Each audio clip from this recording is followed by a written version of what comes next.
And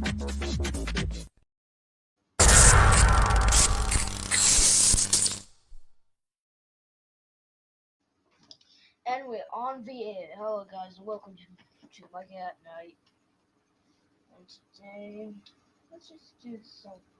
Well, let's watch some Which One Ontario. Let's watch it. Let's watch Which One Ontario. Which One Ontario. Which One Ontario. Load up Which One Ontario.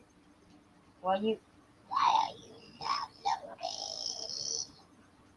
Oh, there we go. Hey, 7-Eleven. Hi, we're just about to watch some Which One Ontario. Okay, I'm not gonna be in the stream because I'm going out with my dad. Okay. What are we going to watch on? Ooh, the best and worst fast food. Wendy's new big classic hamburger. This is good. Screen share. The fresh toppings, the fresh beef. This is the good stuff. Wendy's new big classic. Big classic. One taste.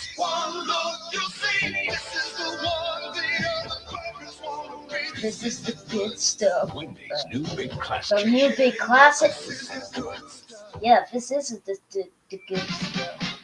Hot dog.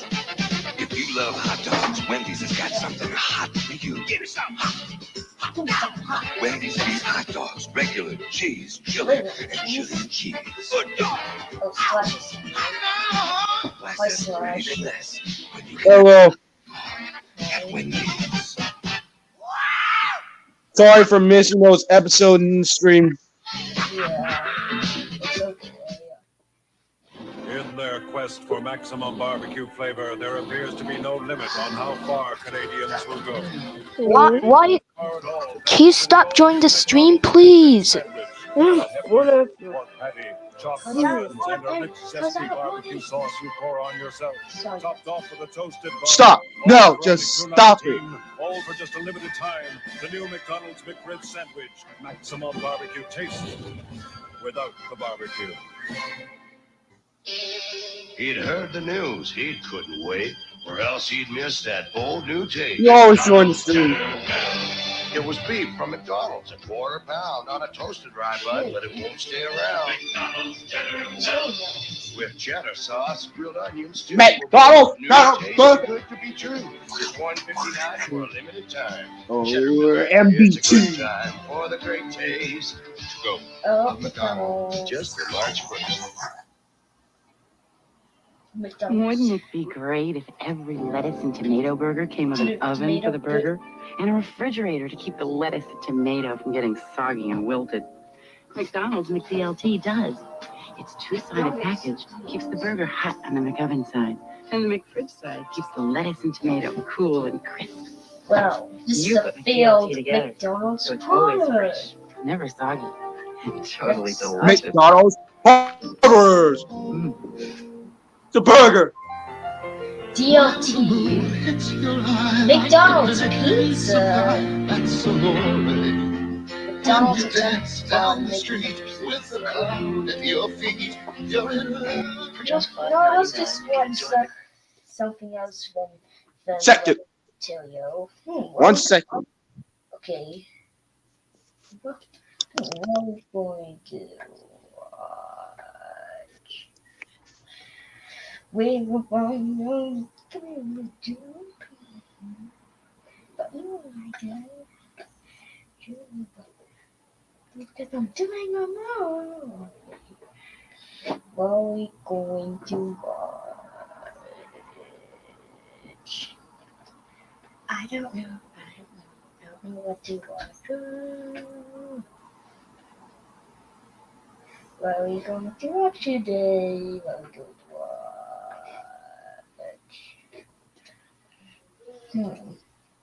There we go. Oh, there we go. Oh, I shall speak. I shall speak. I shall speak.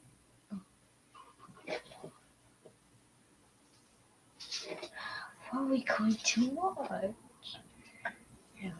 What are we going to? It's kids.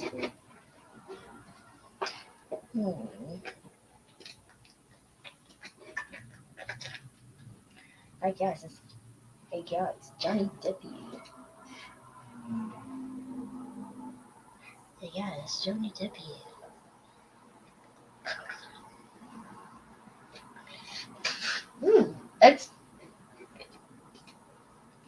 Let's just watch some game console eras.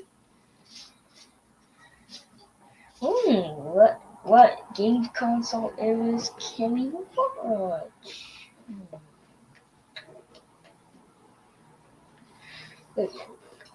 PS2.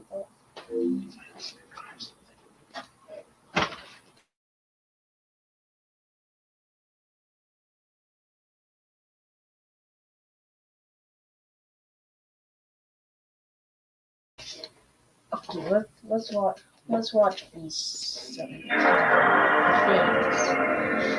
Some eras that could be renamed as Gloomy Mick.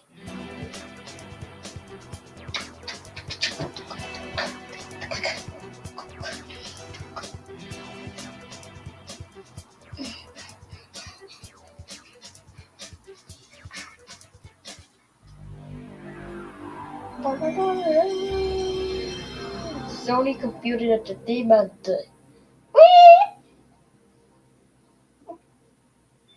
What was it? What the? What?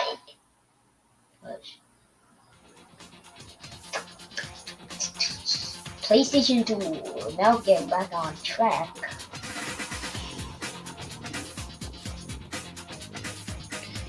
No, let's just watch something than the game console. It was Pat Mac. Oh, Batman!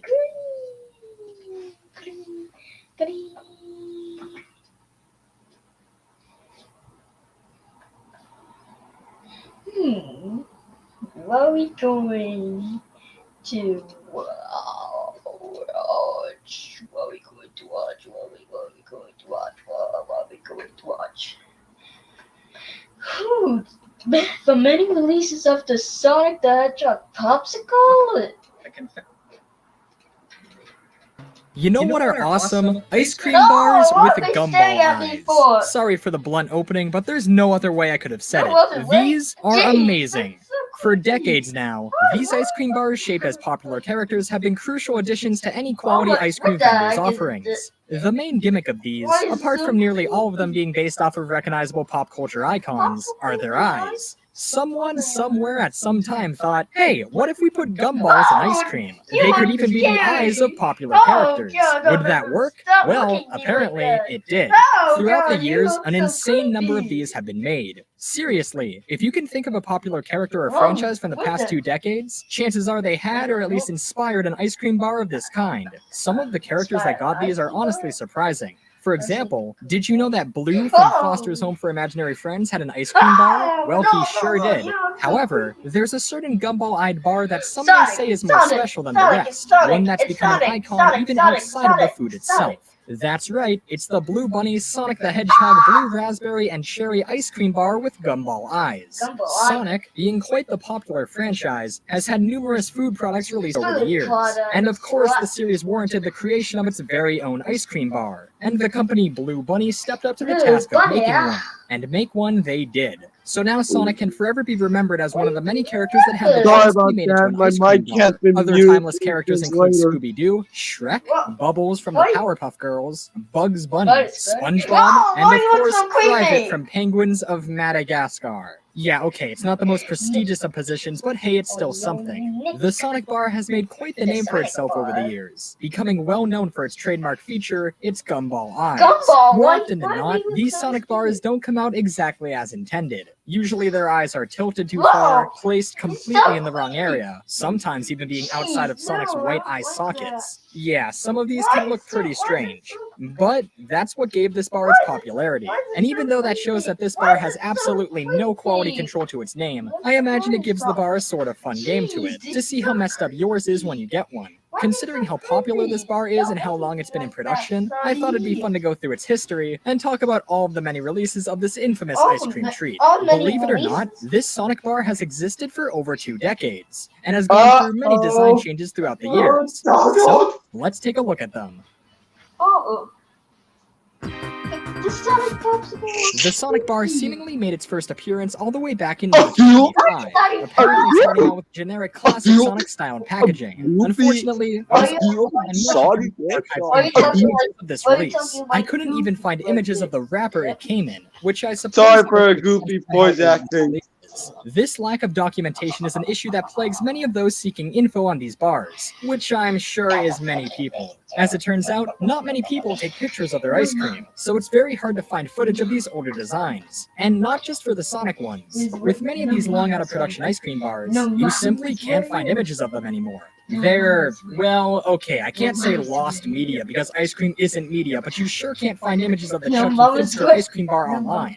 I really regret that I missed my chances of getting some of these. Given how these bars are made to promote certain characters, once that character is seen as no longer relevant, the ice cream goes out of production. For example, considering the show ended in 2006, you cannot find the Jimmy Neutron ice cream bar anymore. Let me tell you, I would pay good money to see the last remaining Jimmy Neutron bar in existence. Maybe I wouldn't eat it because it'd be out of date and disgusting. But it sure would be fantastic to see. Same for what can only be described as the fabled Danny Phantom bar. I've been able to find images of the promotional sticker of this bar, and a scan of its wrapper does exist online, but I've never seen a single in-hand image of it. We do have an image of the Jimmy Neutron bar. Sure, it is melted in the image, but hey, it's something. Not a single out-of-wrapper in-hand image of this Danny Phantom bar appears to be saved online. And given the fact that food is perishable, especially in the case of ice cream, there's a really good chance that none of these out-of-production bars exist nowadays. So to all of you who once upon a time had some of these discontinued ice cream bars, congrats, because that's an experience no one can have nowadays. Oh wait, we're getting off track here. Right, Sonic. As I said, info on this release is mostly unknown, so much of what I'm going off of is speculation. The only documentation of this release that I could find comes from this, a custom-made fridge magnet. It seems to directly copy the sticker that would have been included in assortments that could have been ordered by ice cream vendors. These are the stickers that you can see on the sides of ice cream trucks, and this is apparently what the one I appreciate the speech bubble by Sonic there that advertises the fact that these bars have way cool bubblegum eyeballs.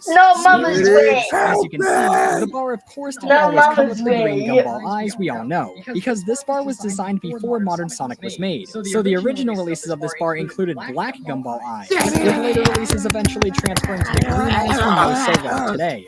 The eyes are actually the only design change ever done to the bar existing. Besides the eyes, if you bought a Sonic bar in 1995, it would have been nearly identical to one bought in 2017. Side note, during this time, there was actually a second Sonic ice cream bar that existed, though only in Australia, introducing the Sonic the Hedgehog milk ice cream bar with shock rocks, released by the company Tapa in 1995. The bar itself is not nearly as iconic as the Blue Bunny one, as it goes for a more generic design. This release was quite ambitious. Not only did it get brand new exclusive Sonic artwork for its packaging, it got a 30-second long fully animated commercial. Thankfully, the commercial is archived and is able to be watched online.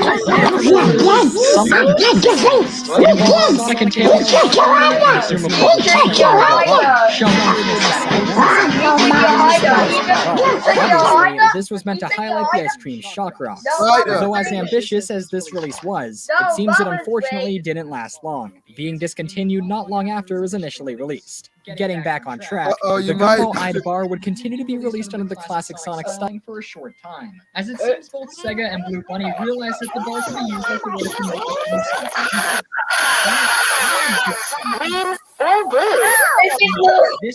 Naked little ducklings. Naked little chickling. What? Naked little chickling on the food. t-shirts, pins. I hate the Paperback book, and of course, it became the face of this ice cream bar. For whatever reason, all of the Sonic Extreme products have this weird black light neon look to all of its artwork. All of the artwork also depicted Sonic doing some extreme sports. For example, on this release's wrapper, and yes, we do have a saved image of the you can see Sonic in a karate gi kicking. Here's something interesting. This is an image that was posted to DeviantArt in 2013. Somehow, somewhere, some ice cream truck was still using this extreme sticker to advertise that they have a bar. Well, obviously, all the extreme releases would have been out of date by then, but it's interesting how some ice cream trucks the stickers out for later releases. Then again, look at the copyright date on the sticker. It's hard to make it out, but it looks like it says 2004. Future releases we'll look at in a bit came out earlier than that. Why was this sticker and presumably this bar still being made in 2004? That's very strange. There are also images of a black background version of the sticker. I imagine this was the original sticker made before the 2004 blue variant. There's certainly a lot of mystery and intrigue with this release. Definitely the most interesting release of the bar. The extreme packaging would go on to be the last classic era release, with the next release would be updated to fit the Sonic Adventure style. This is without a doubt my favorite release of the bar, the Sonic Adventure era release. Just look at how cool this ice cream packaging looks. Interestingly, the packaging doesn't directly reference Adventure, which is even more strange when you consider how much like Extreme, Adventure also had a huge market. Instead, this bar is simply labeled Sonic the Hedgehog, which did make it less time sensitive, so I guess that was a good call. This release, I assume, was released sometime close to the American release of Sonic Adventure. So sometime between 1999 and 2001, I'd say. Here's something interesting. Even though Sonic Adventure marked the first appearance of Sonic's modern design, and that design is on the packaging, it seems this release still had black gumball eyes. I can't find any images of an open one of these, but I did find this image, which I assume was from some website that used to advertise that. You can see the adventure art in it, so it must be for that release. But as you can see, the bar itself still has black eyes. Though, what's truly unfortunate is that this wrapper design didn't last long, as by 2004, it was once again replaced, this time to make the bar a promotion for Sonic X. Makes sense. Sonic X was hugely successful throughout the entirety of the 2000s, and this release did exist for the majority of the 2000s, being made around 2004, and reportedly its production lasted until around early 2009. The packaging of this bar is once again very cool, having the iconic artwork of Sonic from Sonic X, along with the logo, and it even has a pretty neat looking background. Also, it seems this release was when the bar officially changed its eye color from black to green, though it seems like some Sonic X packaged bars did come with black eyes. If this image is anything to go by, either this was a mistake, or the initial X releases had black eyes and it was changed later on. The Sonic X packaging is so far after release to promote something specific, so unfortunately, and a little bit surprisingly, no Sonic Boom packaging was ever made, which you'd think they would have done. I mean, it's not like they would have had to change something about the bar itself. I doubt they'd detail Sonic's extra spikes that he has in Boom. It probably would have worked very well, but and that brings us to this. This packaging style was released in 2009, as by then, despite still having successful reruns, Sonic X was long since cancelled, so that packaging was replaced with this more generic modern Sonic packaging. Honestly, there's not much to say on these more recent wrapper designs. Though one thing of interest is that in 2011, for Sonic's 20th anniversary, they actually added the anniversary logo to the packaging. They totally missed out on a golden opportunity to Wait a minute. classic Sonic. You're not the Neo 7-Eleven, you're Donald Duck. And Pick Your Prize promotions being advertised on these releases. Pick Your Prize was apparently a contest held by Blue Bunny where you could win toys, video games, etc. And it just so happened to be running during this packaging's release. This packaging would stay in production for a decent amount of time, until 2016, when it was replaced with a much simpler looking design. This packaging doesn't promote any specific Sonic game or TV show, Dude, but you it's don't simply sound like that. generic Sonic packaging. At the time of me making this video, this is the current look of the packaging. Wait. Can you add slash in? But that's really all there is to say on this final design. We have an anticlimactic ending, but this is where we're at right now. I'm sure that in the future, assuming the bar doesn't go out of production, we'll continue to see more packaging changes. I wouldn't be surprised if the packaging was more Sonic media in the future, such as the Sonic movie that's reportedly coming out in 2019. I guess only time will tell. I'd like to end this video with a confession. I've never actually had a Sonic ice cream bar. I came close to having it once. A few years ago, while we were on vacation, we stopped at an ice cream truck. And as any self-respecting ice cream vendor would, they had the Sonic bar. Also, if memory serves, the truck also had a sticker for the long-out-of-print Mario bar. So maybe I could have gotten that as well. Actually, yeah, let's talk about that for a second. I always hear people talk about the Sonic bar, but no one ever mentions the Mario bar. You know, the one where his nose was the gumball. This bar, as far as I know, was discontinued a few years after its initial release. Though much like the Sonic bar, it did see an updated wrapper in 2001. Anyway, unfortunately, I didn't get one. Instead, I settled for the always incredible SpongeBob bar. My brother, however, did get one, so I guess at least I have seen one Sonic bar in person. But yeah, I've never tasted one. Hopefully that changes in the future. While making this video, I did look to see if any locations near me would have them, but unfortunately, it seems the Sonic bar is exclusive to actual ice cream trucks, which is a shame. Though I guess I don't have much to worry about, because this ice cream bar has survived for over 2 decades, and I'd be surprised if it stopped production anytime soon. Can you imagine how sad that would be if Blue Bunny one day announces that they won't be making any more Sonic bars? It's become iconic, not only online, not only with Sonic fans, but with general ice cream buyers. When people think of these ice cream bars with gumball eyes, Sonic is always how it stood this long in production, or how great I'm sure it is. It has stood the test of time. I would hate to see this go out of production. Hopefully that doesn't happen for a long time, so that the bar can continue to be recognized, rebranded, enjoyed, and of course laughed at by many generations to come.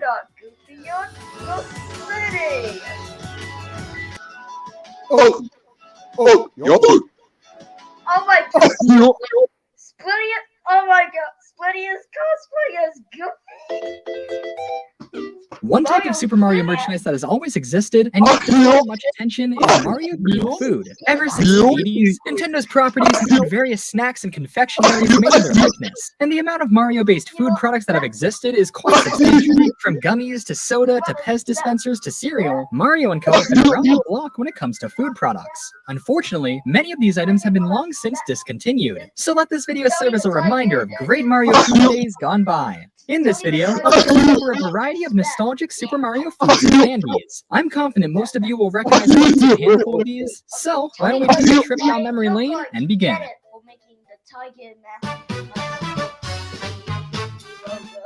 Now, if you're talking Mario foods, it's impossible to do so without mentioning the company Awesome Candies. Their brand is pretty obscure nowadays, but if you were a Nintendo or Mario fan, especially in the 2000s, you likely remember their products. They were the people behind the popular Nintendo in the late 90s and 2000s. Their portfolio includes the likes of the Bob-omb powder candy, Mario 30 gummies, which came in many varieties, Jelly Pops, Marshmallow Pops, bubblegum, and much more. Their range of Mario candies was quite vast and very popular, so for decades, this company produced these, going through many packaging changes as time went on. Because of how long their products were produced for, I'm sure many of you watching fondly remember at least a handful of these. One of their most popular products was this Bob-omb that had fun-dip-styled powdered candy inside, where you'd unscrew the wick of the bomb to access the candy. This was a very fun idea for a candy toy, because after you were done with the candy, you'd have this really awesome and accurate Bob-omb figure. This product was first released in the late 90s, probably around 1998, as that's when Awesome Candies first released their Mario goods. The Bob-ombs here look close to their depiction in Super Mario 64, with the packaging showcasing the work from that game. Unfortunately, though, these were actually pulled and banned from stores as a result of various terrorist attacks in the following years, so Awesome Candies stopped producing them. But they were later reintroduced in the mid to late 2000s with a more contemporary design. These are the ones most people remember. One of my personal favorite products they released, purely based off of how they look, were these. These are Nintendo Jelly Pops, and while I can almost guarantee they tasted disgusting, they look really cool. These are basically edible figures of Mario, Yoshi, Donkey Kong, and Link. Yeah, while Awesome Candies mostly focused on products, Nintendo's merchandise in the late 90s begin with the Mario characters. So was featured on certain products such as this, along with the Mario crew. That's also why Link is on the Kelly Toy Nintendo plush sets too. play Mario. please, Anyway, these please, jelly pops please looked don't really tell. interesting to me, but they were well before my time. These were released in the late 90s and disappeared after about 6 on shelves, so I never got to see them in person. One of the strangest aspects of old licensed food products is their surprising collectability, whether it be nostalgia, how cool the packaging looks, or simply because you just really want to display Mario food. Many people do collect and store these products in their collection. As such, you actually can still find listings of these decade-old products, all of them still be. While this is great for preserving their history, it is obviously kinda gross. I've seen many listings for brand new sealed cases of these jelly pops, for example. Okay, Tony the Tiger, you're gonna get it! No! Oh! Oh! Oh! Oh! Ow! Ow! Stop it, please! Oh my... Jelly Nintendo candies. I mean, what I even do with it? Shut your mouth, Tony the Tiger! What? No! No! Stop! Ow! Oh, oh, oh, oh, oh. These products really capture a long-time era of Nintendo. Now, the jelly pops themselves, yeah. I got something better. I'm mocking like the duck abuse. /me. Compressed. Yoshi has one of the hardest eye emoji /me. expressions I've ever seen, and DK is just DK. Each case of these contains 3 of these characters, making for 12 pops in total. Okay. Huh. So, Two Neos in this studio. Eat these as they're all long out of date. So for now, Is Micah broadcasting television in the studio? there are worse things Uh-oh. to spend your money on. It's a studio. Uh-oh. Another really popular. I know what you gotta do. There's so many Neo. They were like gummy bears having a Two- funny taste, overshaped like Mario characters. Two Neos in the studio. Diddy Kong were captured in squishy gummy form. Unfortunately, Awesome Candies never capitalized on the ever-growing gummy Luigi market. Please Mario do not for do. Years. Don't do this to me, Neo. No, I don't care. Now you're gonna die. No, no, please.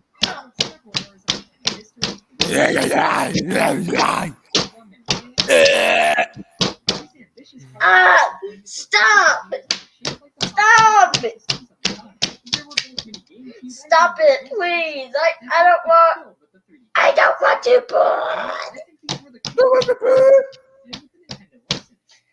I don't want to bond.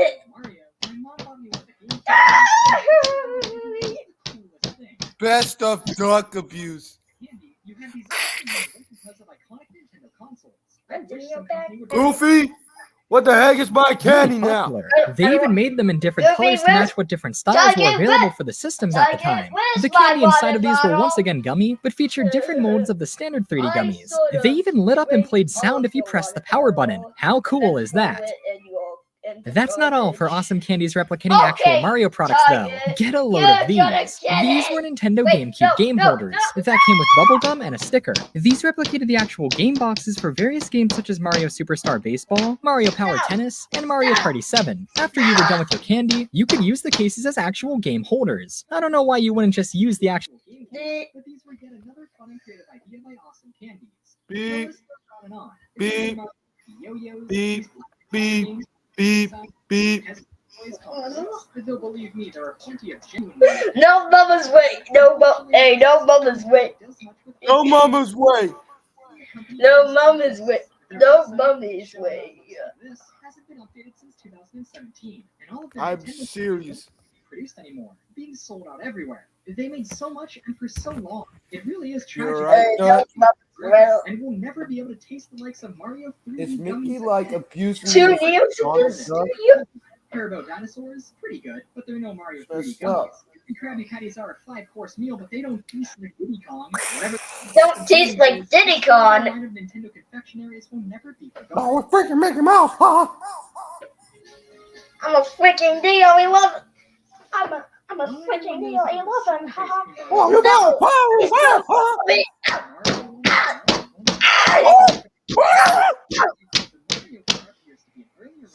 Oh, my stupid head. You hurt my head. I don't care if your head is hurting. Now scram. Ow. Ow. All right. course, you can't find any decade-old images of the Mario Bros. Original wrapper, but you can imagine what it looks like going off this truck sticker. Featuring Super Mario Bros. 2 era artwork, this is some true vintage Mario goodness. A few years later, the packaging was updated to showcase Super Mario World artwork, and the bar was updated too, replacing its red gumball to make the gumballs stand out more, were green gumballs cheaper to produce than red ones? Get this, we actually have pictures of the wrapper this time. Doesn't that just look appetizing? The bar received a packaging from Ice Bar with Duck abuse. Donald Duck abuse. Donald Duck. And there's another image that shows it with a Shut up, Donald! Shut up, Donald. Shut your mouth, Donald. Bring it on! Packaging was introduced, with the last batches made sometime around 2003. While I never had the chance to try one of these Mario bars, I distinctly remember that bar was on vacation in 2011. I saw a sticker advertising Oh my this God. bar on an ice Oh cream my bar. God. I, of course, I No! never asked if they had any Marios. Look! The truck still had the sticker, which I remember being the Mario World one, all the way until at least 2011. The bar had been discontinued for. What do you do? Removed it. It's a shame this bar is no longer in circulation. Given how No! these gumball-eyed bars are. If I had to guess why, You know what? due to how Even better. an accurate Mario bar would Require Even a lot of better. colors, but it only uses red and white. like yeah, it's Yeah. a real deal, but I could Even I'm better. gonna show you younger ones, which this is mostly geared towards. something. Regardless, it's fascinating to see the bars that have all these gumball ice Even cream better. bars, and it was Oh! Don't worry, it's just. to help hype up Super Mario Odyssey, Nintendo and Logs introduced the Super Mario cereal, and the Super world Mario set cereal. ablaze. Super Back Mario in cereal. November of 2017, the saga began Super with Mario the box art cereal. for the cereal being leaked, which is pretty funny, but this was a big deal. 2017 was a huge year for Nintendo, so it was great to see they were branching out the Mario brand again in big ways. Released in late 2017 to coincide with the release of Odyssey, I'm sure Kellogg's expected this cereal to be no more special than the likes of Mario SpaghettiOs. But instead, you ever heard of a cereal selling out? See, the cereal was first released in Super Mario Odyssey style packaging, and it had a really interesting gimmick. As you can read here, the box actually came with an attached amiibo chip, which could be used with Super Mario Odyssey to get in-game bonuses. As funny as the idea of people using and keeping huge cereal boxes to get a few It really is a cool idea. Like If I was a kid when this came out, it would Ah, being no! able to come home from the grocery store excited to not only have Super Mario cereal, but also be able to connect. By with the way, Mario Odyssey itself. That was By the such way, a good idea. Evilus comes Super to Mario cereal was my a smash studio hit. on episode 31. 31? And while that's commonplace for Nintendo Huh? products, cereal we're talking. But by the way, Evilus comes to my stream on episode 31, I think. Sure, the Mario render they use clashes Oh, yeah. Evilus joined my stream on episode 31. The actual cereal Yeah. is basic. Think Lucky Charms, but with a little hint of berry. But even if the Okay. cereal is so-so, the hype that once surrounded it will always be remembered. Can you add Are you adding errorless in the string? Made early on, while It- still developing. Evilus randomly joined my stream. Meaning that came later and was Check it. probably Nintendo's Boy, I want to meet him. custom art of Mario holding a spoon, and the general style of it will be I hope rooted in the Evilus release comes of to the my cereal. Besides that, though, stream it seems again. the cereal itself was already pretty set in stone. Still, though, it's always interesting to see early versions of products, even if it's cereal. Oh! It seems almost every time there's a major console or game release, a sweepstakes tie-in happens to promote it. There's the ever-popular Gamecube. They added a secret. Countless promotions on candies like Skittles where you can win a free console. The iconic. If you blink, you missed it. Anymore. One of the best Nintendo sweepstakes of all time, though, occurred during the Game Boy Advance era in 2002. Uh-oh. Other than Tony's Pizza. That's right. Mario and Co. have canonically teamed up with our old friend Tony. Titled the Nintendo and Tony's Pizza friend Holiday Tony. Sweepstakes, this contest ran from December 15th, 2002 to January 15th, 2003. and offered buyers of the delicious pizza the chance to win thousands of GBA-themed prizes. 300 Tony! Are you fucking crap right now? Yeah! Woo! Woo! Woo! Woo! Woo! PlayStation received GBA and Apex. With odds like that, I'm sure this was a very popular promotion. While the contest was running, each time the Xbox won a game,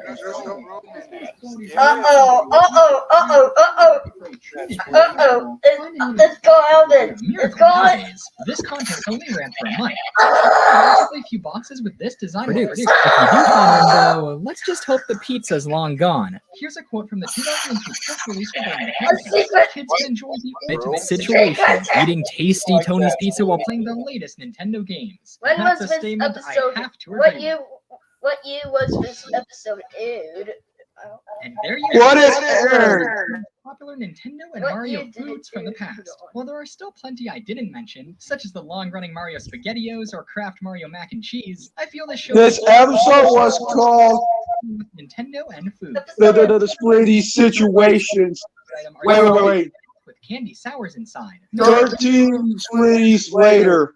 Products made for video game licenses. These came in 3 flavors at And first: when was- raspberry and blue, when was cherry this red, and episode apple green. aired? Eventually, the raspberry flavor was dropped, making that Aired on what? than the rest. I actually have Aired a on- very important childhood memory associated with I these. don't know what Let me you- explain. All right, so the was last time I this- stepped foot in my local Blockbuster video was before they this- closed Okay. blowout sale. As the So, let me check. What if we make a Splitty and Gibson intro when this music look like? mushroom tins that have been opened but still have the candy inside. It was extremely tempting to just steal the candy, but I held back. One almost shot me during my last Blockbuster trip.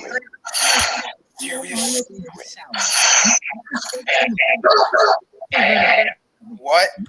You thankfully can still find a variety of new Nintendo food products New nowadays. Nintendo The Mario cereal is still going strong, and stuff like the Super Mario Wonder Ball filled a fun gimmick niche left by awesome candies. Sure, it'll always Yo! the likes of the Mario ice cream pops are no longer with us or manufactured. We'll always be able to look back fondly on the delectable. Yo! It's a serious secret. Yo! And also, even better, this episode's called Secret Seriously. Seriously?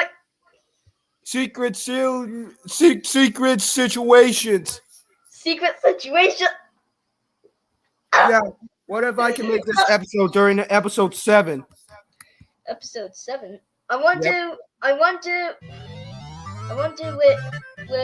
episode.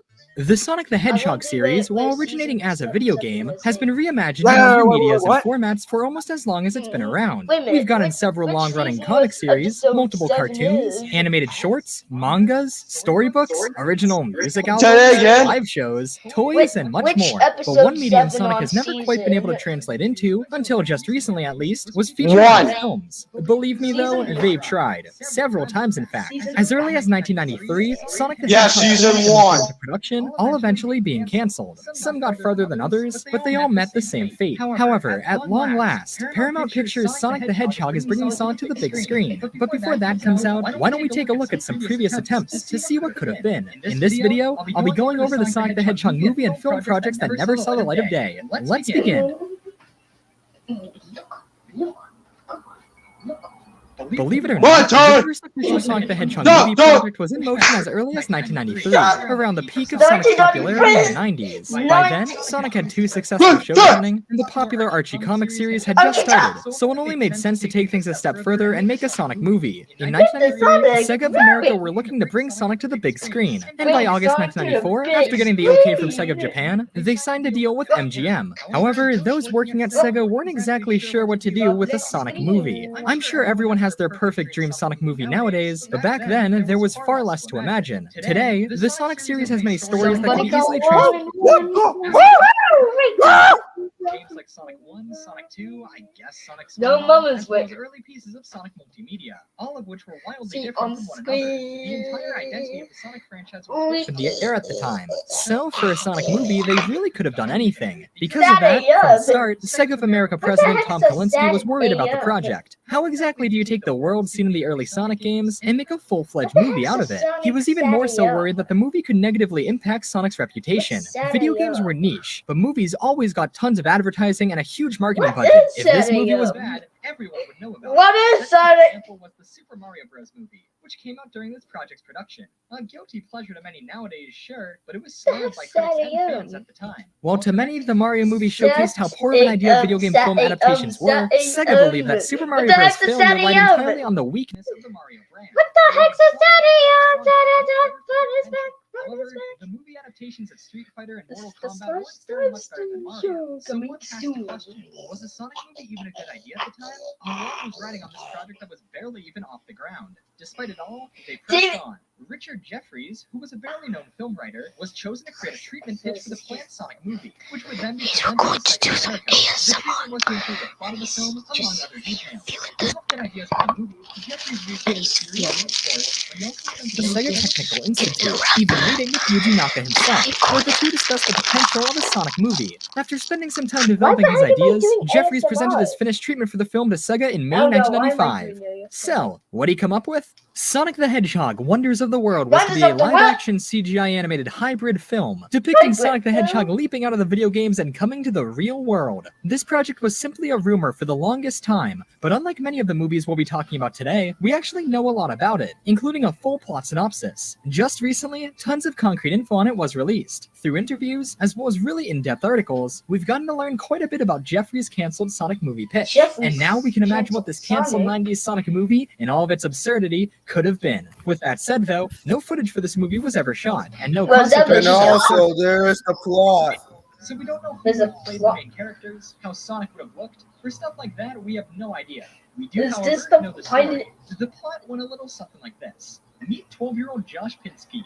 This movie's relatable American kid. The movie opens with Josh presenting a rushed, incomplete history project to his class. Josh's paper teaches his class about a test pilot named Sonic, who was killed in a plane explosion while attempting to break sound barriers. Yeah, this movie was gonna open with that. Just to warn you, the plot of this movie is absolutely wacky, and no, I'm not making any of this up. As Josh clearly rushed his assignment about the cleverly named late pilot, his teacher was not happy. Josh is sentenced to rewrite the paper by tomorrow, or else he'll get in serious trouble. Now, Josh is going through a lot at the moment. His parents recently split up and don't pay much attention to him. He isn't doing well in school, and he's all around a pretty awkward kid. He does have one escape route, Sonic the Hedgehog. More specifically, his favorite game, Sonic Extreme for the Sega Saturn. That's right, sometime during development, it was realized that this movie could be a tie-in to promote Sonic Extreme, which at the time was the next big Sonic game. Sonic Extreme was, as I'm sure most of you know, never released. The history of that game is a whole slew of devastating stories on its own, so I won't get into it. But knowing all of the chaos that happened behind the scenes with that game makes this movie pitch so much stranger in hindsight. Anyway, Josh is picked up at school by his dad, named Hal, who is a scientific genius, always making great breakthroughs in his field, though he's currently unemployed. His most recent project is an artificial intelligence computer that uses holograms to project whatever you want into the real world.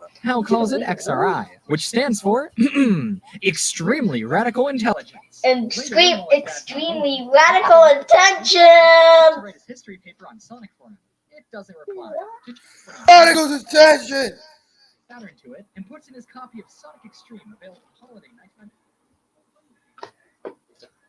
Sonic, not the test pilot, the Hedgehog, stops responding to Josh's controls, and through the power of the XRI, realizes he has a will of his own. And then, and this is how it's explained in the treatment, Josh discovers a glitch in the game, which Sonic uses as a gateway to the real world. Sonic then jumps out of Sonic Extreme and enters our world. In the treatment for the movie, Sonic is described as a 3D CGI guy in the real world. Considering this was in the works in the mid-90s, you can imagine how amazing this would have looked. Now in Josh's apartment, Sonic begins wrecking havoc as he's not used to the real world. In the middle of the chaos, Robotnik escapes the game as well, and that's where the real plot of the movie begins. Sonic chases after Robotnik, but is unable to stop him. Sonic quickly discovers he's getting weaker the longer he stays in the real world, giving the film a bit of tension. After that shocking realization, Josh's dad comes home. Oh no! Sonic hides, but the XRI is completely destroyed, and Hal is not happy. Josh's mom Lisa shows up too, and the two start arguing. Josh is taken home to his mom's place, leaving Sonic behind. The next morning, Josh is woken up by Sonic, who I guess somehow just found his mom's house. This push-up is thinking.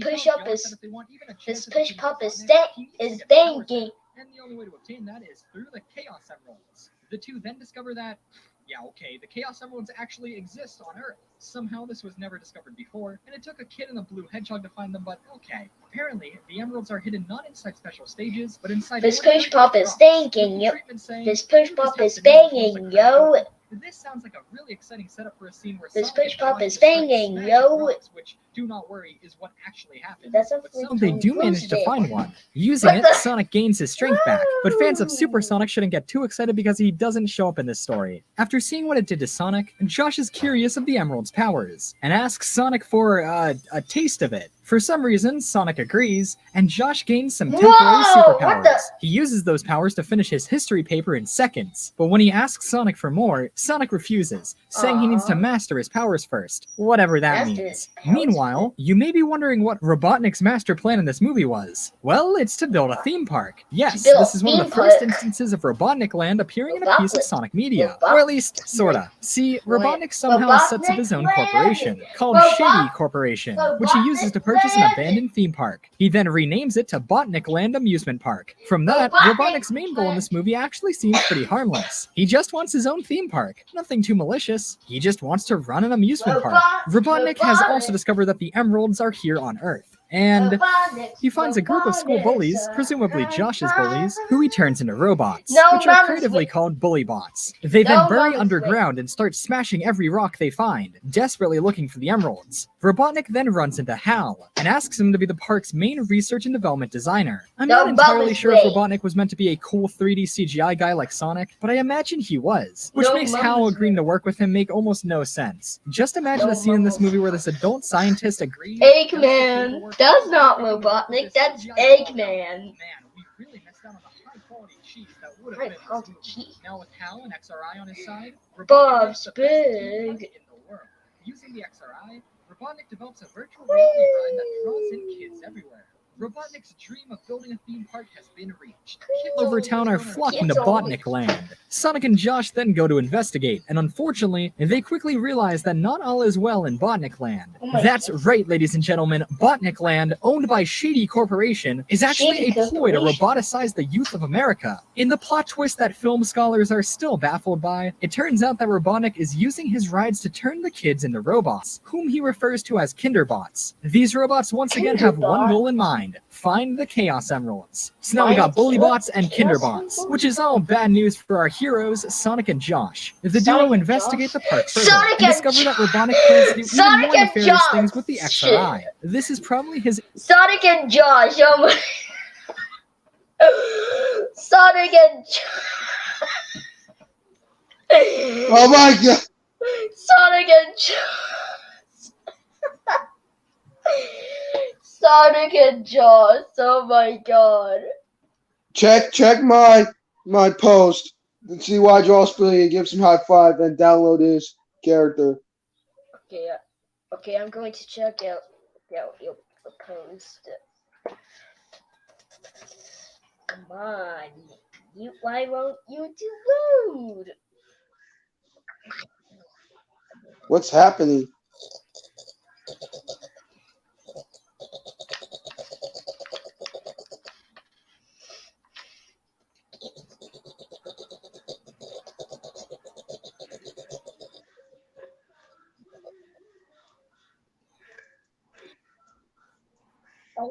I hit Mama's way with a T-bone.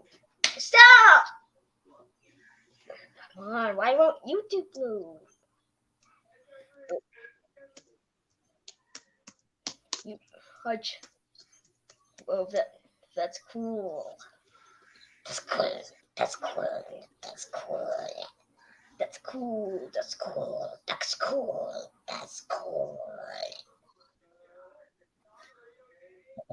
His evilest plan yet. Get this. He plans to use the Chaos Emeralds to program XRI to capture the world's landmarks and convert them into virtual replicas, and then use those for profit. So that's why it's called Wonders of the World. Wait, this is the big reveal of the movie? Really? Oh no, Sonic, look out! Robotnik's gonna turn Mount Rushmore into a 3D model. Stop him! Sonic and Josh attempt to stop Robotnik, but Sonic is even weaker now. Sonic ends up being captured by the Bullybots, and Josh barely escapes. Oh my god, we'll get to the end of this Josh is Peter Into a Griffin. 3D model, Josh stop is him! Peter Griffin. Sonic and Josh attempt to stop Robotnik, but wait. Sonic is even weaker now. Sonic ends up Oh being my god.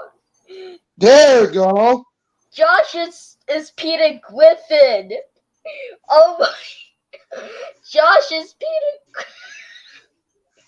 Josh, captured by the Josh bully is bots, and Peter Josh Griffin. barely No escapes. way. Alright, we're getting to the end of this, and okay, the climax of this movie sounds like it would have revolutionized film. I'm not kidding, this movie would have been the end of cinema as we know it. Okay, so, the movie's climax was to be that Josh goes and rescues Sonic, but then uses the XRI to transport Sonic, Robotnik, and himself back into Sonic Did you download it? Extreme. So basically, we got Sonic, Josh, and Sonic and Robotnik Josh. battling it out in Jade Gully Zone, or whatever location they would have picked from the game. And that's where the final battle was to take place. Sonic, now having all of his energy back, swiftly defeats Robotnik, and he flees. With And he Robotnik flees? defeated, Sonic tells Josh that he needs to go home, and he needs to stay in the game world, leaving Sonic behind. Josh realizes that if Sonic was in the real world, there'd be no hero in the game world. I imagine this would have led to the most touching and heartbreaking scene in film I'll miss history, you, as Sonic. Josh says goodbye to his new friend Sonic, knowing once he's back in the real world, he'll never see him again. He'll Josh never turns see him away, again? holding back the tears, slowly leaving Sonic Extreme. Coming holiday 1996. Windows It's not all sad, XP! though. Josh returns home Did you and check? Did you check my community post?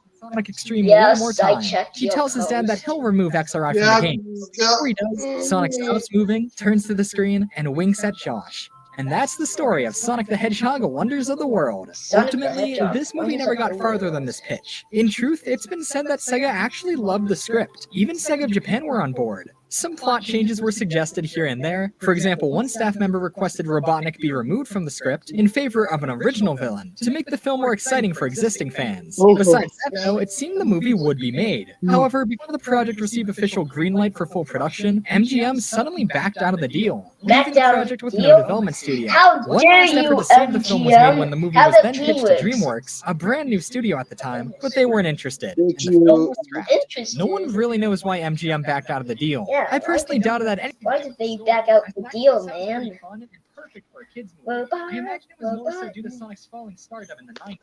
The film wasn't finished Robot. until May 1995, The only- and that was long the after the only last Micah big Sonic game of broadcasting years, Sonic channel. Knuckles, was released. Unfortunately, Sega was not in the best The shape old in the Micah 90s, broadcasting and Sonic logo. wasn't doing much better. He still had a huge fan base, but his mainstream Retro. popularity was waning. Retro. As far as MGM or DreamWorks were concerned, they likely saw Sonic as yesterday's news. In a weird CGI live-action hybrid movie, which was meant to be a tie-in for a game, There it is. be worth its projected $100 Download budget. that thing Just too risky. And its story ends right here. there. This, of course, Yeah. wouldn't be the end of Sonic movie projects. Yep, that's the one I saw. Jump! Okay, this next one Yep, is and pretty that's the crazy. one I Prepare saw yourself too. for Sonic Armageddon.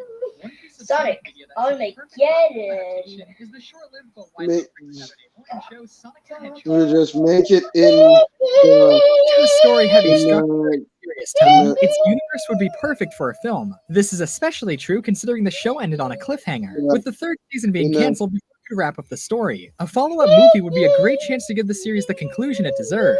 we'll Setting just has make it in a fan base, so it's strange that no further material was made based off of it. Sure, we had the Archie PowerPoint. comics, but there was never any direct continuation of Sonic SatAM as it was originally presented. I suppose the show doesn't really line up with how Sega wants to represent the Sonic brand nowadays, but a conclusion movie would have been really awesome. And believe it or not, we almost got that at one point. The story goes that around 2002, the late Ben Hurst, a prolific writer who worked on both SatAM and Sonic Underground, made an attempt to revive What the heck's SatAM. a Deep SatAM? was on board, and suggested that Hurst talk with Sega, as in the end it would be their decision. His original plan was to actually produce the long-awaited Season 3, as that was in production at one point before the show was cancelled. After getting in touch with Sega, Hurst received a phone call from Ken Penders, well known for his dealings with the Archie comics. He had heard about Hurst's idea Archie and wanted to comics. create a full SatAM Archie Sonic movie. Hurst's writing credits on SatAM include some of the best episodes of the SatAM. series, such as the Blast of the Past two-parter and the series finale, The Doomsday Project. The Doomsday Considering how great the Project. stories of those episodes are, it would have been amazing to see what he would have done on a full-scale movie. Unfortunately, though, Full-scale that would never happen, and neither would SatAM Season 3. Instead, and this is how the story goes online, Penders apparently called Sega himself, and Sega told them that Hurst was himself. attempting to co-opt the Sonic franchise through his SatAM revival, and Through warned them not to go SatAM forward with it. And right there, any hope of a SatAM continuation Hey, vision no died. mama's Instead, way, no Penders mama's pitched to them way. his idea for a movie. Similar to Nick Hurst's concept, Juggernaut it would be a film based off of the Sanem and Archie universes, terrible. and its name was Sonic Armageddon. Nick Alright, so Juggernaut here's is what we know was terrible. made for this project. Count 'em, 4 pieces of concept art were drawn by Penders for the film, and wow, these are something, alright. First off, we have this one of Sonic holding Sally, who's crying. Probably because it looks like Mobius just blew up. Apparently the story of this film would have revolved around Mobius blowing up and life after that. I guess that's why it's called Sonic Armageddon. Doesn't that sound like a fun Sonic the Hedgehog movie? Second off, we have this nice shot of Sonic jamming out in his messy 2002 room while, oh hey, Sonic 1 plays on his TV. That's a nice touch. The real question though is, who's this? Who is this big-lipped man over here? Is that Sonic's dad? Uncle Chuck? We may never know. Next up, we have this funny drawing of what is this? What was gonna happen in this Sonic the Hedgehog movie? Well, okay, this is Snively, I think, and he's performing some sort of roboticization on this poor creature? This movie was gonna be dark. Yeah, we're moving on from this one. Finally, we have this group shot of presumably the entire cast of the film. That's a lot of characters. Wow, Mighty was planned to be in this film. That's crazy. Some of the other characters use some outdated designs too, which is pretty interesting to see. I'm not gonna lie, as a whole, this piece looks nice. Or at least it's definitely the nicest of the concept pieces drawn for the pitch. Penders has actually sold prints of this piece at certain conventions. It's not awful. I especially like how Eggman is drawn here. As for the film's story, once again, it would have involved Mobius blowing up for some reason, and then the aftermath of that. That's really all we know though. How they would have incorporated all of these characters, who the main villain would have been, the actual story. We have no idea. We know the inciting incident. Who the main villain? Well, actually... How do you do that? Sorta. Okay, see, to go along with the artwork, Penders also made this homemade video pitch for the movie. You really Oh my god, I want that, I want that. Really understand it. It opens with some kids, I assume Penders kids, playing Sonic CD. Them explain stuff that I can't really see actually connecting to the film. Here, take a listen. They said it was just a video game. You have I knew better. After all, my dad's job was to search for life on other planets. Although many versions of the events he witnessed made their way out into the media, that was just security doing its job. Like, who could keep a secret that big, right? Anyway, this is what my dad said really happened. Yeah, okay. After that, we get some animated portions where Sonic's at his house. Then he picks up this item, sees it's his birthday, which I guess he forgot, and then this happens. Whoa. This is way past cool. What? Whoa, what the?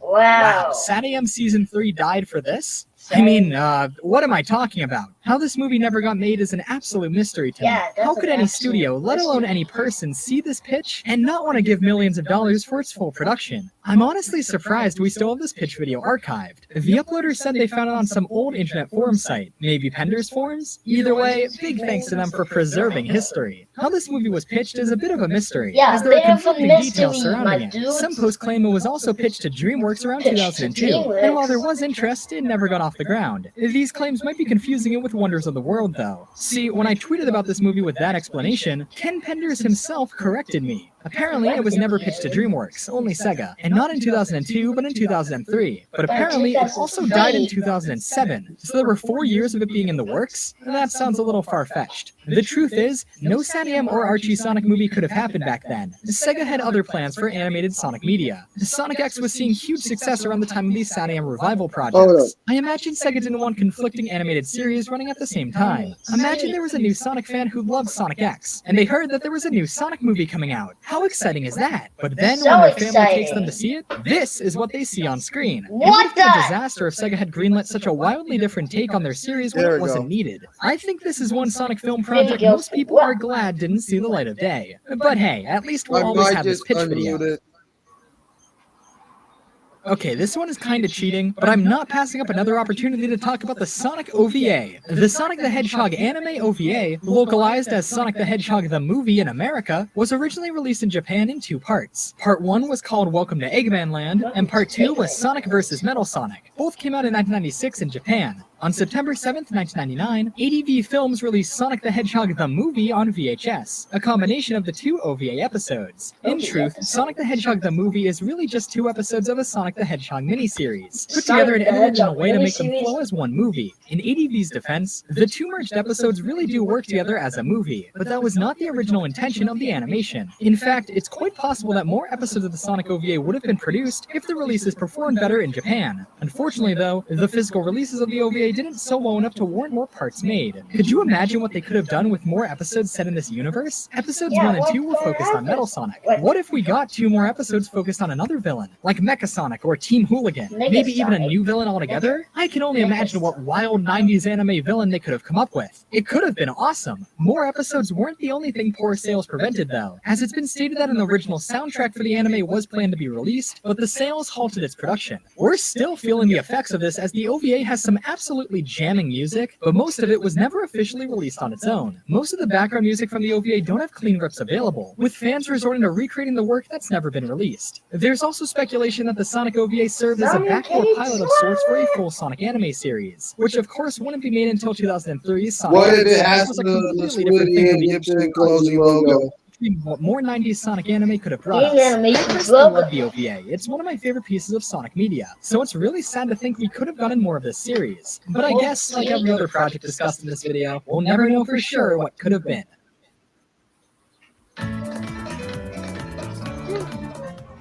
After Sonic Armageddon, it's unknown if any other Sonic movie projects were in the works in the 2000s. I'm sure people had ideas for them, but none were as concrete as the ones I've discussed. In fact, Mazuka has gone on record saying that pitches for Sonic movies weren't uncommon, but I doubt many got very far in production. Outside of the games, Sonic media in the 2000s was mostly Sonic X and Archie Sonic, so Sega likely didn't see the need for a big-budget Sonic movie. The time just wasn't right. That was until the early 2010s. In 2012, Yuji Naka posted about visiting the Marza Animation Planet Studios on his Facebook page. It looks like they're working on a Sonic movie. Their offices seem nice, and they're screening. Whoa! Did Yuji Naka? This is why thing of Twitter. It's possible. Don't go to Twitter because they might cancel you. Games. For those unaware, Marza Animation Planet is a CGI animation studio that's worked on many Sonic games. Do not go to Twitter, because if you go to Twitter, they cancel you. More. They're perhaps best known for their short film Sonic Night of the Werehog, which was made to promote Sonic Unleashed. The animation quality in all of Marza's Sonic projects is incredible, and it's some of the best CGI work to ever come out of the series. Whether or not Yuji Naka saw the Sonic theatrical movie is unknown, but this Productions Sonic movie burning once again. And that hype will finally be into a picture of the Hedgehog hits the big screen on November 8th, 2019. While this movie is, actually coming out, the history behind it is just as interesting as the previous films we talked about. So, let's talk about it. It seems new developments for a Sonic movie began as early as 2013, possibly even earlier. This incarnation has been in the works since at least 2013, 6 years before the movie would even begin being marketed. With that said though, this movie went through some intense development struggles. Word of this new project began popping up in late 2013, when Sony Pictures registered several domain names relating to a Sonic the Hedgehog movie. These included SonicTheHedgehogMovie.com and Sonic Movie. You know what? Never mind. Main names don't always mean something is for sure happening, but it was interesting. Clearly, something official regarding a Sonic movie at Sony was at least being considered. Sony must have at least acquired the rights to make a Sonic movie if they registered these domains. Those domains were registered in December 2013, and we would get a couple more rumors regarding the movie every now and then, but it wouldn't be until summer of 2014 when we finally heard something official regarding the actual movie. On June 10, 2014, the official Sonic the Hedgehog website was updated. While the update was likely due to all the new info for Sonic Boom that was released at E3 2014, there was something interesting to it. One of the tabs on the website read TV and movies. TV would be Sonic Boom, but movies implied a Sonic movie was actually in the works. Maybe those domains meant something after all. Turns out they did. The rumors were true. We finally got official confirmation that Sony Pictures was working on a Sonic the Hedgehog movie, and this was huge news. Keep in mind, none of the previous movie projects we've discussed were ever actually announced. We only heard about them after they had already been canceled. This one, however, we got an official confirmation that it was in development. It seemed that after all these years, sadly, Orange Cube production got shut down, got removed by such as who would be writing and directing it, as well as confirmation by the fan-made cast television. If we were getting an animated movie like Night of the Werehog, we were in for something great. However, it was quickly clear that a fully animated Sonic movie was not what we were getting. Marza would be animating the animated portions of Sony's Sonic movie, but in reality, Sadly, the it movie got would be a removed. live-action Sadly, CGI Orange hybrid, Cube Productions similar in to the album Chipmunks and 2019 Smurfs movies. got Wow, they're trying that. in Again, don't worry 2019 about it. There be Orange Josh or Cube extremely radical Productions intelligence still in here, this but movie. sadly in Sony would be handling the live 2021 action, and it Marza got would be removed. animating the superimposed CGI That's characters like sad. Sonic. They also announced that they plan to make this a Yep. trilogy, with sequels coming out every year. And in Is that right? 2022, It it has has the the year. it From a has fan the perspective, that the sounds new like a dream. logo. But in terms of production, that sounds like a nightmare and a recipe for rushed Well, you may films. guess. In the announcement's press release, the CEO of Marza said, Well, "We're let's see. confident You that might this find collaboration out. will bring a fresh take to Okay. Sonic while still capturing everything that the fans love about him. This movie wasn't going to be based off of any pre-existing Sonic media, but instead would be a catch-all representation And of the Orange franchise. Cube To not only celebrate it for Orange Cube existing Productions fans, but was also owned introduce new by fans. Well, the premise of a live-action Orange Sonic movie Josie and Orange Megan, but sadly Orange Josie and Orange Megan got canceled. It was so exciting that Sonic would finally be hitting the big screen. More info couldn't be far off, right? But then 2015. So it's becoming old now, the old show now. Film. Apart from it being delayed to 2018, and that Tim Miller would be the movie's new executive producer. And also, Micah Schlederman Productions will and soon A-List Pictures will buy Micah Schlederman Productions and A-List Pictures television networks will buy MBT and Glow and Glitch. Yep. And also, besides that, though, news. And also, wait. What about Glow Original Production? It will be. It will buy Everlist Pictures and Everlist Pictures. This television networks will buy that. What? And what if slash Neo and Wolfie show has a closing logo?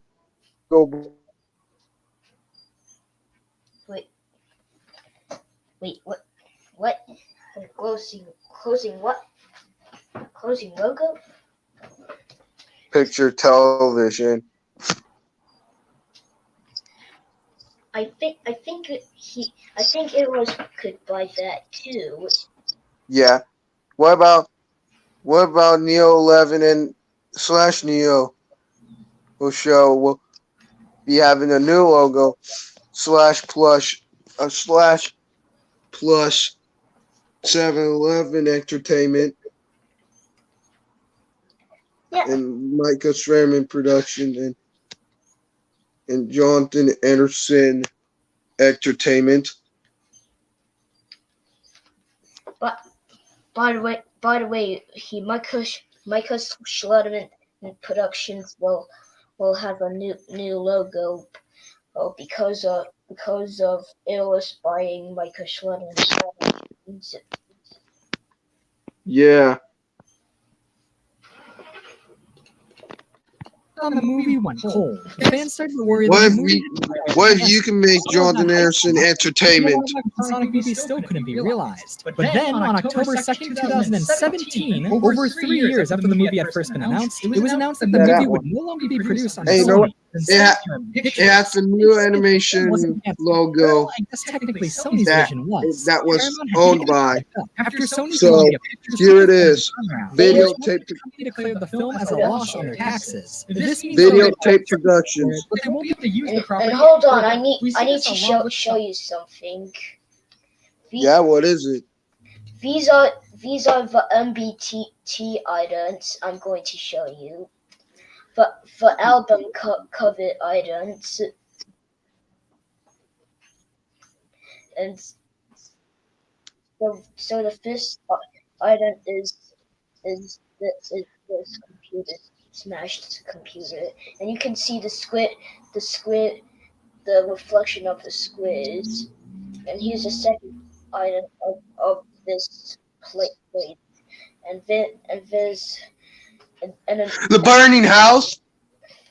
yeah, and the third item is the Burning House album cover, and you can see the two squids in the window, And here's the fourth item. What is this? It's called High Five. Yeah, what is that thing? What is that thing? Okay. And here's the fifth item. Yep. What about that one? And here's the sixth item. Coming soon from the underground craft. Yeah. What about this one? And the seventh item is white noise. Wait. Why is this kid has a weapon? Well, this item was shown on the evening before MBT and SFW. Yeah. Wait, go up. Huh?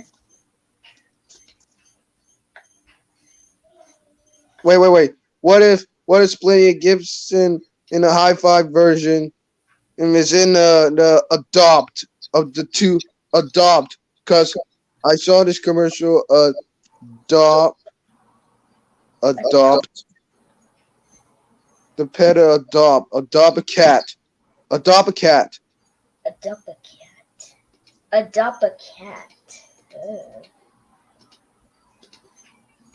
Wait a minute, Symbiotic Titans. Installing TV shows, where networks write them off and can never air them again. Oh no, Symbiotic Titans! As a sinking ship, but Paramount saw potential in it. Most of the original staff from Sony continued to work on the film. Wait. And it seems production. It was first announced February 15th, 2019, but then was pushed up to November 8th, 2019. Before we move on to Paramount's development of the Sonic movie, though, there's one last tidbit I'd like to share regarding Sony's work on the film. So, remember, this one. With me here. People do nowadays. This one what I've been talking about. Down to adopt. I won't get into the details. You should make that an MBT idea. Sony Elite containing thousands of emails, down to adopt. You should check it on Google and search. Down to adopt. 2014. It wasn't discovered until a while after the initial leak, but within those emails was a mention of the Sonic movie. These emails relating to Sonic are dated June 12, 2014, so they're from a little after we initially heard that the movie was in the works. This email, written by the logo down to adopt instead of that. Hannah and Jill had just called to give me an early heads up that a very popular video game for years from Sega game maker named Sonic the Hedgehog will be made into a live-action film. The rest of the email actually contains some useful info. It explains that the movie was to be a joint venture between Sony Pictures and You know what? Even better. How about Sonic the Hedgehog? Obviously, this was just a typo, but I guess we could refer to Sony's canceled movie as Sonic the Hedgehog from now on. Unrelated to Sonic, but there was another email dated October 23, 2014, with the subject line of Simply Mario, detailing that Sony had secured the rights to make a Mario animated movie. However, it seems things fell through, as Illumination is now making a Mario movie. Regardless, we're not talking about canceled Mario movies today, so let's move on.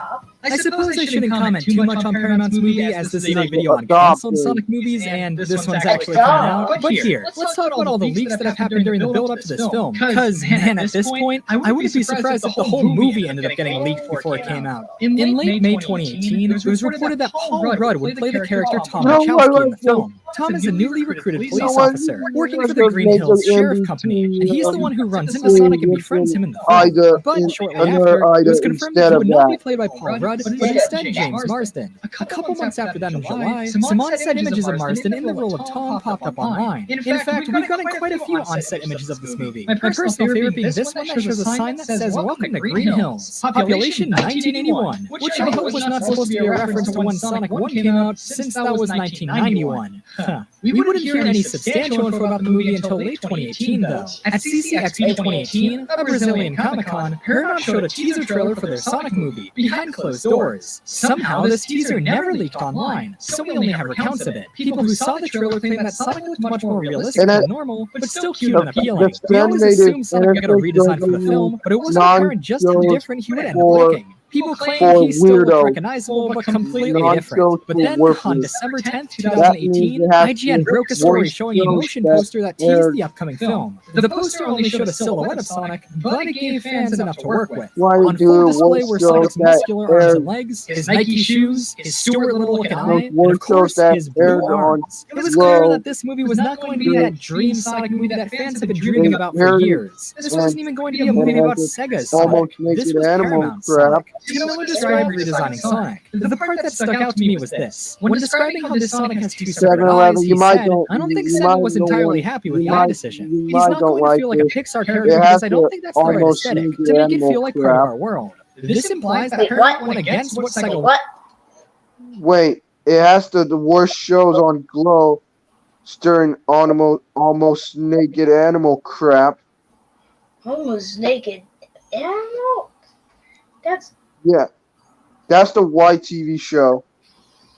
I've seen that show when I was little. Yeah. This is what top 10 worst shows looks like. It has almost naked animal, and the day my bum went psycho. Wanted for the design of their character. If Sega wasn't entirely happy with the design, don't you think they should have reconsidered? I mean, they designed him after all, but anyway. Right? A second Sonic movie poster was quickly discovered in the wild, popping up at various movie theaters across America. Right? This one was of Sonic sitting on a bridge, showing off his nice muscular legs. Yeah, sure. At this point, things were definitely looking questionable, but we still didn't have a full look at it. I was holding my breath until we saw movie Sonic in full, whenever that would be. But then, literally the next day, this dropped.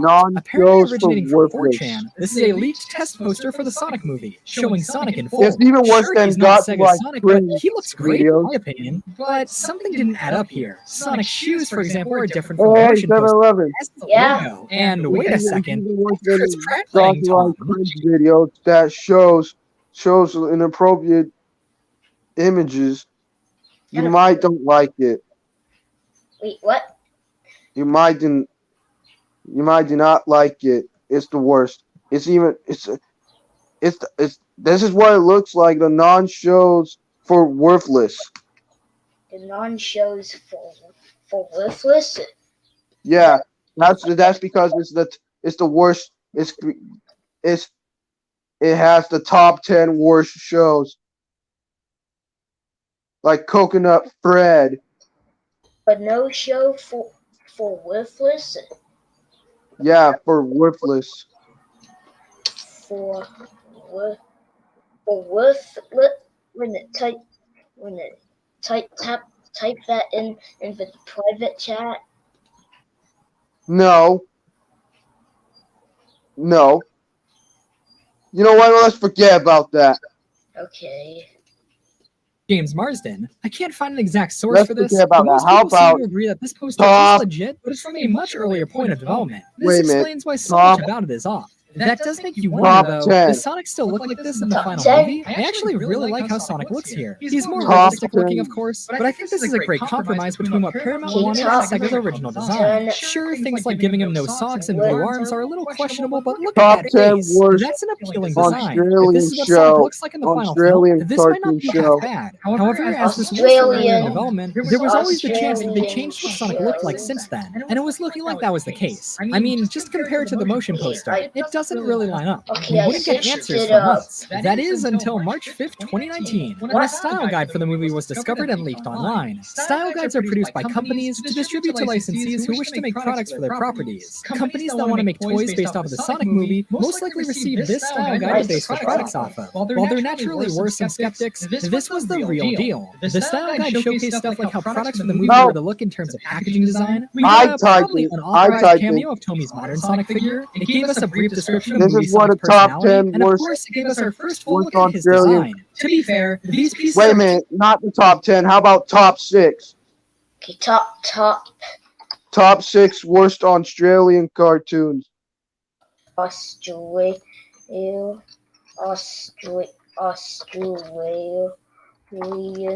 cartoons. The top 6 worst Australian cartoons. Take Yeah. Where's Howdy, Australian this is Benton Strider. Now that I'm cartoons? back in Australia, I've decided it's time to check out the top 6 Worst Australian cartoons. Where's the Australian I am proud to say my country has produced some of the worst cartoons in the history of animation. See, that's what I'm talking about. No excuse for Australia. I These am- cartoons stink I like am rotten not cheese. ready, Let's get to the Strider. countdown.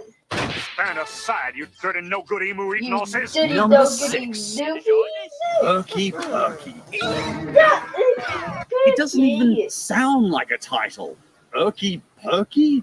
It sounds like they were spelling Perky Pokey Perky. Pokey while hanging upside down having a seizure. Having a This cartoon essentially looks like a frantic, broken Mortine ad after the Yeah. animation had been melted in the microwave. Yeah, I agree. What even are they? Yeah, what Are they even mentally are handicapped they? dollops of neon What even spots? are they? There isn't any understandable coherence to this strange CG concoction of animated terrors. It just seems to involve two tortured snot drops. They belt out their lines like they're yodeling into a microphone in a way that might have once been considered voice acting. Voice There is a acting? plus, though.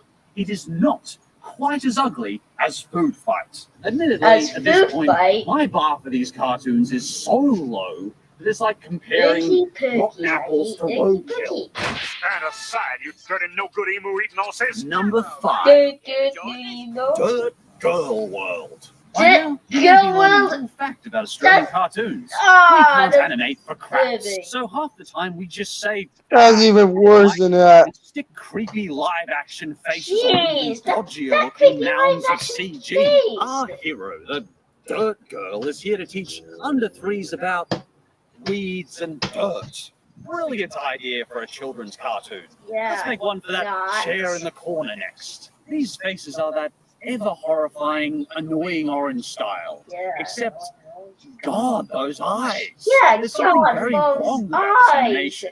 It looks like someone threw up on an animation. Why the heck they make Seriously, the this faces? animation is so It doesn't look like that. she's Yeah, constantly it doesn't trying to look seduce like the camera. that. She's about to French the Jesus audience Christ, with her it looks creepy, demented creepy. face of evil. I think Face I would of have developed evil, a dirt fetish if I I'd watched this as a agree. child.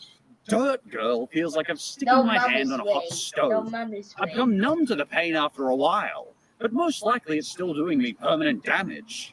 Stand aside, you dirty Uh-oh, no-good it's about to emu-eating get horses. worse one. Number 4. The day my butt went psycho. Okay, this one is so No! bad that Canada and Australia had to join The forces. Canada to and concoct it. Australia. This is an Australian Yeah. Canadian intermingled Australian Canadian abomination that could cartoon. only be put Yeah. together by the incredible That was the worst lack of show on talent Teletoon. of both my I've countries seen put together. that show. You remember Foster's on Home for TV Imaginary once Friends? when I Well, was make all the little. pastels vomit-colored and change all the Vomit-colored, moving objects yeah. to butts. It is also known as the radioactive Yeah, why do they mutated turn potato objects? show. I think they were meant to look like rear ends, but they couldn't be stuffed to draw They a curve do not on look most like of them. real. So they just look like radioactive potatoes. Yeah, this they makes look like less sense than radioactive a potatoes. geek animation show. Was this originally intended to be a That's a radioactive porno potatoes. with a very specific fetish? And the accents are so thick Stupid that I've yet to fetish. figure out a coherent story. If you can make sense of my butt went Stupid psycho, fetish. then I question your grip on your sanity. Stand aside, you dirty no-good And emu-eating the Stand horses. third aside, you worst Australian no cartoon idiot. is the Koala Brothers. Oh, Not the God. Koala These things make Brothers. David Lynch's undead bunny nightmares look like birthday parties. Yeah, The they voice look like acting is the birthday equivalent parties. experience of slamming your Yeah, head into the this wall. one looks like the birthday parties. Holding And together that in one looks like the minutes. radioactive potato. Colored Play-Doh Yeah, animation meant to traumatize the kids. All the koalas have these black blotches on their face that I suspect are meant to be eyes. And these big growths. I don't understand at all. And they play up the Australian too. accent to the point where I What want to was the burn point? local beer So brewery down. dumb. I think they made this Stop. Credo Horror Fest for the 4 and under. Personally, I'd have nightmares for weeks after seeing these things. Me And just too. to top it off, the animator said, Not me "Stuff too. moving mouths, mate. Let's make them all look like talented minds. That way we don't have to move their lips." I question the parent that raises their kids on the Koala Brothers. Stand aside, you dirty no-good emu-eating And the sausage. second worst Australian cartoon is Archibald the Koala. Another koala cartoon. Another koala. Okay, this animation is actually possibly uglier than 12-ounce mouse. Yeah. That At was least uglier. 12-ounce mouse was 12-ounce uniquely mouse. hideous in its own special way. These cartoons' colors are just so gut-wrenchingly hideous that I could feel my stomach turning as I watched it. Where are they even 12-ounce living? mouse. The beach? The skies are this brown cement manure combination. The story? Well, from what I could pick up in my outraged, horrified state, it was raining before the day of the parade, and then it didn't rain. Hooray! I didn't need those IQ points anyway.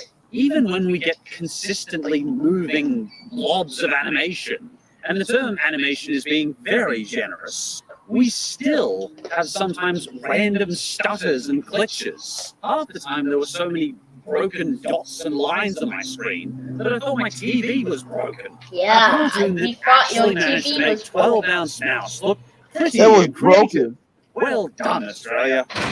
Yeah, well done, And the Australia. number one worst Australian cartoon is I'll bet you might, kids. The Flamin' Fonz. This is the best show ever. The Flamin' Welcome to the cartoon that Fox. represents everything bad about Australia.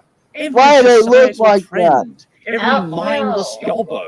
And the sound seems That more looks like a closely version of- resemble the noises my vacuum cleaner makes when I feed it cat hair. What is with Australia's obsession with horrible-looking paper-mache gobbo Jeez, families that's with the combined disturbing. intelligence of a cheese stick? Why are we so Me. talented at creating these dregs of road filth? What There's was the something to be point? said about obnoxiously Yeah, what was the trashy point? characters. The kind that wear Dumb. flip-flops to the mall and say something instead of something, and think the word wog is highly profound. From what I could pick up from the story, I think they live in a garbage dump on the beach. It stars a cane toad, the national nuisance of Australia.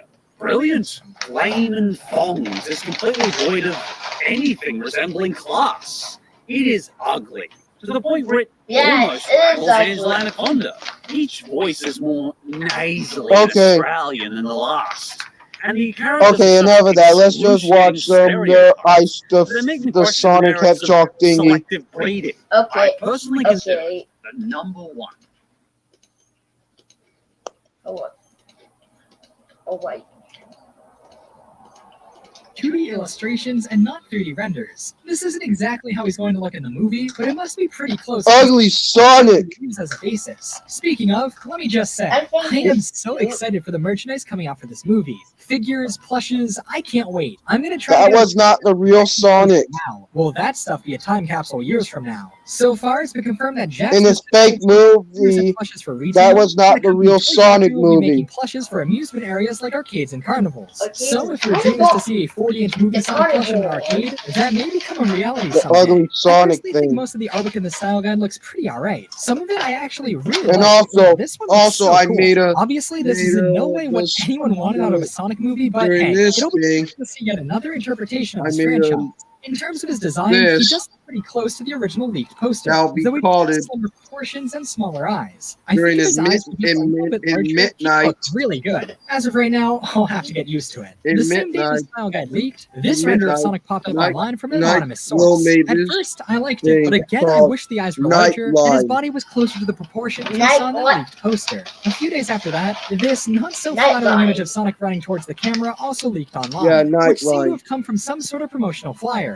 given the artwork for the other properties around Sonic. If that wasn't enough, an entire plot synopsis of the movie was leaked online by Reddit user ShrexDonkey57, who Let's do claimed the to see it during funny a test thing. screening for the movie, which I won't go into detail here Uh-oh. because it's starting to look like this is legit, and I don't want to spoil the entire movie. So, with all of these leaks coming out, it seemed like it would only be a matter of time before a trailer for the movie dropped. But then, nothing. They completely ignored the leaks, and no trailer surfaced. There were rumors of a trailer floating around insiders, with claims that Coolio's Gangsta Paradise was the background song, which sounded like the best thing ever, but nothing was Tony confirmed. Tiger! That was until CinemaCon 2019, where Paramount showed off 2 whole trailers for the movie, one focusing on Sonic and Tom, and another focusing on Robotnik, played by Jim Carrey. And yes, Sonic's trailer does feature Gangsta's Paradise. At this point, though, we're getting pretty far away from Ugly this video with Sonic! this topic, so I'm gonna leave it here. Maybe in the future future, I'll do a full history video on the development of Paramount Sonic the Hedgehog, but for now, all we can do is wait for the film to be released.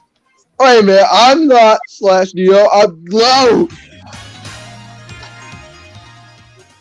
And there you have it, a history of all of the known Sonic the Hedgehog movie projects that never saw the light of day. While it's very far from what fans wanted out of a Sonic movie, I'm actually really excited to see Paramount's movie when it comes out. I know, it's very weird looking, and who knows if it's actually going to be good, but man, it'll be so fun to see it with friends. What I'm saying is this movie looks like it's going to be one of the most epic movies of all time, and I am so excited for that. I remember years ago dreaming of a Sonic movie, watching videos like Sonic the Hedgehog movie trailer by Sonic Toast, and hoping that one day something like this would happen. I'm excited to finally see Sonic on the big screen, even if it's not the Sonic I've come to love. You do have to wonder, though, how different would the series be if any of these movies had come out? The series would have been completely changed by any of these movies released. For example, if Sonic Wars of the World had come out, Sonic would have gotten a huge boost in popularity. And who knows? Assuming in that time when Sonic Extreme came out, maybe it would have sold incredibly well, completely changing the future of the series. I've always wondered how different Sonic would be now if Extreme did come out. Would we still have gotten Sonic Adventure? Wait a minute! Probably, but it's fun to think about. On the flip side, if Sonic Armageddon had come out, the series would have gone through Sonic Armageddon. Remember what Tom Kalinske said, a movie is so broad and gets so much marketing, everyone would have known about it. A movie has the potential to rocket a series' popularity, but also completely ruin it. It's a huge risk versus reward situation. I imagine that's why so many people are worried about Paramount's Sonic movie. If it's poorly received, this could seriously mess up the series for years to come. But I guess we just have to wait and see. Maybe Paramount Sonic will be a huge success, and take the series to popularity levels it hasn't seen in years. Maybe Sony's original plan for a Sonic trilogy will come to be. Wait a minute. I'm not young. I am another square. From over the years. Do you wish any of these had come out? Do you think any of these would have been better than Paramount's movies? Regardless, it's always fun to speculate and think about what could have been.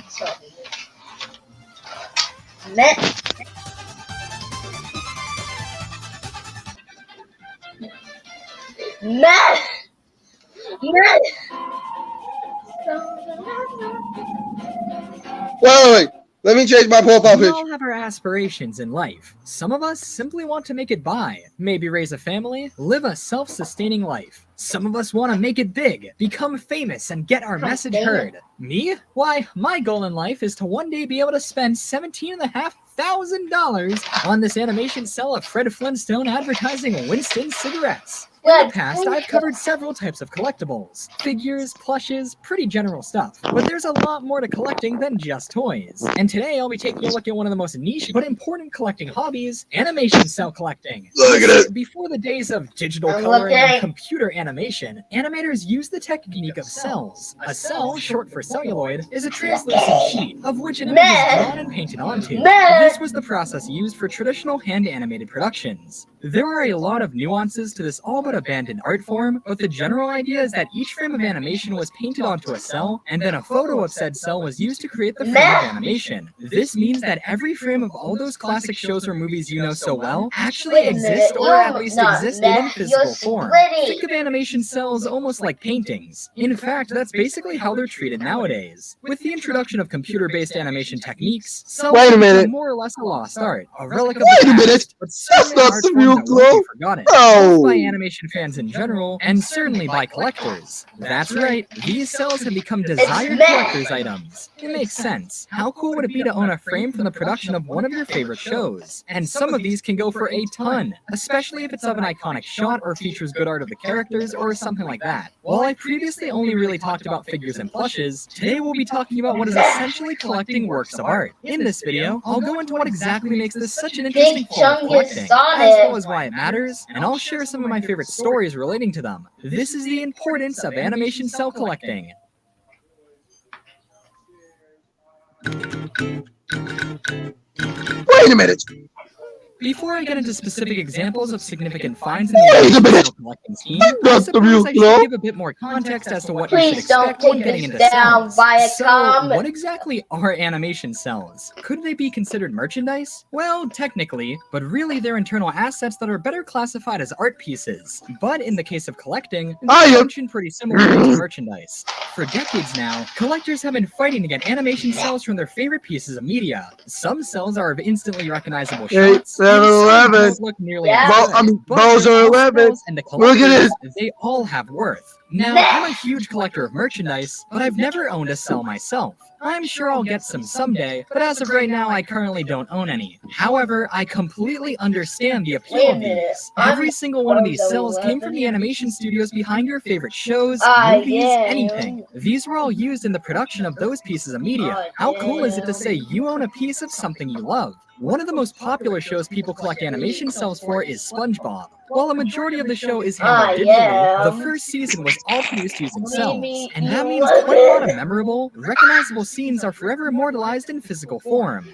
Cells can also lead to the discovery of the scenes from shows. I'll talk about more examples of this later, but in the case of SpongeBob, through the use of cells, people figured out that the episode Texas had a short bit of animation cut from it, dubbed Sweating It. If not for cells, we probably never would have known this. It only makes sense that SpongeBob, being one of the most well-known and recognizable modern animated series, would have such a dedicated cell-collecting community. It's too bad that SpongeBob went digital after only the first season, though, as Season 2 in particular features tons of now legendary episodes. Certain cells can go for a ton of money, especially ones from shots that are popular or unique. Season 1 of SpongeBob has plenty of these, sure, but could you imagine if cells from seasons like these existed? They would go for so much. Oh well, if the show was produced during the time cells were used, and was traditionally animated, cells of it likely exist and with enough digging can probably be found. Sure, some shows had their cells completely destroyed, more on that later, but if you're a fan of some classic pieces of animation, you'll likely be able to find at least something you're interested in.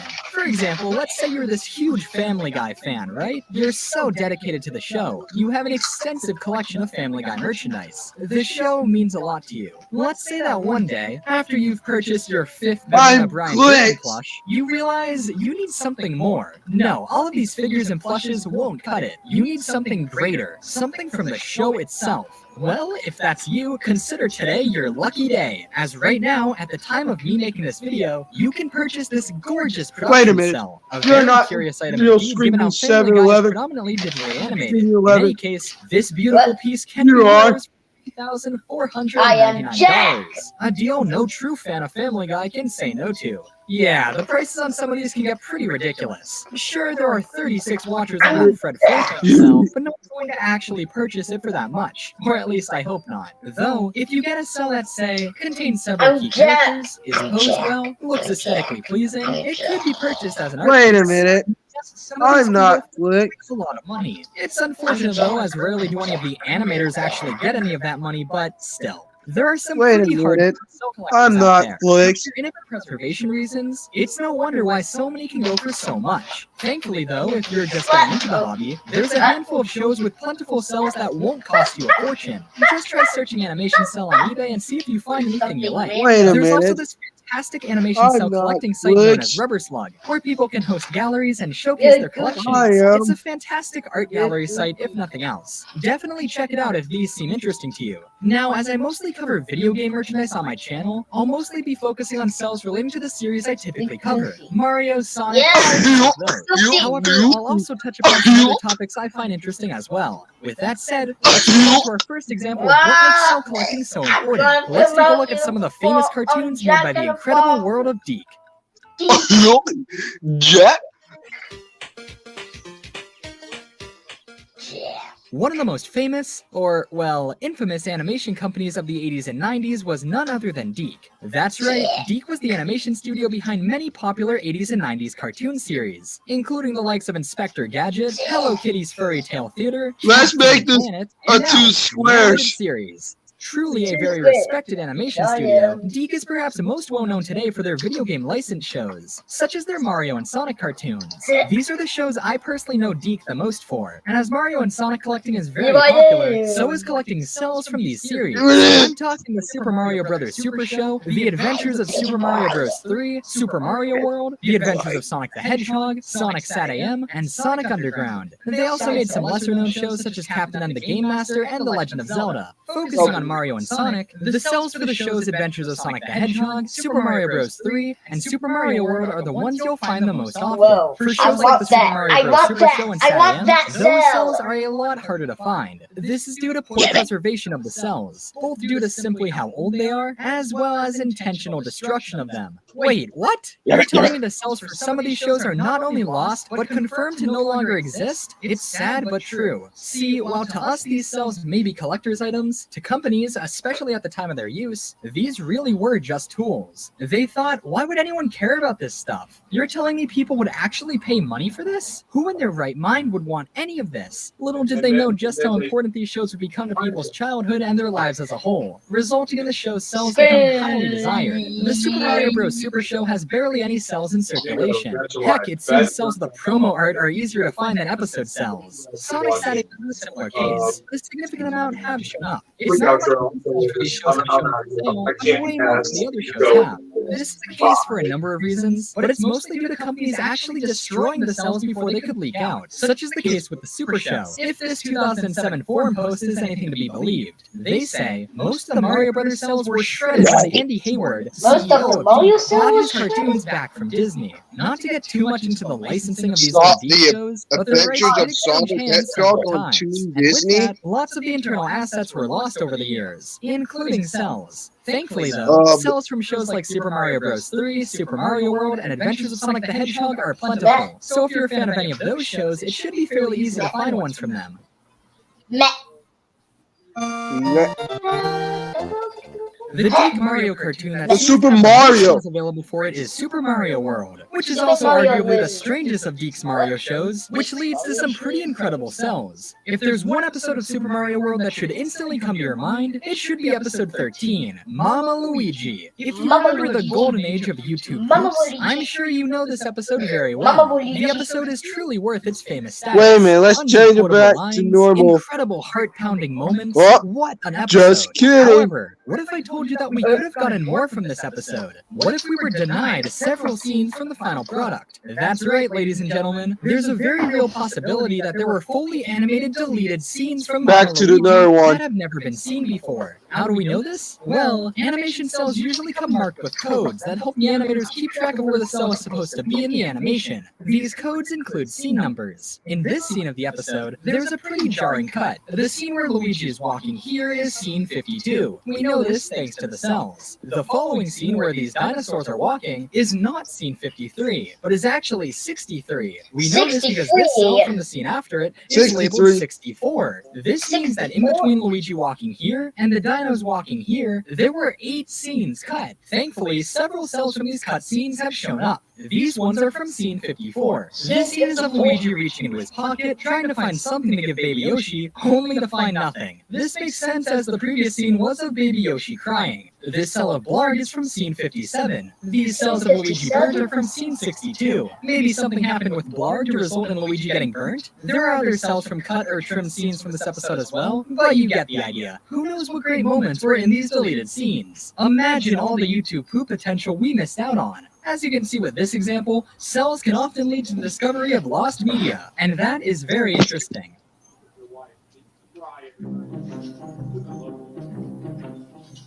My personal favorite of the Geek Sonic cartoons has to be Adventures of Sonic the Hedgehog. I used to watch it a ton when I was younger, and while I do appreciate the likes of SatAM, I really enjoy the wacky, feel-good atmosphere Adventures has. Wait a minute, I forgot. The animation Is style of the this show is very copyrighted? distinct, with the characters often and they really pushed what could be done with a simple concept Sonic show.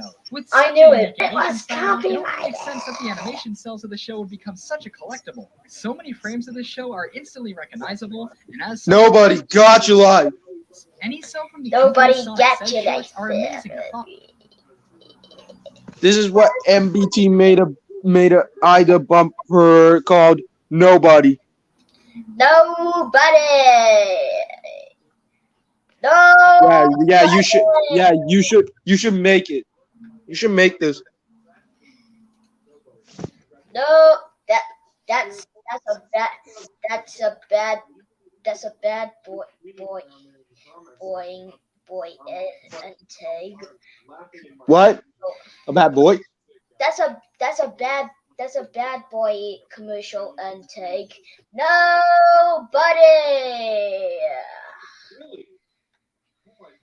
Wait. Why did they made a? Why did they made a? Sponsored by nobody. Sponsored by nobody. Oh crap! In the past, I've always looked at plushes as a form of art. That might sound strange, but when you think about it, someone out there had to design, Make it pattern, in and produce all of it. PowerPoint. I mean, Nobody. come on. You can't look at this Funky Kong plush and tell me it's not art. So much time and effort goes into designing even just one of these guys. Not to mention designing their tags, their marketing material, and all of the behind-the-scenes work that happens. A lot of talent and skill goes into the design of stuff like plushes, and I don't think many people realize that. However, while it is true that many plushes give fans of these characters a way to either play with them or simply have a physical representation, What they made either nobody presents. they're made to sell. They're made to promote and Nobody advertise presents. as they represent. Some plushes are more Ducky. That's the but April because Fool's of idea.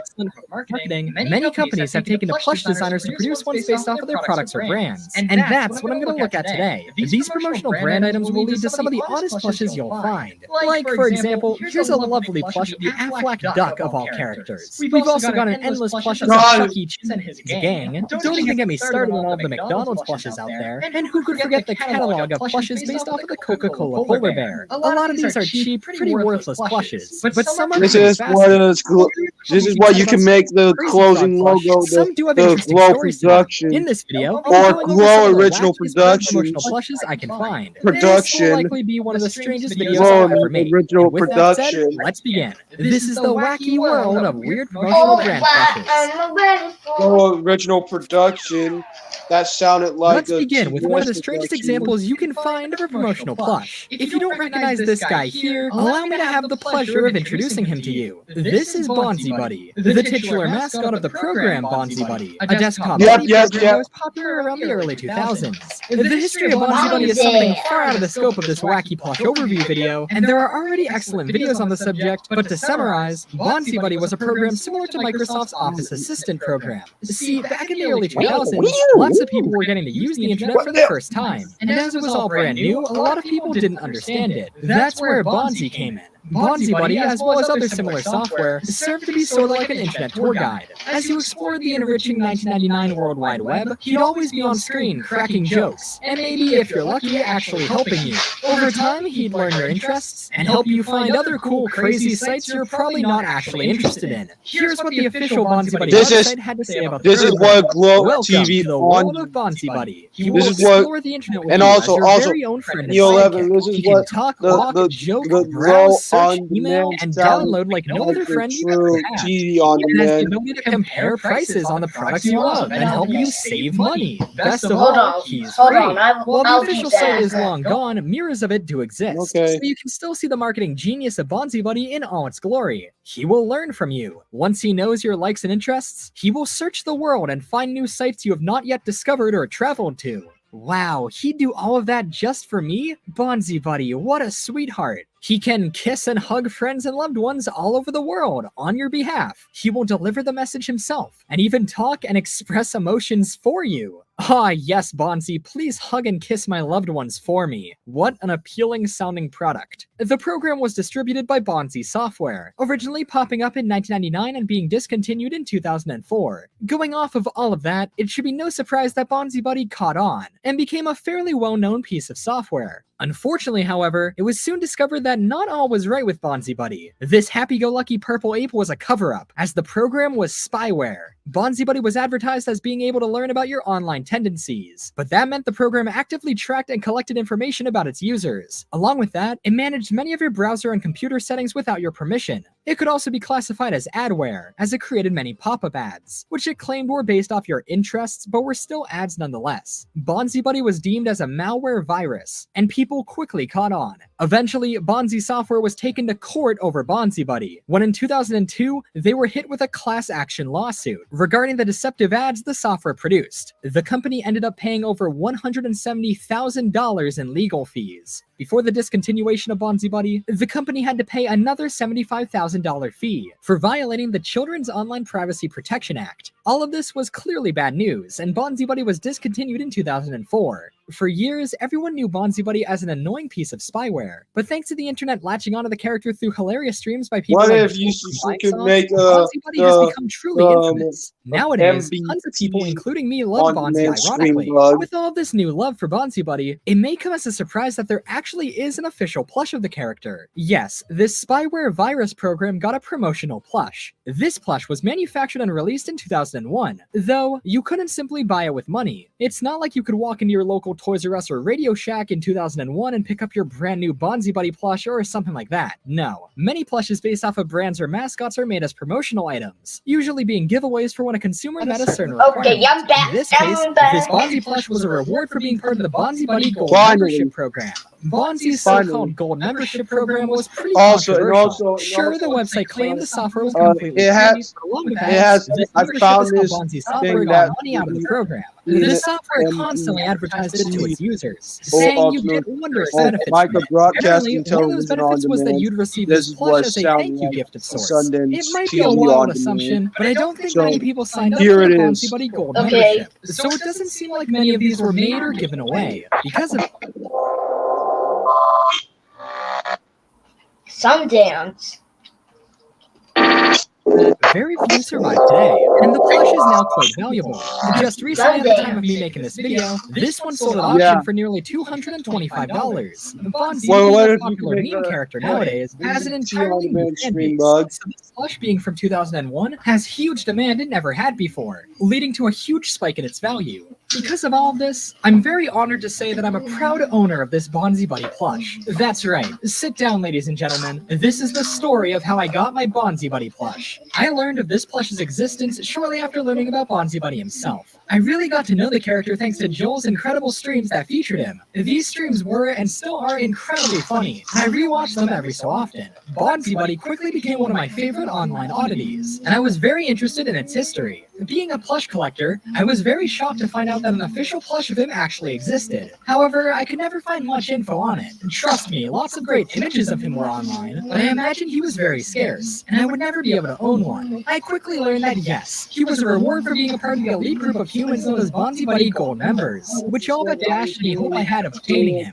For years now, this listing of Bonzi has been on eBay. It was for a mint condition Bonzi Buddy plush. The listing's images were very high quality, and man, was he great looking. However, there was one slight problem. The listing's price was $500. Well, I never saw myself paying that much for him, so I carried on with my life. However, just recently I got back into looking for the plush, and right around the time I was looking for him, this auction went up. With a starting bid of $120, and then what if you can make Jonathan Anderson Entertainment logo? Then that auction ended for $225, as I mentioned earlier. Safe to say, I did not win it. However, that $500 listing was still up. I was curious as to how many Bonzi plushes had actually sold on eBay. So I checked the eBay archive site Worthpoint, and as I expected, very few of them had been sold over the years. However, a whopping 7 of the 10 archive sales of the plush all seem to come from the same seller. That same listing hadn't been up for years. It was the seller selling off tons of old stock of the plush. They had multiple Bonzi Buddies.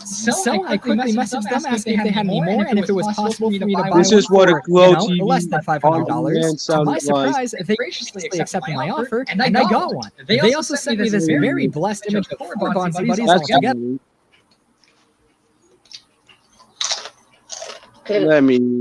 Let me do this real quick.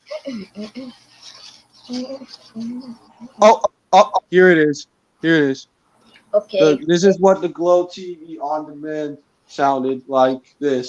So here it is. Fun to me.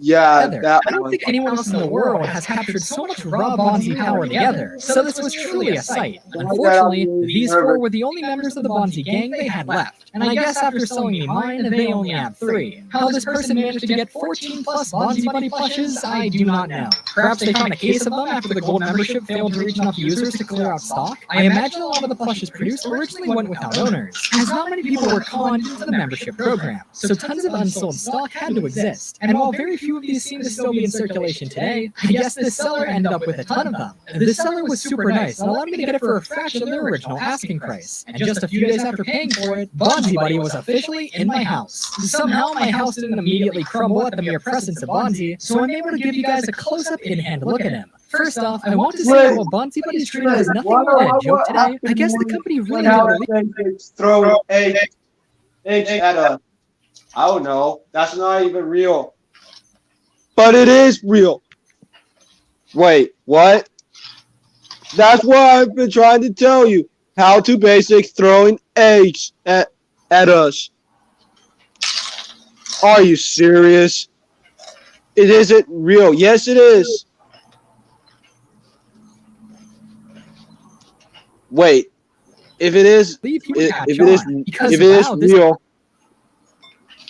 Splitty, you know what happens when you throw when how to basic throwing eggs at us?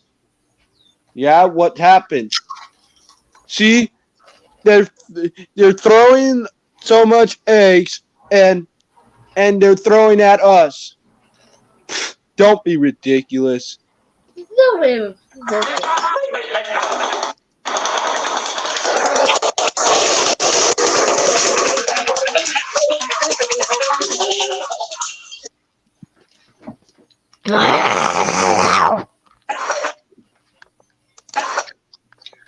Wait a minute. If How to Basic's throwing eggs at this place, how come he throwing eggs at us? Are you sure? Are you sure you're gonna be okay, Splitty? Yep. Not.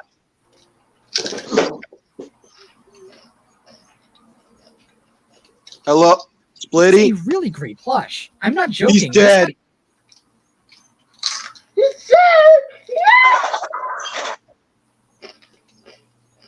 He's dead. He has been killed by How to Basic for throwing eggs. No! Look at this. They made a mess.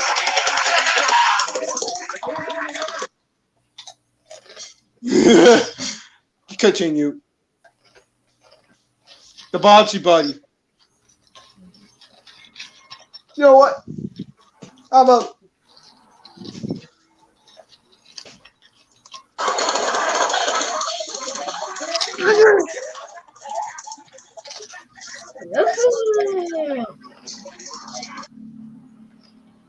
this is what Yoshi has a seizure. That is seriously sounding high like quality. this. He might be the best Bonzi Buddy related thing there is. The materials used are super soft and vibrant, his pattern is spot on, and he has big plastic eyes that capture his cartoony look perfectly. One cool feature of this plush is that he has Velcro on his hands, so he can pull off his signature pose. If you want, You know what? however, you can play his arms. When Yoshi Fans of sees 90s this, will be prized.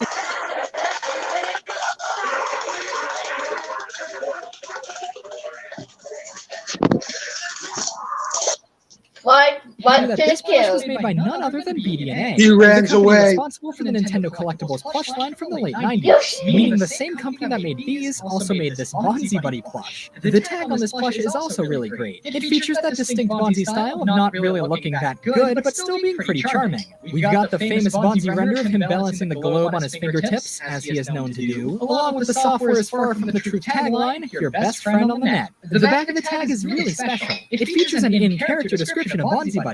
I'll let the big man say it himself. Welcome to the future of internet travel. I'm your Bonzi Buddy, and will make you interact with your computer. I'm your interactive friend and traveling companion of the internet. I walk, talk, sing, browse, and search the internet with you. I learn your likes and interests and automatically find websites you have not yet discovered. The more you use me, the smarter I become. Right. Anyway, this plush is seriously well made and super Smarter cool. I If you wish to find him, good luck, because he'll run you quite a lot unless you get lucky. But he's totally worth searching for. I mean, look at him. He's Bonzi Buddy, your best friend on the net. Why did he throw eggs? This plush is out of pure love for these Has characters. a me- this is a true that there messy will always moment. be a bit of nostalgia attached to these guys. One thing I'm super nostalgic for is old websites. You know what? This is a messy moment. I was never an active user, but as a certified 2000s, You know what, 11? This is a messy moment for how to base it. General artwork, comics, animations, you name it. I spent a lot of time browsing the site. DeviantArt was really popular in the 2000s, so I'm sure many of you can relate to this. One thing that always stood out to me about DA was its mascot. While many of you probably recognize this guy, you might not know his name. This is Fella, and he's been the DeviantArt mascot since 2001. Designed by the user Switch. The design was created for a contest to design a mascot for the site. The Fella won, and has been the main mascot of the site ever since. He's got design changes, with his current look being the one most people know. Before this design was introduced, however, the Fella received an official plush, which could be purchased in the official DeviantArt store. The plush was designed by the same redesign Fella, the Kid Chaos. Here's an original piece of concept art for the plush, and here are some turnaround concepts of the plush as well. It's awesome that so much design work for this guy is available. You can't eat a pizza. That's disgusting. Pre-order in 2007 on the official DeviantArt store, and he was available shortly after that. He quickly sold out, but was restocked a few times. Considering how much work went into this guy, it's no surprise that this plush turned out great. He's a good 12 inches or so in length, so he's quite large, and captures the mid-2000s look Fella had very well. This is a plush of this design of the character, and not the 2008 redesign we know today. Because of that, he has very detailed eyes and the DeviantArt logo tattooed on his body. His details are embroidered and look really nice. Fella is a very simply designed character, so having these be embroidered makes a fairly simple plush appear far higher quality than it would have otherwise. Also, thankfully, his seam lines are not nearly as noticeable as they were on this old piece of concept art. My Fella is the original release of the plush. However, after DeviantArt changed its logo styling, he was re-released with, in my opinion, a much nicer placed logo. The rest of the plush remained the same, however. This was the last release of the plush before the store shut down, meaning he's no longer made and no longer available for purchase. Unfortunately, the DeviantArt store shut down on May 29, 2013, and no future Fella plush has been released. It's also unlikely one ever will be, as he's not that prominent on DeviantArt anymore. Before the store closed, however, another DeviantArt plush was released, this one being of a super llama. While not as iconic as Fella, llamas were a huge part of DeviantArt back in the day, so this is a really nice thing to have if you're a fan of the site. You can also buy these guys in a cheaper bundle together. The Fella was also re-released in a bundle with 2 exclusive Fella stickers. Exciting stuff, I know. His tag is unfortunately pretty basic, simply saying, "I'm a Fella plushie," though it does have an in-character description on the back, which is always a nice touch. As I said, I was never a huge DeviantArt user, but the site does have a special place in my heart, and I have a ton of memories of the site from when I was younger. Having this plush is a nice reminder of those memories. Welcome. Welcome, baby.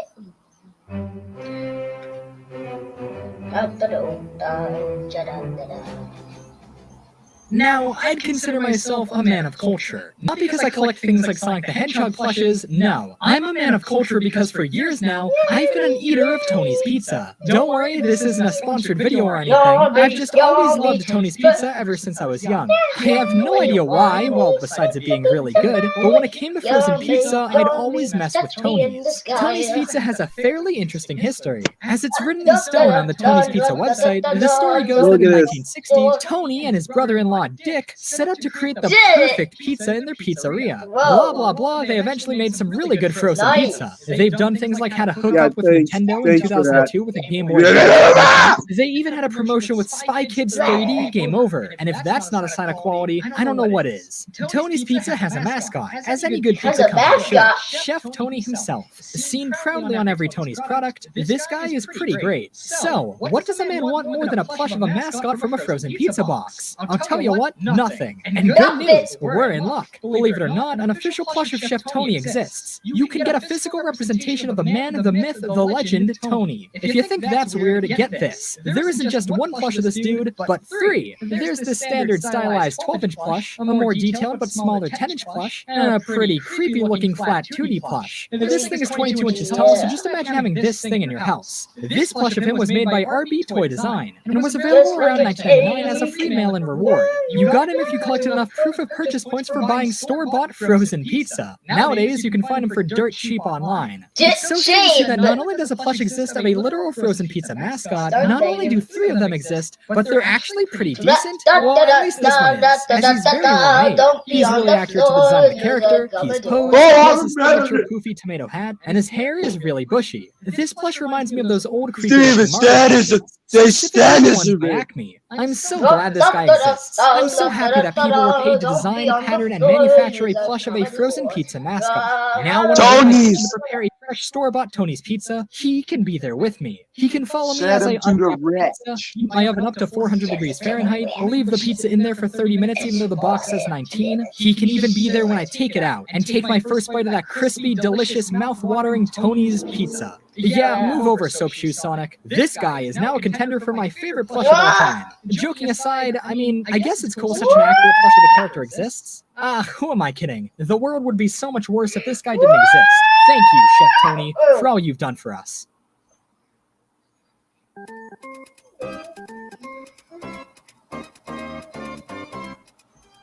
While there are countless plushes made for series like Mario and Sonic, certain video game mascots get very few items made of them. Many of these lesser-known character plushes have fallen far into obscurity, giving fans little hope of ever obtaining them. One such plush is this guy. I want it dark. Is an official promotional Bubsy the Bobcat plush manufactured in 1993. Bubsy, much like Bonzi Buddy, has become very notorious. However, back during the release of his first game, the company Accolade really believed their Bubsy would become a big deal. Several games were made, a cartoon pilot was produced but no show ever materialized, and a lot of promotional goods were created. However, Bubsy didn't last long, and while he's back now, there was a huge gap in time where no Bubsy merchandise was produced. That means that what does exist is very hard to find, as believe it or not, Bubsy does have some pretty dedicated fans who'd do anything to get any merch they can find of this character. The true Bubsy merch holy grail, however, is this plush. Information on this guy is very scarce, as he was never actually commercially released and was only ever given away to employees of Accolade. This plush has been high on my want list for years. Bubsy is such a wacky character, so the fact that there's an official plush is really crazy to me. It's really cool. Only a handful of images of this plush have popped up over the years. It doesn't even seem like any have ever been sold on eBay. And I don't know about you, but I don't personally know anyone with this mythical Bubsy plush. So these images and brief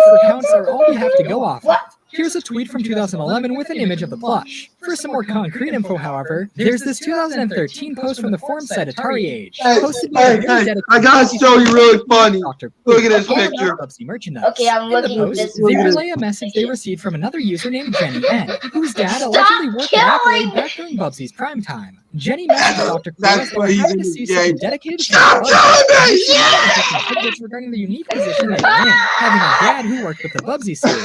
They recounted that their dad used to come home with random pieces of Bubsy merchandise, one day even coming home in a Bubsy mascot costume. Wild stuff. They also talked about how they used to go to Accolade's headquarters and saw some crazy stuff there, including this plush. That confirms that yes, he's official, and was an internal item that could be taken home by employees. They said that at the Accolade headquarters, they had a whole drawer full of the plushes. A whole drawer full of Bubsy plushes? Considering how non-existent this guy is nowadays, that is crazy to think about. It reminds me of how Sega had a good 40 or so Soap Shoe Sonic plushes hanging out at the Sonic Cafe. They ended the message by saying that they would follow up with more pictures of the plush, as well as, get this, pictures of his companion. Yes! This would seemingly be a plush of Arnold the Armadillo, Bubsy's sidekick. Does an Arnold plush exist? That's way more insane than just the Bubsy plush existing. Unfortunately though, no evidence of that beyond this post has surfaced. While to many people a Bubsy plush may not seem that special, I'm sure there are tons of Bubsy fans who desperately want this guy. Once again, similar to Bonzi Buddy, this plush looks to be incredibly well made.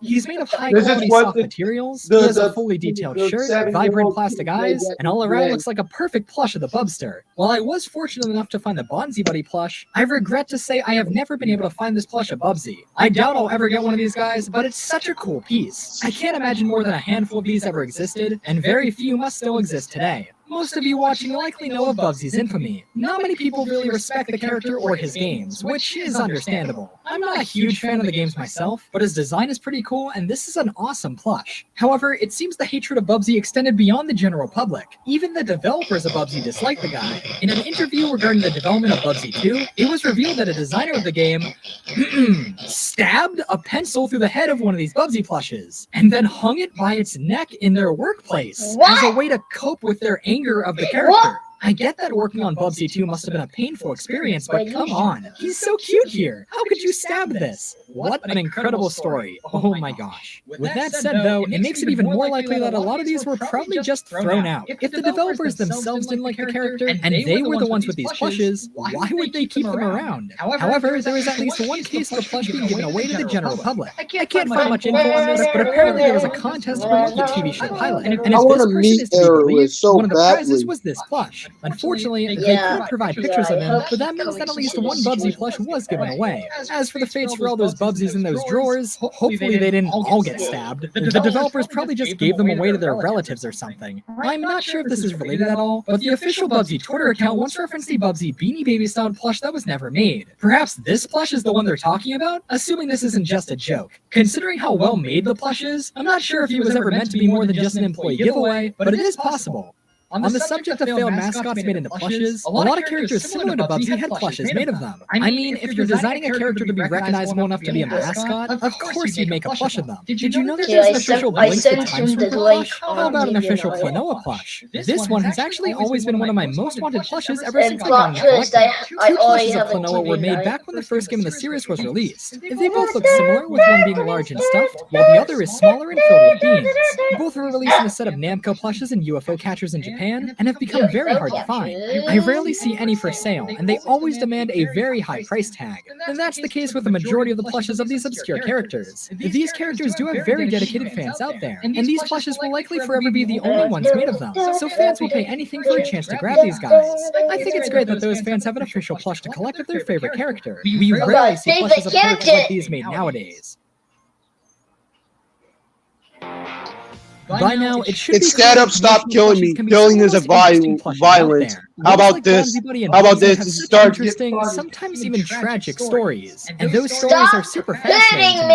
It's great when a plush is not only just a really nice collectible on its own, but has a story to go with it. History to make it worth more than just the item itself. On its own, this is just a slightly above average plush of a purple gorilla, but all of the context and sentimental appeal brought by it being Bonzi makes it so funny and really cool. There are a lot more examples of bizarre and out there promotional plushes, but I think you get the idea. And the best part is, there isn't much demand for a majority of these guys. Like I said, the Chef Tony plush, for example, can be found for really cheap, though some can become very valuable if the brand associated with them becomes popular, like what happened with Bonzi. I hope you've enjoyed this interesting look at a section of plush collecting not off the plush collecting. I'm sure many of you have. Huh? Oh, well, we're all going to watch today. Stop copying! Nay! In the past, many people have asked me, what is the rarest thing in your collection? And to be honest, that's a really tricky question to answer, as it depends on how you gauge rarity. I have items that are worth a lot of money, sure, but if I was to pick the rarest stuff I own, it would have to be my prototypes. Over the past few years of my time collecting, I've been lucky enough to score a number of early test shots, samples, and prototypes from various merchandise lines I collect for. I've covered some of these on my channel before, such as the unreleased Big the Cat plush by Jaspers, and the Sonic the Werehog plush by Kelly Toy, both of which were never before seen in full prior to me finding them. These two are very special to me. As far as I know, I'm the only person in the world who publicly owns them. Both of them were found in Chinese factory wholesale listings, and are likely to be some of the last remaining samples of them out there. And that's what makes prototypes so important to me. See, I'm undoubtedly up there with the coolest people alive, because I care a lot about the history of toys and merchandise. Practically every video on my channel is just as much about the history and context of the items, as they are about actually reviewing the items themselves. items. I love researching the release windows, the companies, how these were made, and whether or not there's more to these merchandise lines than many realize. With any toy line, there will always be plans that fall through. There will always be items that change during production or simply never get released. This makes the existing samples of these early unseen items incredibly important, but unfortunately, very few people seem to make an effort to preserve them. Sometimes a prototype is very similar to the released item, perhaps only being of slightly higher quality or made of different materials, but other times they are completely different, and sometimes they are of items that never get released at all. Think of prototypes as the toy equivalent of video game betas or work-in-progress cuts of films. They often have notable differences compared to the final release, and sometimes are of items that just never came out. And given my love for the history of this stuff, I've taken it upon myself to seek out these prototypes and factory samples, and miraculously, I've been given the opportunity to find and own many of them. In this video, I'll be going over many of the prototypes in my collection and the stories surrounding them. From Mario to Sonic to Jimmy Neutron, my prototypes are some of my favorite items I own, and I'm so excited to tell you all about them. This is the mysterious world of prototype merchandise. Let's begin. Let's begin.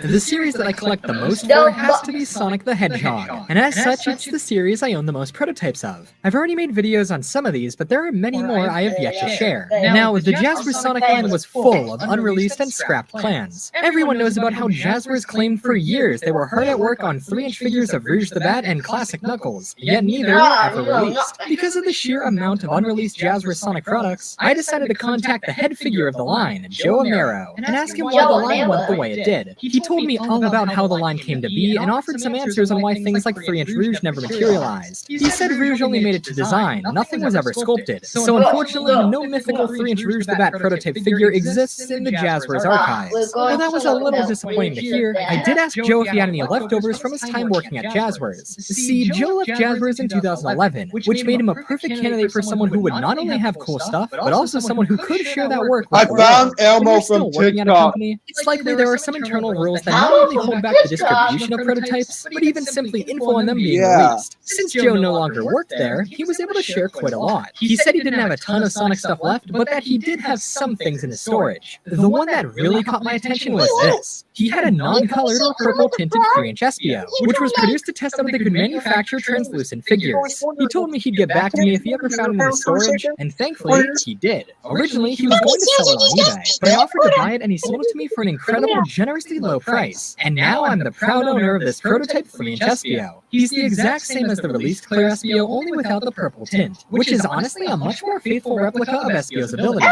According to Joe, it was Sega's decision to give the final figure its purple tint. I have no idea why, as this is a much more aesthetically pleasing figure without the jarring color. This prototype is so cool to me, not only because we had never seen it before prior to Joe selling it to me, but also because it gives insight into the Jasper Sonic line's history. Clear Blue Sonic was released at the beginning of the line, but according to Joe, this figure was made to test out clear figures, implying that SPO was already sculpted well before the line even launched. I also love how the figure has noticeable imperfections, such as these air bubbles. This truly is a one-of-a-kind piece, and yes, I do believe this was the only one ever made. As a form of authentication, I asked Joe if he had any Jasper Sonic print materials he could sign and include with the figure, and while he didn't have any on him, he did send me some digital copies of some materials he produced for the line. I picked this one out and he printed it and signed it. And now, since the Jasper Sonic line means so much to me, this is one of my favorite pieces in my collection. I am incredibly honored to own this guy, and do not worry, I'll make sure this figure remains safe for years to come.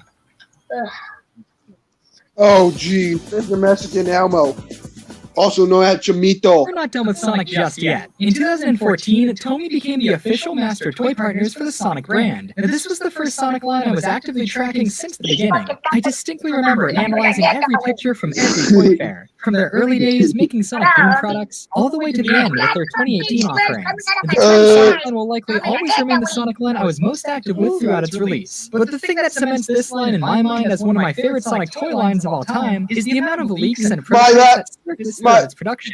It messed up the laptop, now it says Spanish. But it's about time I talk about them. These Tomy Sonic leaks honestly deserve their own video someday, but I'll briefly go over most of them here. I didn't really get into searching for prototypes until around 2016, and what a time to get into it that was, because that's exactly when a ton of Tomy leaks popped up online. See, by late 2016, Sonic Boom messed up the laptop, now it says Spanish.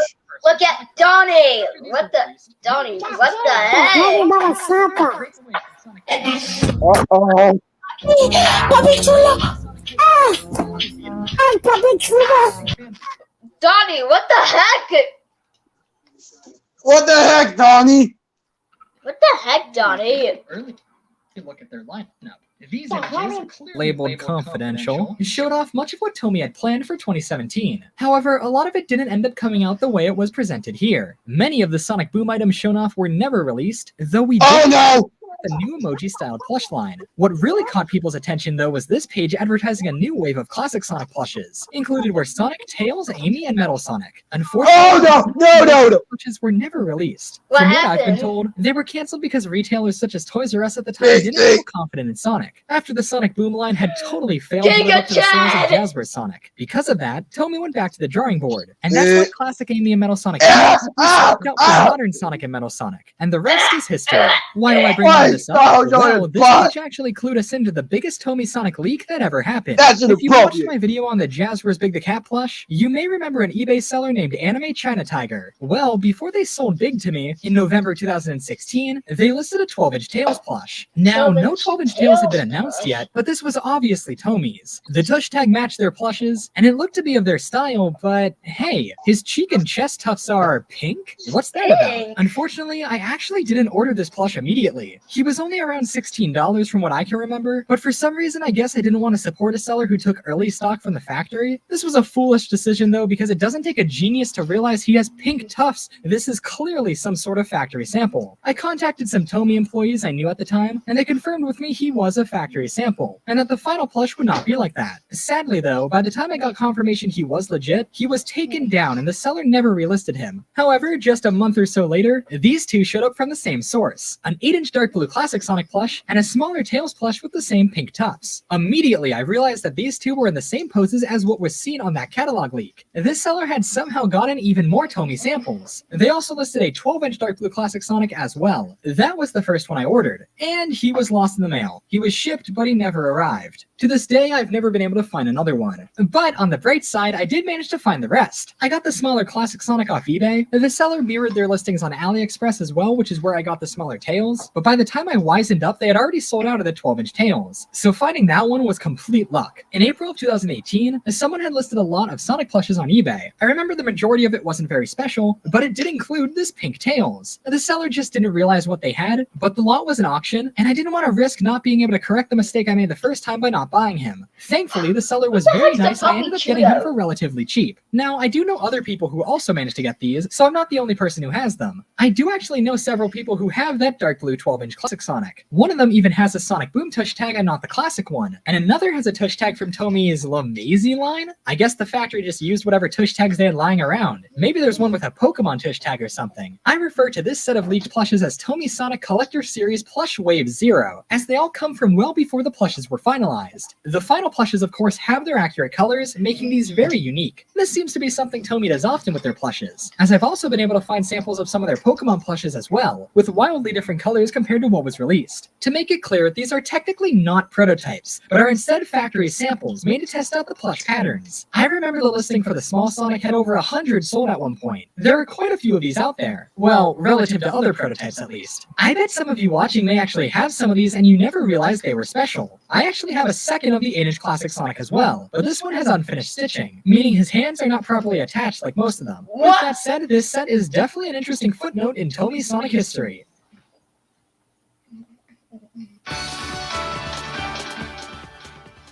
If you think that's all for Tomy Sonic prototypes though, we're just getting started. After seeing all these eBay leaks, I started searching on the site Taobao, the Chinese shopping site I talk so much about when it comes to these prototypes. A lot of the stock on Taobao, when it isn't bootleg stock, is factory stock, meaning a lot of prototypes and samples show up. These Tomy listings are actually what inspired me to start looking at Taobao, so you can thank these guys as to why I found Kelly Toy Werehog. Around the time of those eBay listings, back in February 2017, a listing on Taobao with similar stock appeared. A lot of the the images from the listing are unfortunately lost now, but a majority of it wasn't that exciting. It was mostly just factory stock of the final plushes. I mean, they did have some of the dark blue classic Sonics, but it wasn't a lot of interesting stuff. Well, that was the case besides these. Just like the differently colored classic samples, here are some samples of the Sonic Boom emoji plushes, all done in a light blue color with yellow skin. I immediately fell in love with these guys. The emoji plushes are already super charming, but adding this pastel color scheme just makes them even better. It's a shame they were never released like this. Unfortunately, when these were listed, I had no way to import from Taobao, so they went up and sold without me buying any. However, on Taobao, there's a feature where you can review a product you bought and include a picture, which thankfully a lot of people who got these did. Shoutouts to the people in China who took photos like this one where Sleeping Sonic is with a sleeping Kirby, as well as this one where...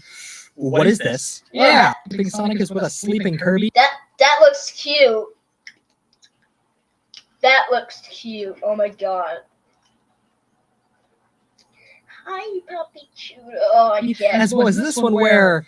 What is this? Yeah, looks like this was included with the stock sold by the seller. I can imagine the buyer must have been pretty confused when this goofy boy showed up. This bandana-less Sonic is actually an even earlier prototype of the Happy Sonic plush. He has the proper colors, but you can tell his pattern isn't anywhere close to final. He's a lot rounder than the final plush, and he looks so cute. His tush tag is also completely different, saying Master Hero Sample on it. This tush tag can be found on most of the Tomy Sonic prototypes, mainly those seen at Toy Fair. Seeing one with it in the wild was crazy. Unfortunately, though, again, I didn't buy any of these. I completely missed them, and it was something I regretted for well over a year. With that said, you can imagine how overjoyed I was when my guy, Anime China Tiger, listed these on AliExpress of all places. That's right, light blue Sleeping Sonic, Sad Sonic, and yes, a Master Hero sample of Sad Sonic. They all drinking water. 2018. This depressing trio ironically made me incredibly happy. I believe I found the listing the day it was posted, as they only had one in stock of the Master Hero Sonic, but I was able to grab it, and they arrived a few weeks later. It was so cathartic to actually have these in person, especially the Master Hero Sad Sonic. We had never seen a picture of that one before, and I had one now. Though the one they shipped out to me isn't actually the one from the listing photos. Mine has a final Sonic Boom tush tag and not the Master Hero one. It's slightly less cool, but I really can't complain. I may never find the light blue Happy or Laughing Sonics, and I'll always regret not grabbing these off of Taobao when I could've, but even just having these ones is a dream come true. I love having all these different versions of the Sad Sonic. It's like a Sad Sonic evolution. Yeah. Maybe someday the ones I'm missing will show up again, but for now, who knows? In any case, you guys in China better be taking good care of them. Yeah, I agree. We're almost done with Sonic prototypes, but I have one more I want to talk about today. So the story for this one is that one day I searched Sonic Plush on Google, checked the recent results, and for some reason this Hungarian website showed up in the results. And on that site I found a listing for this guy. At the toy fairs, most of the plushes Tomy had on display were samples with this tush tag. And since I had followed this line so closely, a dream of mine was to get one of the plushes with this tag. While he's still really cool, the Sad Sonic plush not having it was a real letdown. These tush tags are true forms of authentication, and I would have done anything to find one. Well, it turns out some random seller in Hungary had one. And of Sonic, too. Getting a master... Let's watch another Another thing. Another thing that is Pat Mac related. Oh man. Okay. Okay. Puppy Chudo. Puppy Chudo? What the heck's a Puppy Chudo? Sonic Since the beginning of the Tomy Sonic Complaint regarding their figures has Hi, remained Puppy consistent. Chudo. Their figures have good sculpts, usually quality paint jobs, but for many, the articulation has been severely lacking.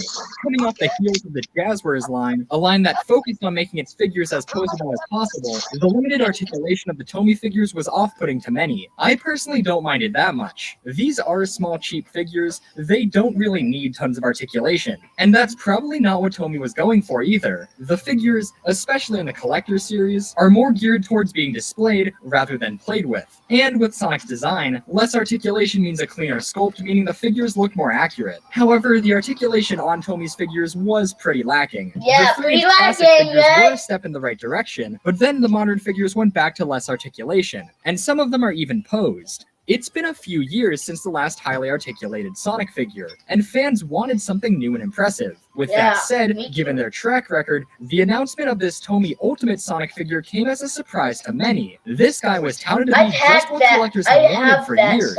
He would be of a good size, come with a base and tons of accessories, and, most importantly, he would have a huge range of articulation. This all sounded too good to be true, especially at the figure's $30 price point. Could Tomy really pull off such an ambitious figure? Only time would tell. And in early March 2018, he was released. So far, it seems like he's exclusive to GameStops in the US, though I'm sure he'll make his way to other stores eventually. I pre-ordered mine the day they went up online, and he finally arrived. So, let's see if this so-called Ultimate Sonic figure lives up to the hype.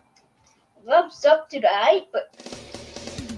Let's start by taking a look at the packaging the figure comes in. It's in the same dark blue pixel-styled box that all of the Collector Series Tomy Sonic products have come in. The box features a window display at the front, top, and partially to the side, giving you a great look at everything inside. Some things of note here on the front of the box is the classic Sonic the Hedgehog logo here, the text that reads Collector Edition. Also, it says that this figure is recommended to people ages 8 and up, as opposed to 4 and up, which is what most Tomy Sonic products have. The sides and back of the box have some nice 16-bit Sonic sprites, which is a great touch. You can also see this blurb about Sonic, which is on many of Tomy's releases. This time, however, it's typed out in many languages, making this figure as universal as possible. Scattered around the box are the usual Tomy legal information, and the majority of that can be found on the bottom of the box. The packaging for the figure does its job really well. It's very well stylized, and the 16-bit art makes it stand out more than the usual Tomy Sonic figure. I also want to commend the way Sonic and all of the accessories are positioned in the box. Sonic is in a running pose, with a bunch of the accessories around him. It all looks very appealing, and I'm sure this packaging will do a great job enticing people to purchase this figure. To open the box, all you need to do is cut some of the tape, and then open these flaps. I chose to do so at the bottom to keep it looking nice at the top. Opening the bottom flap reveals this, an instruction booklet to go with the figure. The booklet showcases all the accessories that come with the figure, as well as some basic instructions on how to take the apart. More on this later. There's also some example poses you can pull off with the figure, including this interesting one down here, which seems to show an early prototype of the figure. The eyes on this one are a lot bigger than on the released figure. Also, that green hill background in the box, that's an actual separate backdrop you can remove from the box. It's not that big, but definitely could be used on display. Anyway, let's not waste any more time on the packaging and get into the figure itself. Here's the figure itself. Standing at around 6 inches tall, Sonic is looking just about perfect. His sculpt looks fantastic, his paint job is surprisingly well done, and his articulation is exactly what we've wanted. So, let's talk about it. When this figure was first announced, I had a few worries. This had the potential to be one of the greatest Sonic figures of all time, but there were a few things they needed to get past in order for that to happen, and that all came down to the quality control. This is something that has plagued many previous Sonic figures. Say a figure's concept itself was very cool, but the execution often maybe paint was off, release or flat.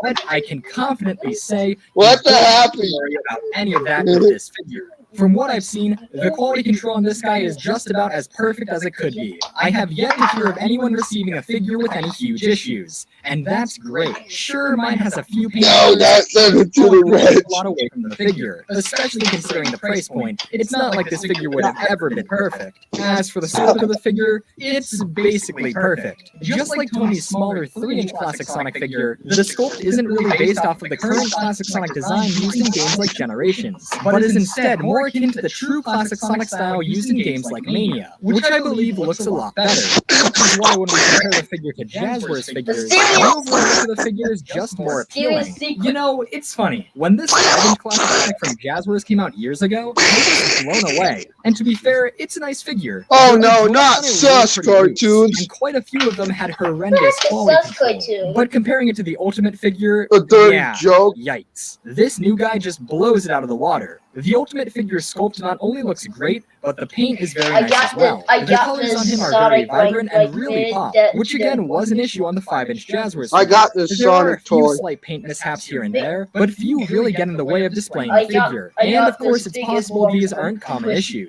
The only one that bothers me at all is this little speck on this alternate piece for Sonic. Donald Duck is bad. An issue to me. As for the figure's articulation, here's where it gets good. Sonic's head can not only just move side to side, but can also move up, down, an all-around. Sonic's arms can also move all around, and his elbows can bend and swivel. His hands can also swivel and can be positioned in any way you want. These also apply to his legs and shoes. Probably the coolest point of articulation on this guy is his stomach cut. You can swivel it, similarly to the Jasper figures, Here but it unlike goes. those, the joint is sculpted under Sonic's stomach circle, meaning it doesn't break the sculpt when you use it, allowing for it to be a lot more useful with posing, and also making the poses look more natural. All of this articulation allows for a near endless amount of posing options. This guy is just really fun to mess around with. It's fun trying to recreate The same iconic Sonic Sonic. poses, most of which he can pull off. He can't pull off every pose imaginable, but if you try, he can do almost What anything. do they try?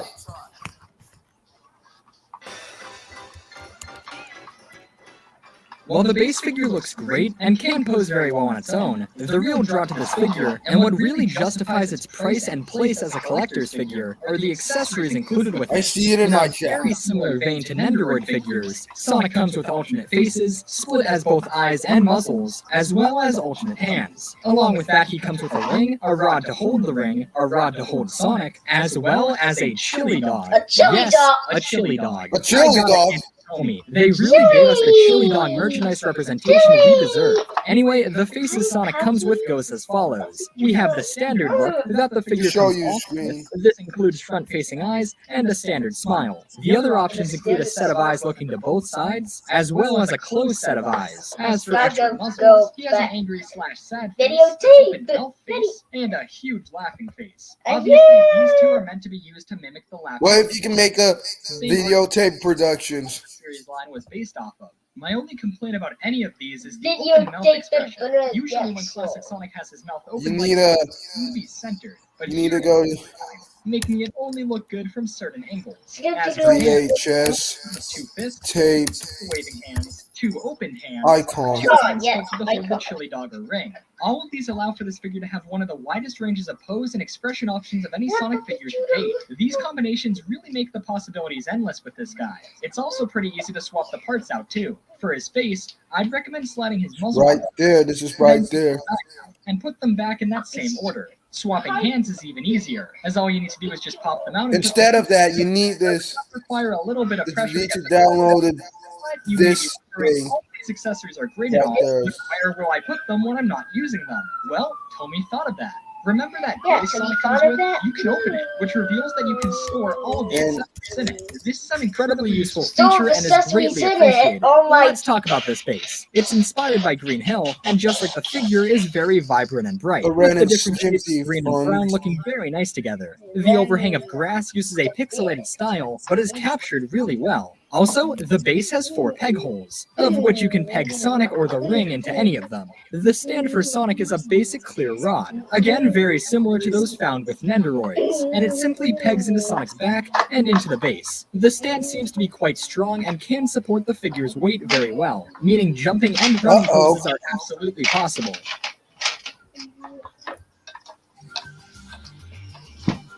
Now, What is it? let's see. The base, the alternate expressions, Stream. the item accessories. This figure is Stream. clearly inspired by Stream. Nendoroids. So, let's compare it to the actual Sonic Nendoroid, which was released in 2011. Ah.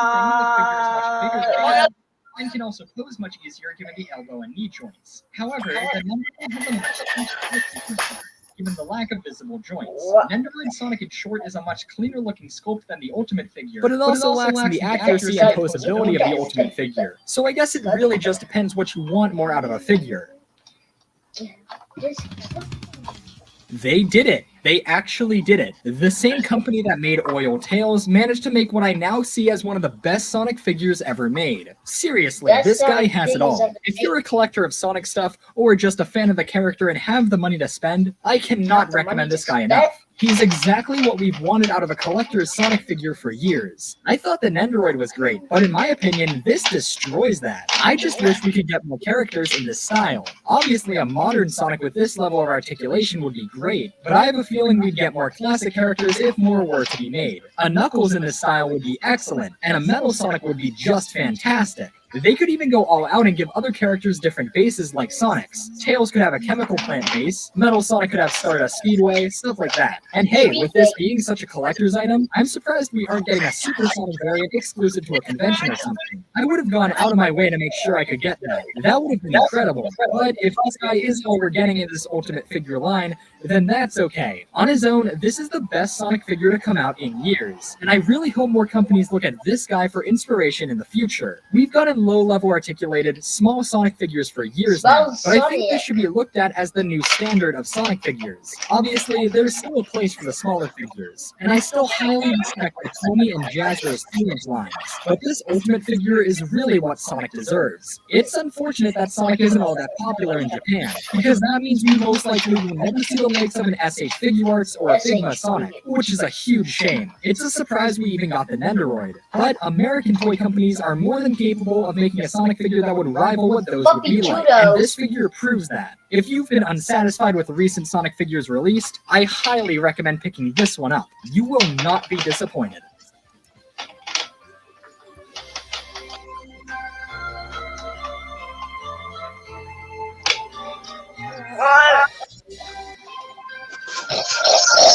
Yeah.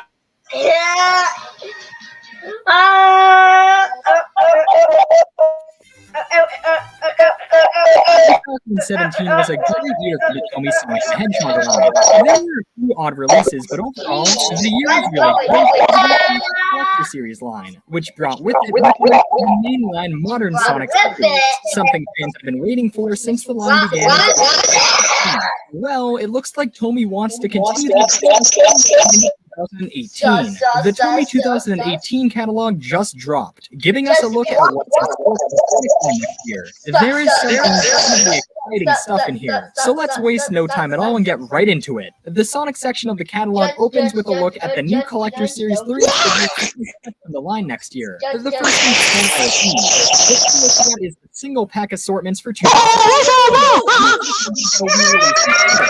What I assume is around which will be released in April is nothing special. It's just single pack releases of Modern Sonic and Modern Knuckles. For those who already bought the comic packs or Forces pack, this is nothing too exciting, but it's warning option with getting them. Wave 2 of the single packs, however, is some really great stuff. That assortment, releasing in August of 2016, Sonic, but also Shadow, as well as Super Sonic.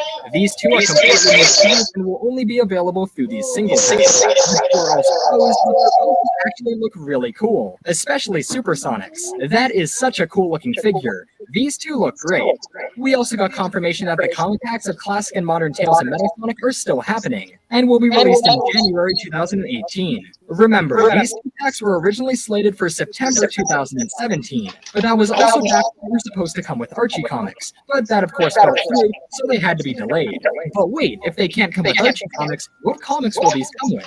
Oh, just comics made exclusively for these packs? That's right, not only will you get 2 figures of a specific character, but also a special comic centered around that pack's character too, and they're apparently made by Sonic Team themselves. You can see their logo on the covers. You can also see what might be a Sonic the Hedgehog drawing above their logo. I really hope that's what that is, because that would be incredible. A comic titled Hero will be coming in the Tails pack, and one titled Rival will come in the Metal Sonic pack. All we have right now are these cover images, but I'm very excited for these. The art on the covers look great too. And for the record, no, these comics aren't connected to IDW's Sonic comic either. These are solely made for the Tomy packs. Here we also get our first look at the 3-inch Classic and Modern Metal Sonic figures, and I think both of them look really cool. The face on Modern Metal Sonic looks a bit off, but I really like the poses on these, and it looks like their articulation will still be usable. I'm very excited to get them.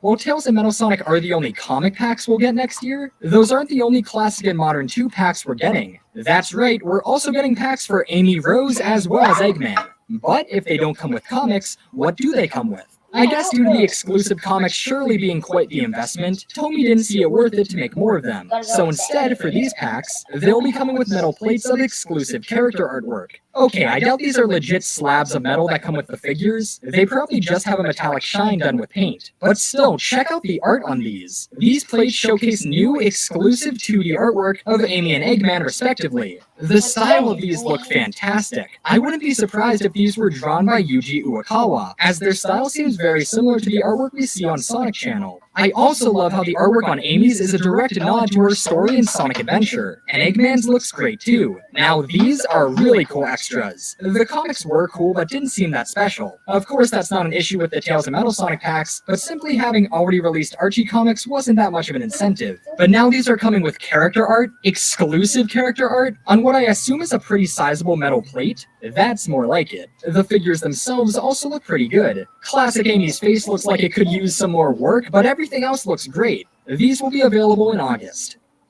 Available in August? So in the past, Tomies released their figures in single packs, 2 packs, and 3 packs. We've already looked at the single and 2 packs, but man, the 3 packs may actually be what's most exciting in terms of figures here. For starters, we're getting a 3-pack of modern Sonic, Tails, and Knuckles. On its own, that sounds like nothing. But get this, the pack will come with, and I can't believe I'm actually saying this and that this is real, I think we should blah, come with blah, scaled blah, Chow figures.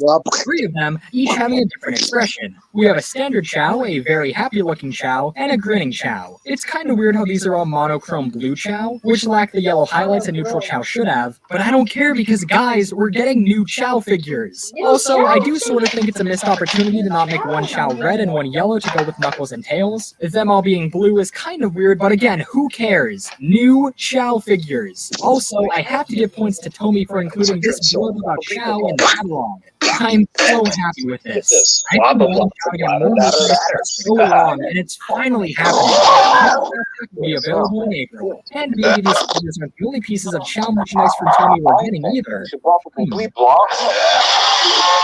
If any of you were disappointed with that GameStop exclusive Sonic vs. figure pack, don't worry. Check this out. This is the second 3-pack Tomy is releasing. It'll be released in July of 2018 and contains a re-release of Sonic, but also completely new figures of Zavik, and yes, a 3-inch figure of Infinite. This is incredible, and here's why. Say what you want about Infinite as a character, but just going off of his design alone, I knew Tomy had to make a figure of him. If Tomy didn't, chances are we would never see one, as I doubt he'll make another appearance after Forces, so this was our one chance at getting an Infinite figure, and it looks amazing too. I'm shocked they captured most of his details correctly, and his stance, while a bit odd looking at first, I'm sure looks great in person. Oh yeah, and Zavik's cool too. Not even joking, this guy looks great, and I'm super excited for both of these. This is so crazy. Sometime in 2018, you'll be able to walk into a store and buy figures of both Infinite and Zavik, not to mention figures of Chow.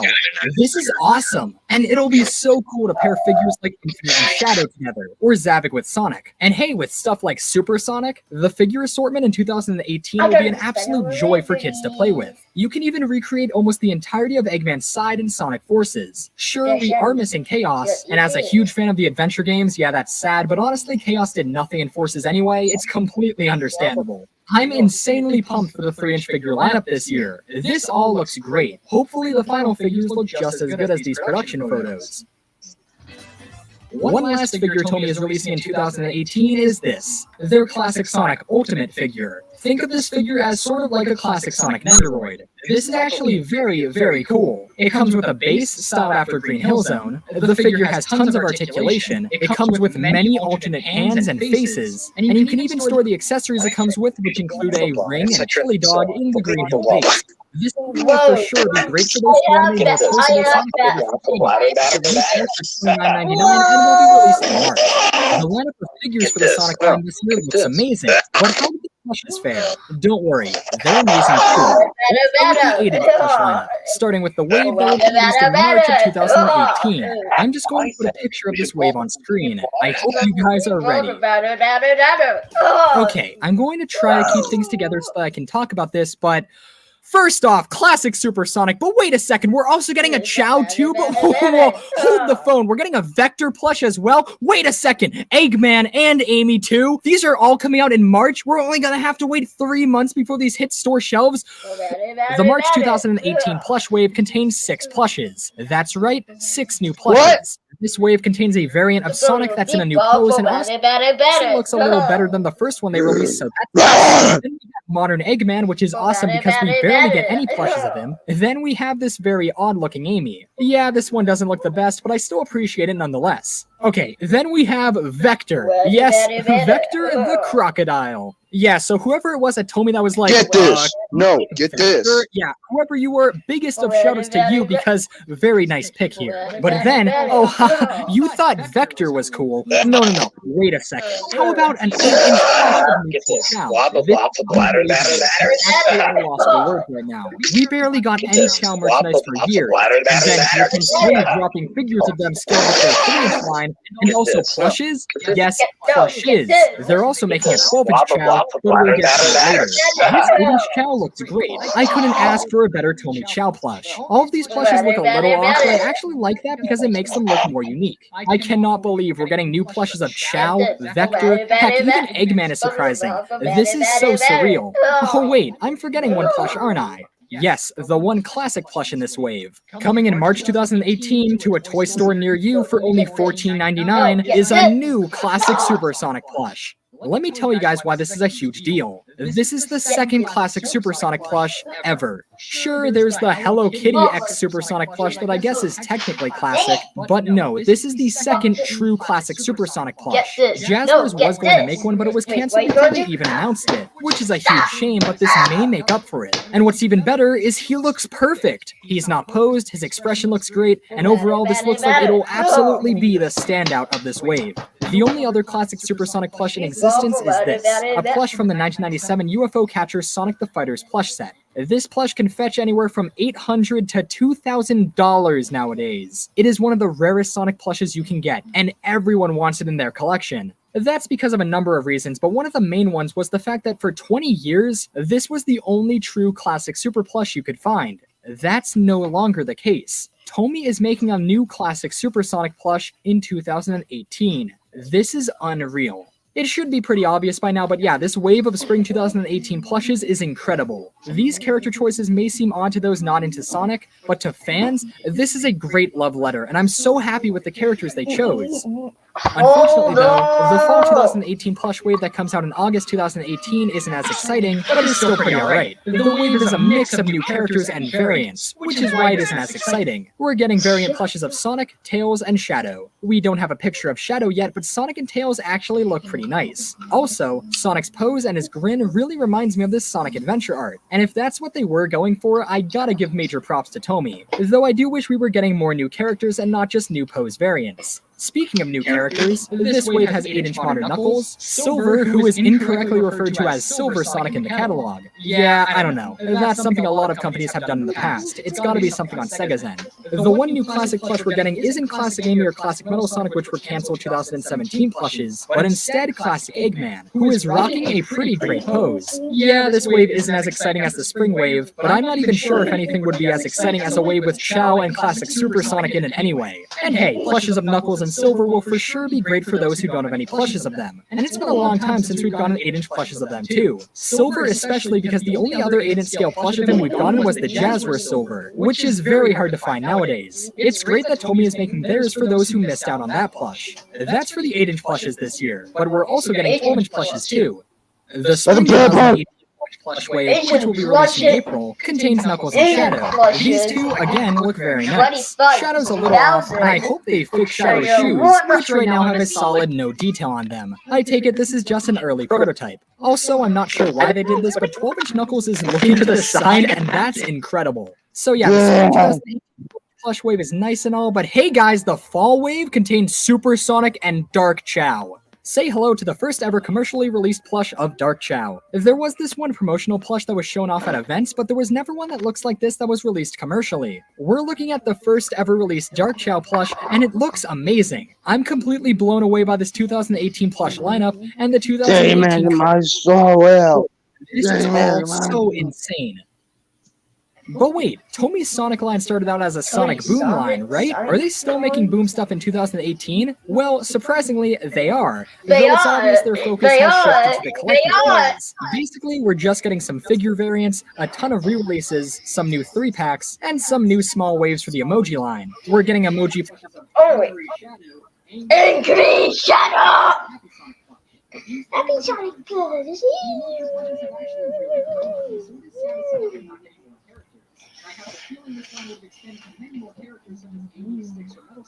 Uh-oh.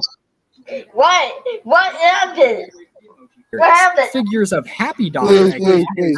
Tails, as well as a re-release of Happy Sonic. Yeah, Please. it's very Sonic Boom Line Please. is on Please stand by. most likely it. But I forgot to show you guys something. collector series. The Sonic Boom line has lasted for Right. years, and I think it had a great run. This. Okay. Oh, it did! No. Get this. He cries like a baby! Make it stop! No bones.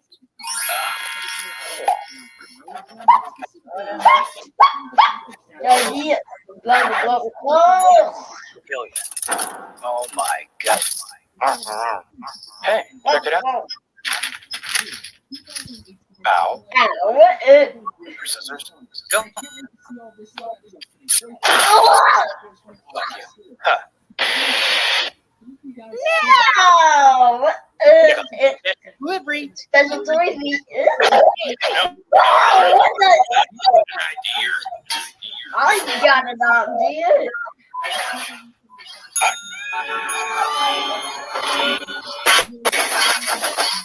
I've got it. Stop it! This is hot. So is this. Major brainstorm. No bones. No bones. Wow, that's creepy. This. This'll kill you. Oh my god.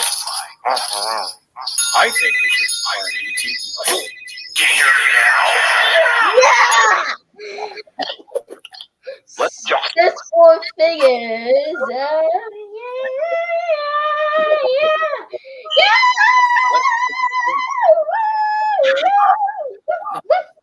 Your verdict?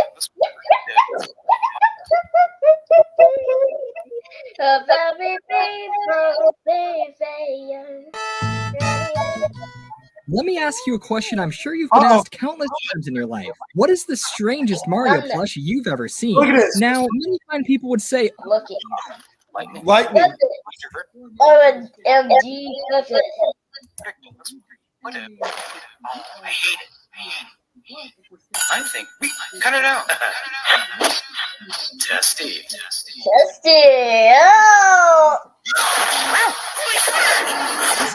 plushes for amusement parks, arcades, and carnivals. You'd only be able to find their products in places where you could wear them, carnival games, etc. In America, play-by-play isn't that well known, as it seems a bulk of their products were only ever released in Europe, or more specifically, Spain. However, if you do recognize their name, you probably do thanks to their line of Pokemon plushes. Before Toy Factory got the rights to make Pokemon plushes, Play-by-Play was the leading Pokemon amusement plush manufacturer. Oh, no. They produced these guys at the peak of Pokemon's popularity. They were able to be found in arcades and carnivals all over. The thing that makes... Look at this. You always got eaten. You got eaten.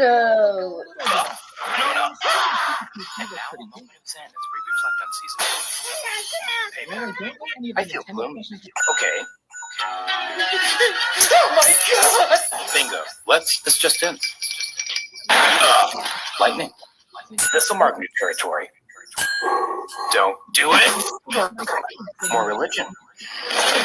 So is mine. More rebels. Want to watch the baseball game? He's doing it again. Thanks. New scenery. Whoa. Backmasking. Turn the undead man. Got this there. Okay. Slapstick. will be released tonight.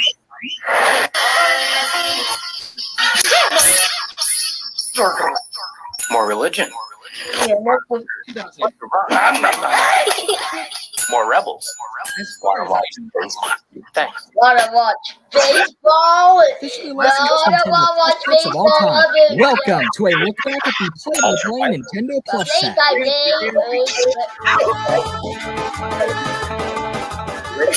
This set has a pretty unique cast of characters. We've got 4 Mario characters, as well as 4 Donkey Kong characters. The lineup includes Mario, Yoshi, or, well, 2 of them. One who's got his classic Super Mario World appearance, with the other being a more modern Yoshi. I'll get more into this later, but it seems throughout the line, Play-by-Play released several revisions of their plushes, with this Yoshi being the most classic. We've also got this hilarious-looking Bowser, as well as this shifty-looking Toad. For Donkey Kong, we have the big banana slammer himself, this unsure-looking Diddy Kong, who's a much-appreciated addition to the set, as well as this honestly incredible Donkey Kong plush. As far as I'm aware, that's the whole set, meaning unfortunately, there's no Luigi plush. I can only imagine how great a play-by-play Lewis plush would look, but I guess we aren't worthy of such a thing. This set wasn't released in America, and it sure wasn't released in Japan.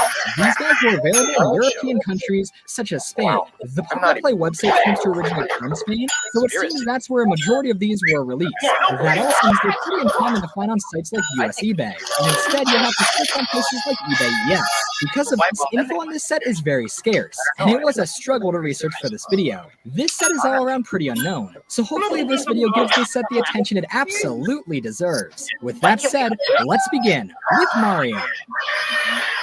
Superheroes kill the sign. Give me a break. You don't even know what you're talking about. Hey, when you're making a Mario plush set, you need to make sure at least Mario looks good, right? Well, Play-by-Play did an alright job with him, I guess. Look, I know what you're thinking, but Mario is actually one of the better looking plushes in this set. The mustache is what really makes him look bad, I'd say. It's all frilly and isn't shaped anything like Mario's mustache should be. I've seen some other Mario plushes take the risk of doing a fluffy mustache, and I don't think any of them have really pulled it off. Here it looks like a flat bar. What the heck? It's not accurate or appealing. The rest of him is decent at least. I mean, he does look like Mario, which is a good start. His eyes are made of plastic and they look fine. At least this Mario never came with black eyes, unlike the original Kelly Toy Mario. However, he does have yellow eye shine details. And that's not because the plush is faded or anything, they all look like this. It makes him look diseased in a way. Now, you may be wondering, where is Mario's mouth? He does have it. It's distributed on well, on this I believe this while this was the revised Mario. Now we're talking. There's that scary open mouth we all wanted. I'm not sure if this was an improvement or not. Honestly, some of these Marios look pretty scary, especially the larger ones. Cause yeah, Play-by-Play made these plushes in multiple sizes, as is common practice for amusement park plushes. Mario's pose is a little confusing. What's he doing with his arms? And why do they look so beefy? His proportions are all pretty wrong. I'm a big fan of how the overall's legs are scrunched up because they made them too long to fit the plush. Technically speaking, this plush does have all Mario's details, it's just the execution of them looks so strange. This is just not an appealing looking plush. Kelly Toy's Mario is goofy, but at least he looks funny enough to be endearing. This guy is just not pleasant to look at in my opinion. Some of them do look decent though, like this one looks pretty alright. A little floppy, but he's okay. Given how these were arcade prizes though, that does mean that you had to win these. Someone's prize for winning that claw machine was this man, and that's great. Imagine dropping tons of money on that rigged carnival game because you really wanted the Mario they had, and it was this. Someone out there had to have experienced that. I'll be comparing these plushes a lot to the Kelly Toy plushes, and that's because, well, this set sort of feels like an alternate dimension of the Kelly Toy set. It was released around a similar time, has similar design aspects, but was just released in a different market. The closest comparison between the two sets are the tags. Now, you may be thinking, whoa, that's the same tag used on the Kelly Toy plushes, and just with a black border. Did Play-by-Play steal it from Kelly Toy? Well, maybe, but chances are no. I haven't mentioned this yet in a video, but this tag design was actually part of a general Nintendo style guide they made for generic Nintendo-themed merchandise. Sort of like how the World of Nintendo brand isn't just used by Jakks Pacific, but other companies too. The style of a red background with Mario, DK, Yoshi, Link, etc. was used by many companies in the late 90s to early 2000s. There's a likely chance Kelly Toy didn't even design this tag, and it was instead given to them directly by Nintendo. Which, yes, unfortunately means a Kelly Toy Link prototype plush likely doesn't exist, but Yoshi did, so I can dream. Anyway, that's why the play-by-play plushes use the same tag. The tag can also be seen on plushes made by the company Gosh, whose plushes were based off of Sane's Mario Party 5 plushes. Confused yet? Yeah, take this Gosh Toad plush for example. It's literally a Sane Mario Party 5 looking Toad with a Kelly Toy looking tag, and yet it was made by neither company. This was a very confusing era for Nintendo merchandise. Anyway, the tag fits the set very well. Its N64 era appearance matches the plush's off-modelness perfectly, though just like Kelly Toy, it seems play-by-play never did make a Link plush, though maybe that's for the best. As for rarity, I can't really give an accurate price here. I see them go for pretty cheap usually, but that's only on sites with sellers in Spain or Europe as a whole. Because of that, it can be hard to find listings of these guys that ship outside of their native territory, though importing them would absolutely be worth it. I'm sure some of these could go for a lot considering their uniqueness, but I would never pay huge money for them. Well, with the exception of one bodacious fellow we'll be looking at later. All of these guys are priceless. Let's just leave it at that. So, clearly Play-by-Play's Mario is a little strange, but it's nowhere near the weirdest looking plush in this set. I show speed. So, Phil, is it? While Kelly Toy's many attempts at a Yoshi plush were never approved by Nintendo, somehow, miraculously, this guy was released. And you know what? He doesn't actually look terrible. Neither of them do. Because, yeah, for whatever reason, Play-by-Play made two entirely separate Yoshi plushes. One clearly based off of his original design. An interesting choice considering the set came out in 2002. Play-by-Play must have realized that as they later came out with this guy. Let's start with the original Yoshi. He's clearly based off of the artwork from Super Mario World, and they captured him pretty well. Few Yoshi plushes capture that distinct 90s Yoshi feel, but this one certainly does. And sure, it doesn't look as good as, say, the Sun Arrow Yoshi plush. He definitely pulls the look off well. I mean, sure, his nostrils look weird, and his pose was designed for 2D artwork, so it doesn't look that great as a plush in general, but as far as play-by-play plushes go, he doesn't look half bad. I just have to wonder, why does he exist at all? This set was released in 2002. That's far after Yoshi's current design was established. So how did the plush of his classic design get approved and released? I guess in a set with plushes like this, anything goes, but I wonder why Play-by-Play themselves went for a plush of the classic Yoshi as opposed to the one we know today. Maybe at the time this was just seen as the more iconic design or something, but it seems Play-by-Play saw how weird of a decision it was, as they later made a completely separate plush of Yoshi, and released that later. Here's, modern Yoshi? I suspect he's based off of this render from Yoshi's Story, as it's the one seen on the tag. However, as you can see, both on the plush and on the Okay, here it is! Here it is! The funniest part of this talking bet. Here. Who are you? Speed! Who is you?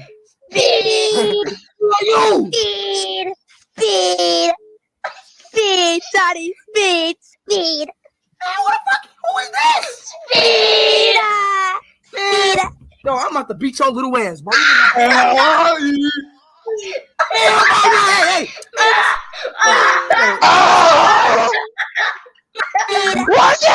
Beat your little ass, bro.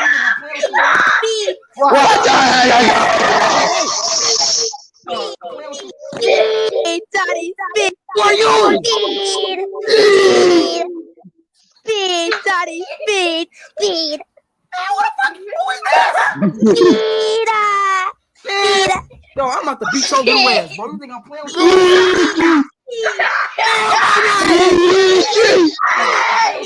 Speed! Speed!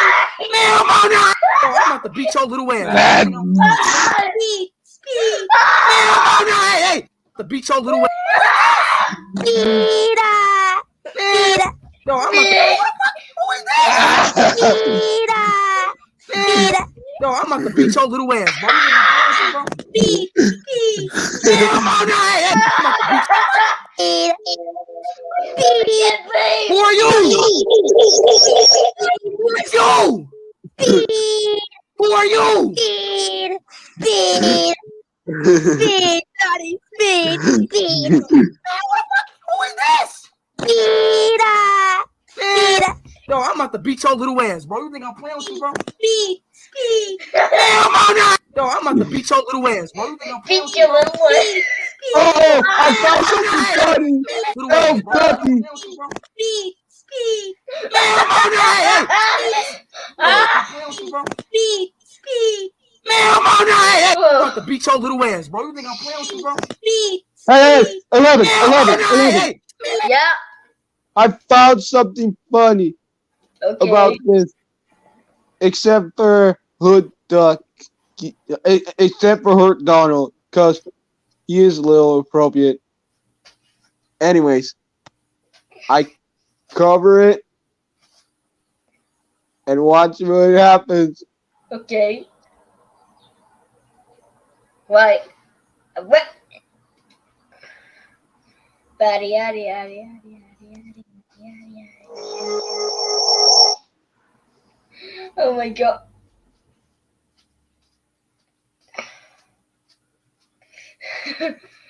Oh my god. Oh my god.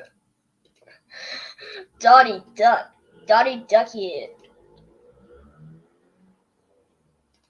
Someone's part, but it's an error that made it all the way to the plush. This guy once again doesn't look half bad. They cleaned up his nostrils, he's in a cool pose, and he's overall pretty well built and proportioned. While the classic Yoshi plush is cool because it's a unique take on the character, this one's just all around pretty accurate. Apart from the eyes, of course, but that just makes him more unique. It's very interesting that Play-by-Play would feel the need to completely remake a plush in their set for future releases. It's also interesting to note that I've never seen a larger sized retro Yoshi. If that exists, that would be awesome. Yeah, Not sure if they made Yoshi in that size though. However, this small keychain Yoshi apparently doesn't I've ever seen with a keychain, but he's bagged, so it seems he may have been officially released like this. Like I said, info on this set is pretty hard to find nowadays, and we don't have any official catalogs or anything like that, so it's unknown exactly what sizes these plushes were made in. In fact, I didn't even know the next plush we'll be looking at existed until far into researching for this video.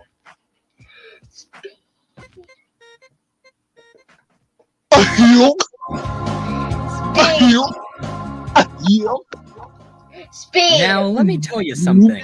Researching for this video was full of surprises. For example, I didn't even know this guy existed before working on this video, but apparently, Play-by-Play made a Toad plush. Or at least, I think this is Play-by-Play. I mean, he looks weird enough to fit the set, but I've only ever seen one listing of him. Though, it was being sold by someone who lives in Spain, and the site has other Play-by-Play Nintendo listings, so chances are, yeah, this is a Play-by-Play Toad. Mr. Bup over here is looking pretty alright. In fact, they didn't really mess up anything on him at all. You might be thinking, oh, well, he's missing the yellow border around his vest. But no, Toad didn't have that until Gamecube era. And while this plush was released during that, oh my god, clear this plush is based off of this render from Mario. He's got this thing too. I mean, no one's Play-by-Play. I would have expected him to have Campbell! He's being gay, Campbell! He's being no brother's way! Oh!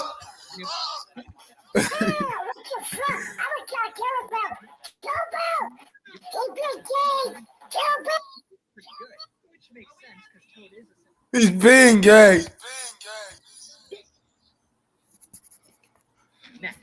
Campbell! He's being gay! Oh, come on. That music doesn't fit this plush at all. Let's get a more fitting piece playing. Now we're talking. Bowser, King Koopa himself, the ultimate evil, isn't holding up too well with the play-by-play treatment. What's up with his pose? Is he playing the saxophone? Is he doing it to him? What's he doing? Why does he look so sad? What happened to this man to give him such a glum look? I hope he's doing okay. I mean, look at him. Well, okay, from the front he looks alright. Not menacing or Bowser-like or anything, but he looks better. His hair and eyebrows are a big contributor to what makes this plush what it is. Instead of making it a shaped pattern like most Bowser plushes, they use the same material as Mario's mustache for this, and as such he's got some wild hair. Other oddities include the metal bars around his arms not completely covering his arms. Really? What? Is Bowser wearing some slap bracelets he's too big for? The bottom of his feet are completely white, and aren't patterned like they should be. Some Bowsers can look pretty smushed in the face, such as this one. The one part of this plush that is pretty good is his shell. It actually looks really well done, and all of the spikes are presented clearly and appropriately. While the spikes on his shell look good, the one on his tail is the same color as his tail. It's still shaped like a spike, but this does not look normal. This is just a really sloppy plush all around. While it's certainly one of the goofiest looking Bowsers ever made, it's definitely not well made. I appreciate this plush for existing and being as weird as it is, but man, I'd say Bowser's objectively one of the best worst plushes in this set because he looks so bad, so off-model, but so funny. How did Nintendo approve this? This is Bowser, the main villain of Nintendo's main series, and they were fine with him looking like this? Keep doing what you're doing, Play-by-Play Bowser. I appreciate you. And that's it for the Mario side of the line. But we're only halfway done here, as we still have 4 Donkey Kong plushes to look at. Let's go!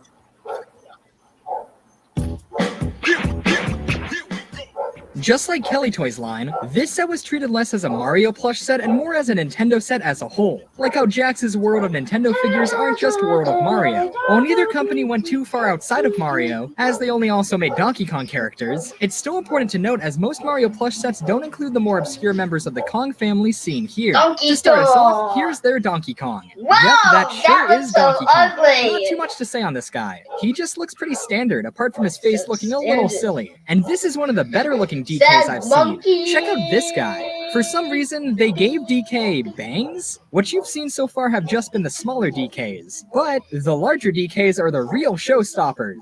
Look at this guy. This man looks like he would beat someone up for their Neopets password. Like, look at this dude. So mad, bro. At least he's in a pretty Donkey Kong-esque pose, unlike Kelly Toy's Caveman DK. But man, if you had the chance to pick one of these guys up at a carnival, would you? Trick question, of course you would. DK's unkept hair is in full effect here, and his ears are huge. I guess as these play-by-play plushes get larger in scale, all of their defining features get more pronounced. But now hang on, there's not just one DK in this play-by-play set, we've also got Diddy and Dixie to look at. So let's move on to Diddy Kong. Now let's move on to Diddy Kong. Diddy Kong plushes are always all over the place. We've got good-looking ones, absolute long bones, odd-looking ones, and play-by-play Diddy. Here's a plush that can capture all the emotions you'd want. You can get sad Diddy, unsure Diddy, happy Diddy, and Diddy after hearing the news that he just won a lifetime supply of Tony's frozen pizza. You know, play-by-play, always one to honor quality control. Now, if his face doesn't stick out to you, his hat should. The sly dogs over at Play-by-Play flipped Diddy's hat around as if to show he's the coolest of the cool. He's not, Funky Kong is. What they really did is they flipped it around to hide the fact that they skipped the Nintendo logo on his hat. A good one, Play-by-Play. Hey look, he's got the star on his shirt. Sure, he only has one of the two he should, but hey, good on you, Play-by-Play. It's just that, you know, his face makes him look super goofy. And I suppose that's the whole charm with this set. Yeah, we all know they aren't super accurate, and aren't crowning achievements in plush manufacturing, but you know what? They're trying their best. You know, it's pretty impressive Play-by-Play was able to release these plushes without Nintendo cracking down on them. Usually Nintendo is very protective of their characters and how they appear, but I guess whoever distributes the Nintendo International license just didn't care. Once again, Diddy's got the great look of placing eye shines directly in the middle of his eyes, and his plastic eyes are generally off-centered or crooked. Now, one thing that's pretty interesting about both the Diddy and Dixie plushes in this set is that, as you can see here, their mouths are open. I think they're supposed to look happy, but instead it looks like they're just screaming really loudly. With that said, some Diddy and Dixies have closed mouths. I guess this was just another revision in a later release. But now Diddy looks like he's just really embarrassed by whatever he just said, and is keeping his lips sealed. Once again, I'm not really sure if this can be considered an improvement. It's interesting. Now, even Mario plush sets containing DK plushes, Diddy Kong is a pretty common inclusion, but here's where things get interesting. Dixie Kong was lucky enough to get the play-by-play treatment. Okay, so there are probably an infinite amount of ways I could attack this plush, but the thing that baffles me the most is her hat. See, originally, Dixie's hat donned the Rare logo. Of course, Rare left Nintendo in 2002. This plush was released in 2002, making this possibly the last ever Dixie plush to be able to feature that legally. What the heck? And maybe she was even released after Rare left Nintendo, and they just didn't realize. Donald! Eventually, though, as a surprise, Dixie looks a ton better than the original, lacks the logo. Dixie rarely had the logo on her hat anyway, even in classic renders, so it's unfortunate Play-by-Play chose to even detail it in given the unfortunate timing. Sure, it's barely even recognizable, but still. Like I said, Dixie had two plushes made of her, and similar to Yoshi, they both look pretty different, though it's not as drastic. Let's start with the original Dixie. She looks a lot However, she is a copy of Diddy, as she has her necessary details. She has colored unique eyes. It's made of this shiny metallic material that looks like it could rip easily. Doing a new episode since Monday. Not the best material for this. At first I thought these things were earrings coming off of her ears, but no. It's supposed to be her hair in the front. At least there was What if her hair does what if look we pretty can make alright, as do her this clothes. Gibson Nothing intro that spectacular, but it's sounded good they at like? least detailed these decently well. The rest of her is basically general play-by-play oddities we should be used to at this point. You know what? I do Let me appreciate go how her to, fur transitions into her hands and feet well though, and this also applies to the rest of the Kongs. Now that's the Cool original music Dixie. rap. Here's the actually improved second release of play-by-play Dixie Kong. This one here is 40 centimeters tall. That's a whopping 15 inches of play-by-play Dixie, so she's fairly large but does look good. The smaller ones don't look as good, but they're still alright. As for differences, they did away with her razor-sharp metallic hair, shaped her eyes better, and gave her actual bangs. They look kinda cheap, but a good improvement over the earrings she had before. They also fixed her shorts, making these more accurate, removed the Rare logo on her hat, and even detailed her painted toenails. As much as I'm joking around with this set in this video, I really do appreciate how they went back and fixed up some of these plushes after their initial release. Any lazy company would have accepted, yeah, these are the plushes we're releasing and that's that. But no, it seems like Play-by-Play realized their plushes weren't good enough and tried to go back and fix them up, and that's commendable. However, the final plush we'll be looking at needed no such revisions, as he was perfect from day one. So it's come to this, the final plush in this set, and arguably the objectively best. I couldn't be talking about anyone else but Play-by-Play Funky Kong. Alright, so get this. Not only is this a Funky Kong Read plush, this. we have one with a teeth showing, mouth open, Caroline, screaming look on his face. This Funky Kong goes above and beyond all Bill plushes from Bill's World. I could end the video right here, because everything I'm about to say goes without saying. This isn't just And then I made the Funky Kong plush. this second thing. Say Funky Kong captured in the moment, immortalized mid-surf. I'm gonna be honest, I genuinely really like this Funky Kong plush. He is going at it, rocking an absolutely bodacious pose. Anyways. And it tells it all. It's pretty clear that this plush was based off of this render from Donkey Kong Country. Unfortunately, he's Oh no, not McJuggernuggets. Kong isn't giving us a peace sign, though Stop probably knew a plush like that killing would create a black hole me. instantly, so that's probably why they didn't make it. Funky sunglasses. Okay, how about this? Plastic and look pretty good. While I've never had the universe-shattering, mind-warping, out-of-body experience of holding one of these guys, I can almost guarantee there's no eyes under those sunglasses. These plushes really lose a lot when they're Look at this. Have you ever wanted to see a play-by-play Donkey Stop Kong copying me. No? Well, too bad. He looks so defeated, like his tie is everything he had. And I mean, well, look at him, it makes sense. With that said, here's a Funky Kong detached from his surfboard. How a man can commit such a crime is beyond me, but there you go. Why don't we do that in this intro? It's absolutely killing it in them. Just like the original Diddy and Dixie plushes, Funky's mouth is open, though I think it definitely works here. Maybe it's just because he has actual teeth. Fully detailed too. His bandana and golden chain look great as well. All in all, this is just a pretty good looking plush, which is great because unfortunately Funky doesn't get a ton of plushes, though some others do exist. What do you want me to press this? Plushes definitely look a lot better than the smaller ones, though they still look pretty great. I mean, wow. Keep in mind, this guy is made even better thanks to his tag. You may think you know what you want in life, but what you really want is a Funky Kong plush with a Kelly toy tag. If you're gonna get any plush from this set, I'd say make it Funky Kong. In my opinion, he's the best for not only being absolutely bodacious, but he's a pretty good looking plush, all things considered, and that can't be said for a lot of these guys. I would love to get one of these someday, especially tag. Any of these plushes are such oddities they're worth owning, but this guy is genuinely pretty great. I would absolutely recommend getting him if you can. Now, I know you must be thinking, yeah, there's no way you can top this Funky Kong. Let me fix this. I mean, look at this absolute dude. And you're right. However, while we're that your looking at dad? plushes, as a bonus, I'm gonna take a look at one more plush by Play-by-Play. Does he look like?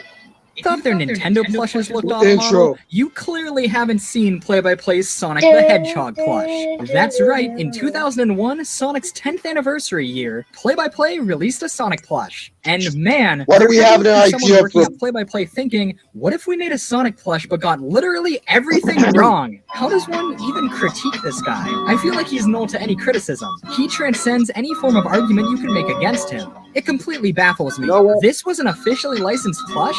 The year the beautifully done Sonic Adventure 2 plushes were released, this guy was goofing off in Spain? Some of the things they got wrong with this plush are just like, how did you even do that? I know modern Sonic was still new at the time, but ever seen Sonic rocking shoes with purple soles? Now you have. I love the addition of the belly button. That was a really nice touch by Play-by-Play. His spikes are all over the place. Dude looks like he's trying to go Super Sonic, and the problem's absolutely chronic. He's got some really nice eyes similar to the original Superposer Sonic figure. His hands are also really, really good. Rock on, Play-by-Play Sonic. And don't even get me started on his mouth.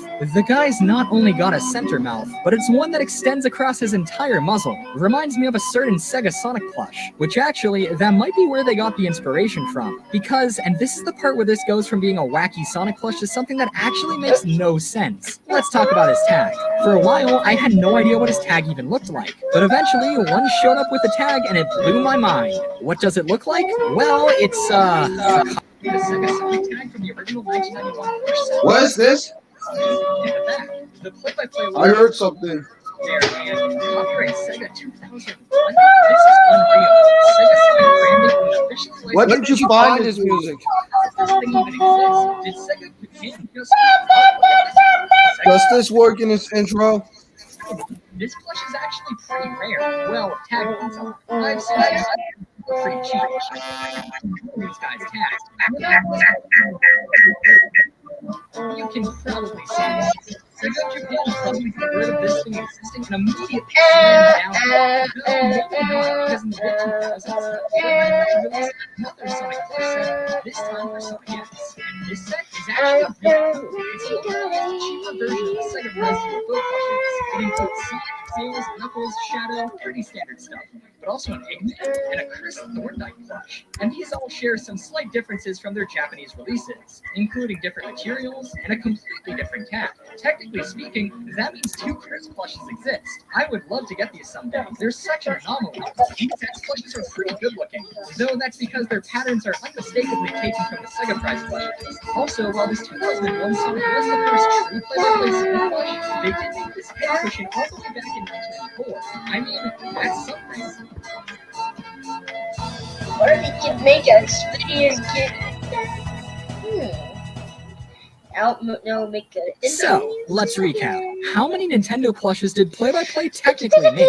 Well, for starters, we have Mario, but then also Mario with an opened mouth. Then we have Yoshi, well, two Yoshis. Two Yoshis! As well as this mysterious Toad. Mysterious Toad!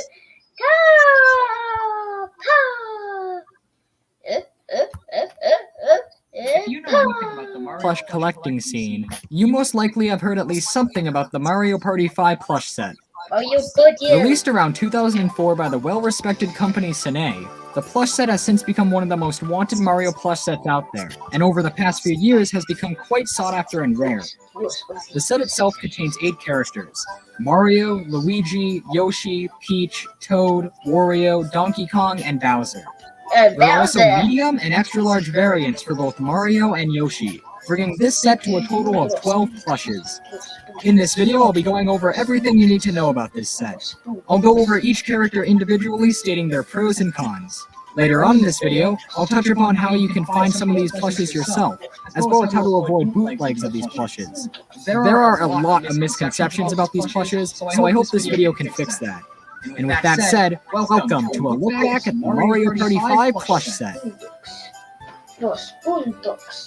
Before I continue, I should make it very clear that I do not own these plushes. Think of this video as more of an overview of these plushes rather than a direct review.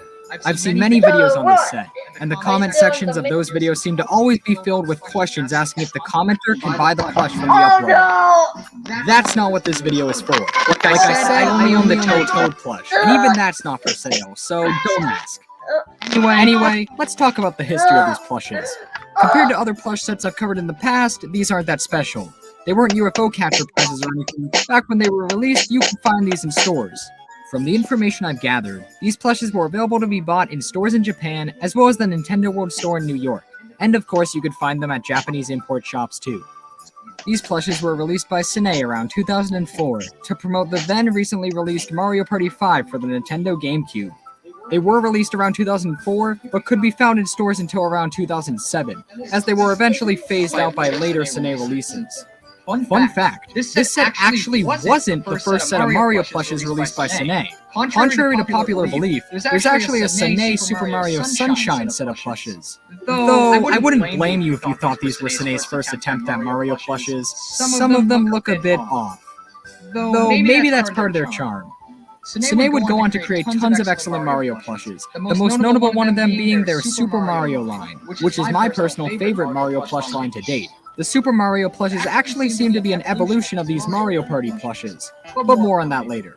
Since their release, these plushes have become highly wanted by Mario collectors everywhere, and are without a doubt one of the most desired Mario plush sets out there. Since they stopped being manufactured in 2007, stock of them eventually ran out, and because of that, they have become very valuable over time, almost to a point where it's ridiculous. In all of my time collecting, I have never seen a plush set with so much demand, want, and praise from a fan base, and there may be a reason for that. Do these plushes warrant the hype surrounding them? Well, let's find out. I'll be starting, of course, with the main man himself, Mario.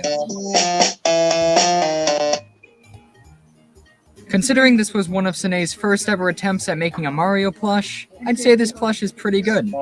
All of the needed details are here, and the plush has the fantastic embroidery that Sine has become known for. As this was one of Sine's first attempts at making a Mario plush, it's not perfect. For one thing, Mario's overalls are very loose from the plush, and they're not actually stitched to the plush, so they can be easily removed. I wouldn't recommend this as it can obviously ruin the plush, but it can be done. His hat is a similar case. It's not fully stuffed, and while it is stitched to the plush, it can be easily removed by ripping off a few seams, but I highly don't recommend that. What would a Mario plush be without its hat? The rest of the plush is standard Mario plush affair. His nose is nice, he's got his mustache, though the mustache is actually pretty undefined on some plushes. Mario should have very defined bumps on his mustache, and some plushes don't have that. His entire face seems lower than it should be. Looking at official art, Mario should have a space between his mustache and his body so, you know, he can have a mouth. His plush's mustache goes all the way down to its overalls, which it shouldn't. The plush's proportions are also not the best. As you can see, his arms are pretty short. His legs are also shorter than they should be. And his shoes? These have to be the worst part of the plush. They have no detail. Mario's shoes should at least have details on the soles of the shoes, which this plush lacks. The looseness of the overalls also don't look that great. It looks like they were just thrown onto the plush without much thought. Okay, I know it sounds like I'm just bashing this plush, but it is pretty nice overall. The embroidery looks great, and it technically has all the details needed, they just weren't executed that well, especially when compared to Sine's newer Mario plush offerings. Here's their newer Mario plush from their Super Mario line. Almost everything the Mario Party plush got wrong was fixed on this plush. What is it added compared to the Mario Party plush, and all of his proportions were fine-tuned to look very accurate. What I'm saying is the Mario Party Mario plush isn't necessarily bad, it's just simply outdated. The more recent Sine plushes are miles ahead of it, and I'd recommend getting those over this plush. On its own, this Mario Party Mario plush is pretty nice, but it has some problems keeping it from being a great plush. But I mean, it's definitely not the worst Mario plush out there. Anyway, that wasn't the only Mario released in this set, as Mario came in 3 variations. Even a difference! The one we already looked at is around 7 inches, and is considered the small Mario. But there's also the 12-inch medium Mario, as well as the gigantic extra-large Mario, which stands at roughly 40 inches. I won't spend too much time on these guys as they're essentially just scaled-up versions of the smaller Mario, but there are some interesting things to point out.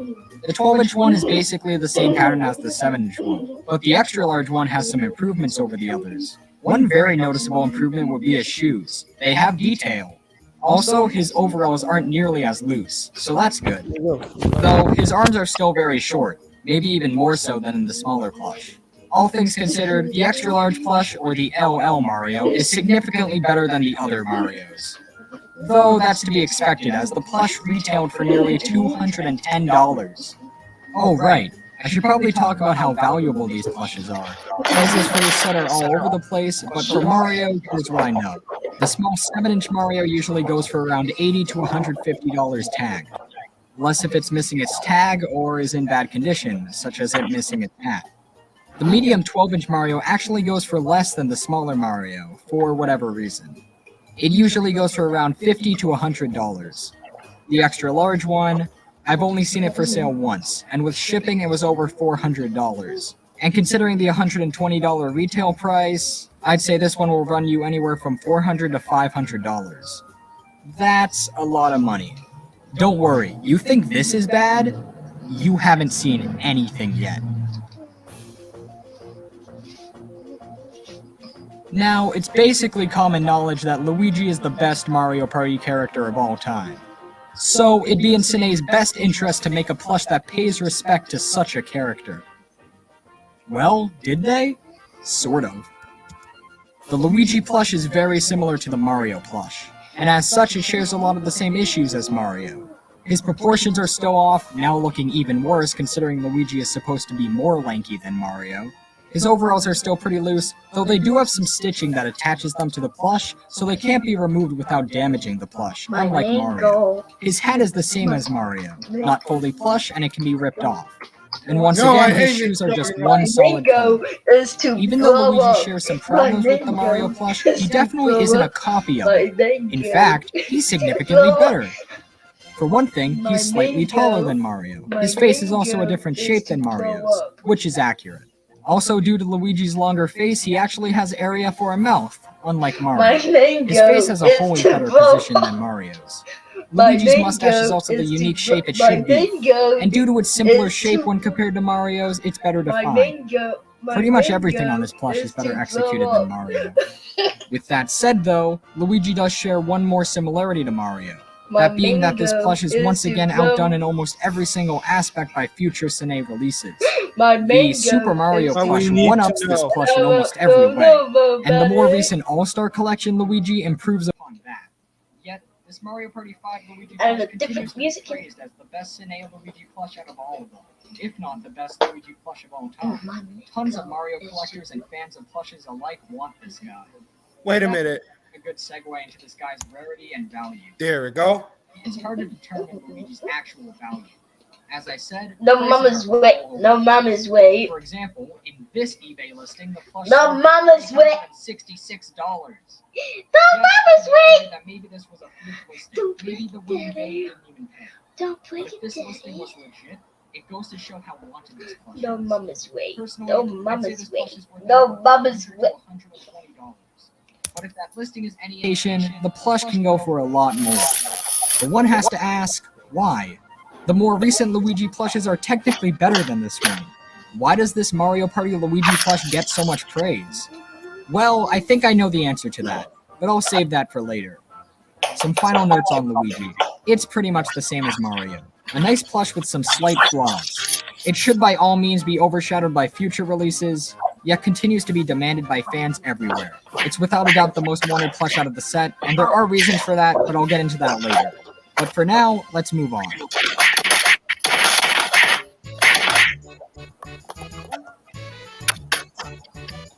Moving on from the Mario Bros, here's Yoshi. I'm pretty conflicted with this guy. In the context of this set, it's very nice. It has some really great embroidery, the plush is very soft and fuzzy, and it's all around pretty accurate to how Yoshi looks. Plus, this Yoshi plush is the only small plush in the set to pay attention to the details on the shoes, so that's great. But, I don't know, something about it seems off to me. When comparing this plush to official art, it just seems weird. Though, that might not be a bad thing. When it comes to collecting, for me at least, the plushes and figures that are more out there and unique are what interest me the most. Sure, it's great to have a one-to-one figure of Mario, but there are so many Mario figures out there, something that's different can really stand out. This isn't a bad Yoshi plush, far from it. I think it's rather nice. It just has some weird design choices that make it look kinda strange. When compared to newer Yoshi plushes, yeah, you can see that this plush is kinda off. But nothing's really wrong with it. Like the Mario and Luigi plushes, yeah, they had some actual things wrong with them, but this plush doesn't. It just looks a little strange. Definitely not the best Yoshi plush out there, but it's pretty nice. Also, just like Mario, this Yoshi came in 3 sizes, 7-inch, 12-inch, and 40-inch. Not much to say on them as they're just larger versions of the smaller plush. Alright, rarity for Yoshi. Compared to the rest of the set, Yoshi's one of the most common. The small plush will only cost you around $20 to $25. The medium Yoshi will cost a bit more at $25 to $35, and the extra large Yoshi, I have no idea. It also retailed for $210, but I've never seen it for sale, so I'm just gonna say $400 to $500 for this one. So yeah, that's Yoshi. Definitely a highlight in the set. He's one that still is overshadowed by future Yoshi releases, but stands on his own as a unique plush. And that brings us to the next plush in the set, Princess Peach.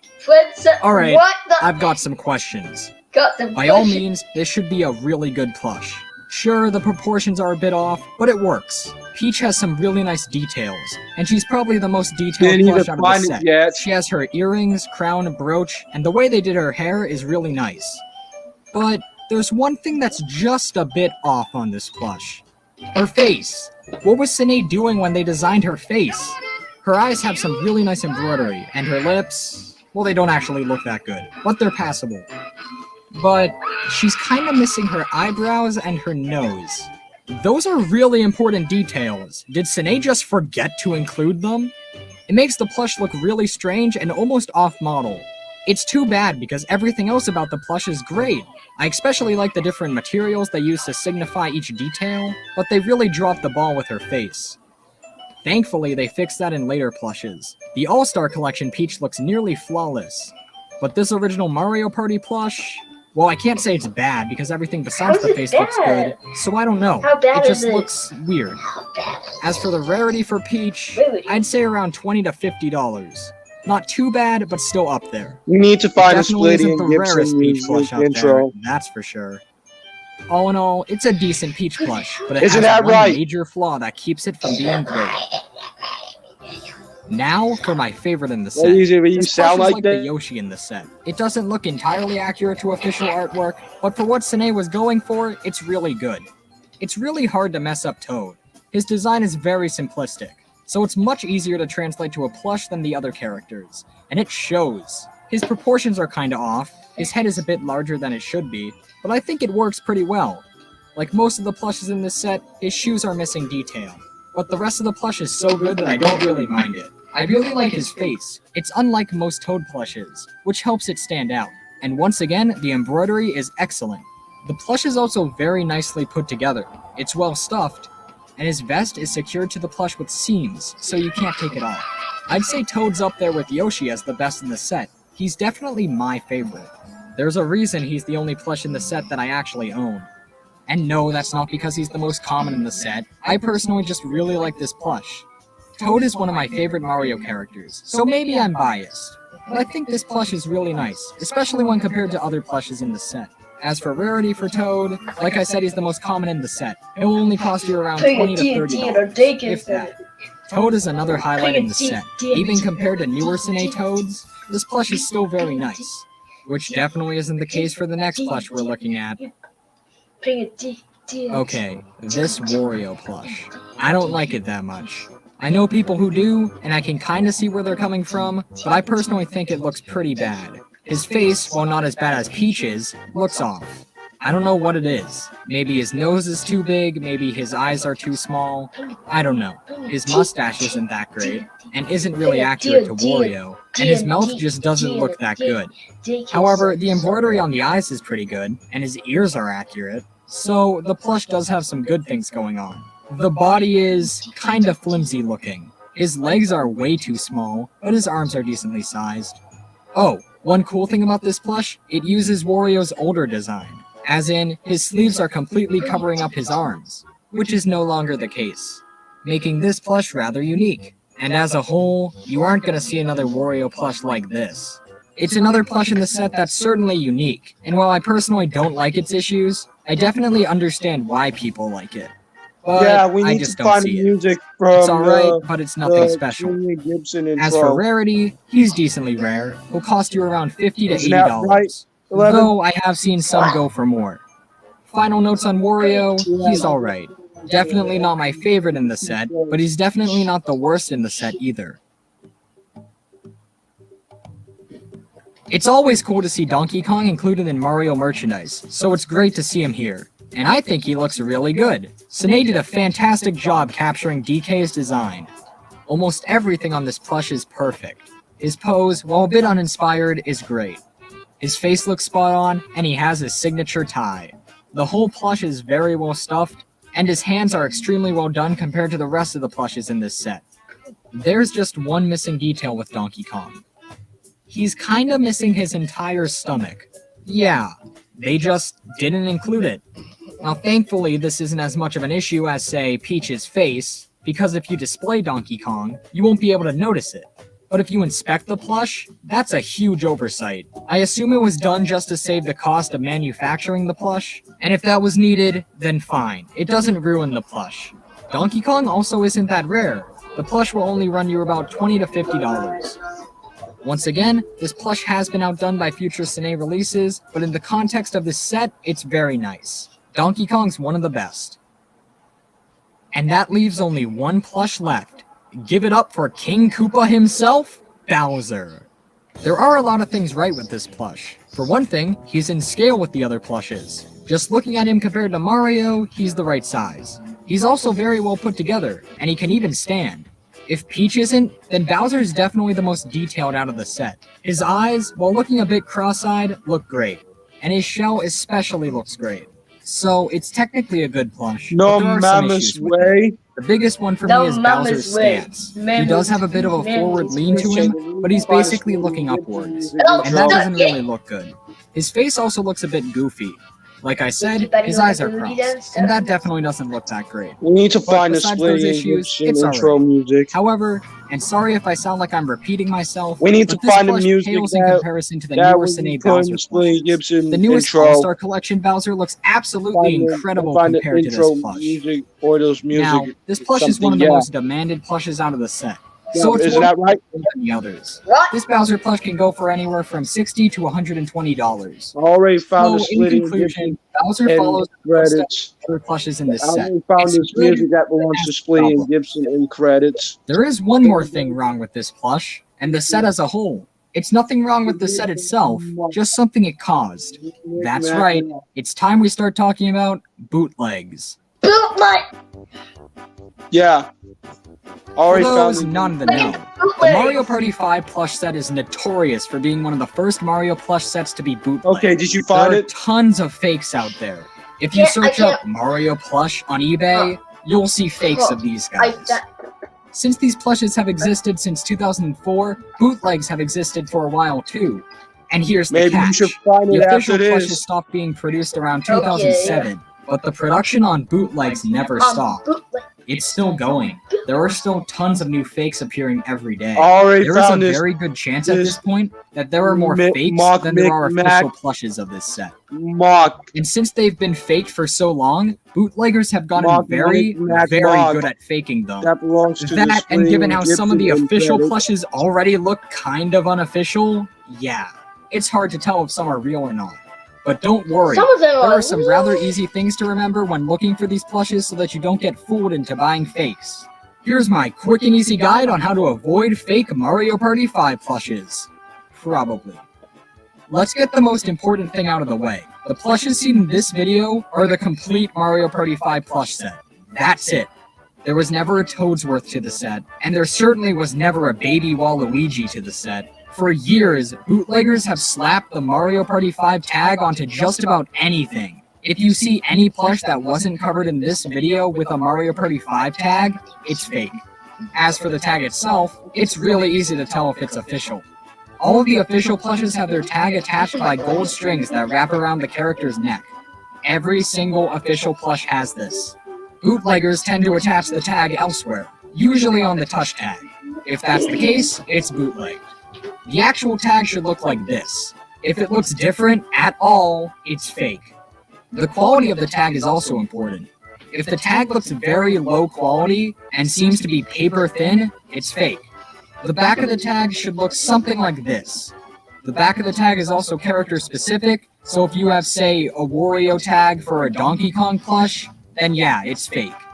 Cine did change up the tags a bit for the last release of these plushes around 2007. The front of the tag was the same, but the backs were different. If the back of your tag looks different than these two styles, it's fake.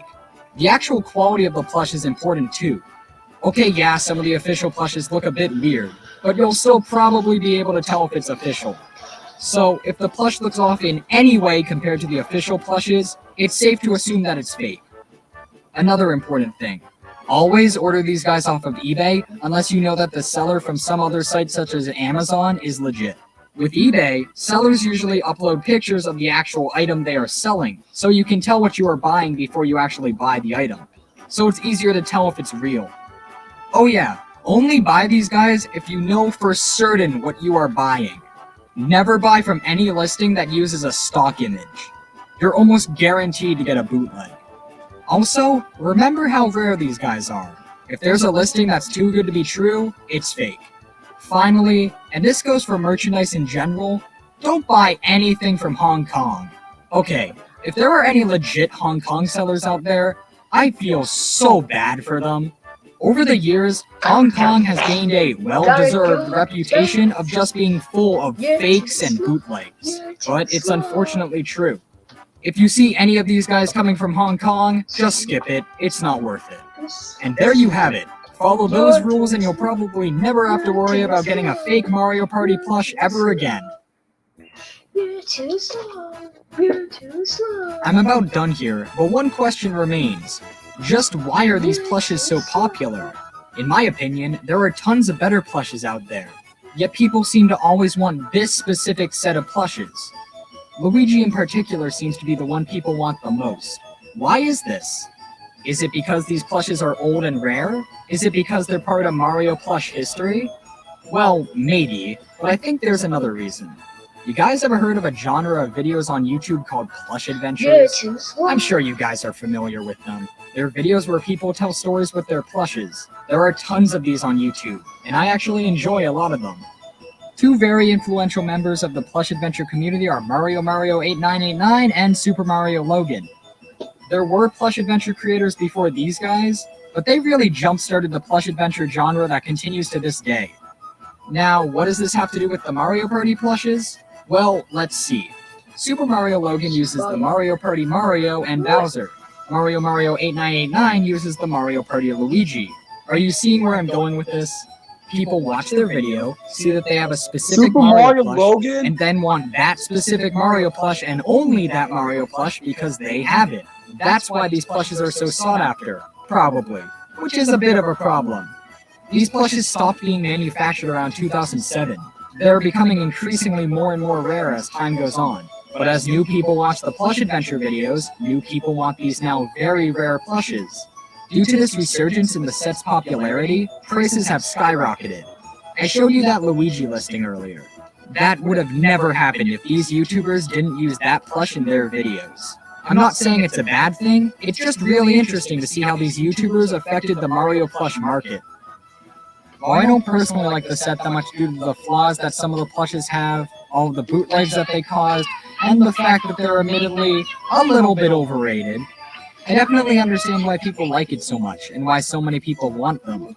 And hey, without this set, who knows if we would have gotten future Cine sets. This really was Cine's first noteworthy Mario set, and while yes, they did have the Super Mario Sunshine set before it, this was really the plush set that put them on the map. So they're worth that at least. I know I only have the Toad plush at the time of me making this video, but I'd definitely like to get more of these in the future. When I first started making this video, I didn't really like these plushes at all, but since then I've discovered that this set has some charm to it. I still don't like it as much as other sets, but they're alright. I think I've said just about everything there is to be said on these plushes, so I'm about done here. One last thing though, if you are looking to get some of these plushes for your own plush adventures, that's cool. But remember that these plushes are rare. They're worth something. So wait. There are tons of plush adventure videos online that involve damaging Mario plushes. Mario goes swimming, Mario takes a bath, etc. I'm shocked I haven't seen how Luigi rides the washing machine yet. My point is, if you have one of these Mario Party plushes and make plush adventure videos, I just find one of those. Like I said, they're part of Mario plush history and should be treated with at least some respect. Look, just don't put one of these guys in a bathtub and we should be alright.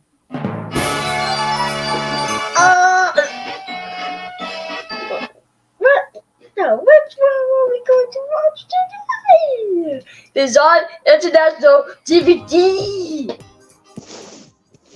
While they're seen as a dying medium today, I'll always love DVDs. I'll never forget seeing displays of DVDs in stores. They're always so colorful and exciting to look at. I don't collect them, but sometimes it can simply be interesting enough to see what's been released for our favorite shows, whether it be their covers, how they were released, or even promotions bundled in with the DVDs themselves. I remember I once got a SpongeBob Karate Island DVD with a demo disc for some Nick Arcade PC games bundled in. That was awesome. Anyone remember SpongeBob 3D Obstacle Odyssey? An absolute gem of a video game. As an American, most of my knowledge of DVDs are ones released here in America, but they're a global medium, and countless interesting releases exist from around the world. There are quite a few bizarre international DVDs, especially unlicensed ones. For example, take this bootleg Family Guy DVD from China. Looks mildly decent, right? Well, let's read the back of the box. Meet the Griffins. Peter, the big lovable oof who always sees what's on his mind. Lois, the doting mother who can't figure out why Boar Baby ran Coops trying to kill Hot. You get the idea.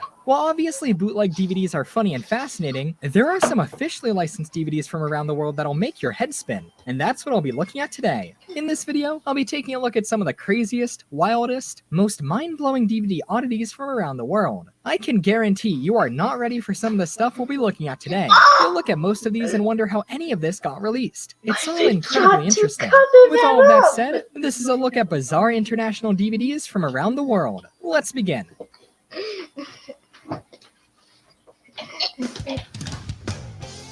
From its premiere in 2003, Sonic X has always been a global hit, airing in over 50 countries.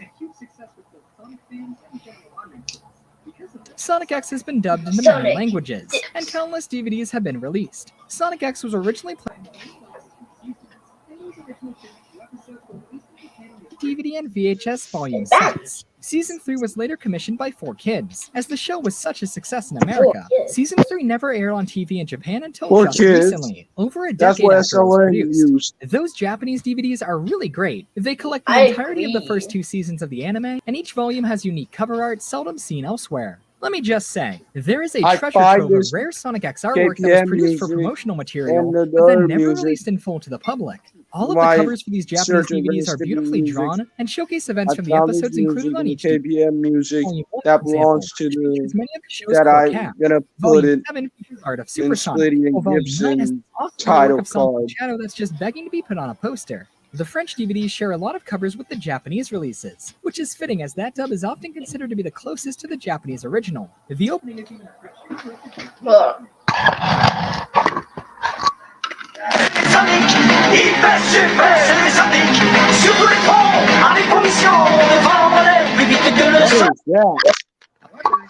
That's the French Sonic.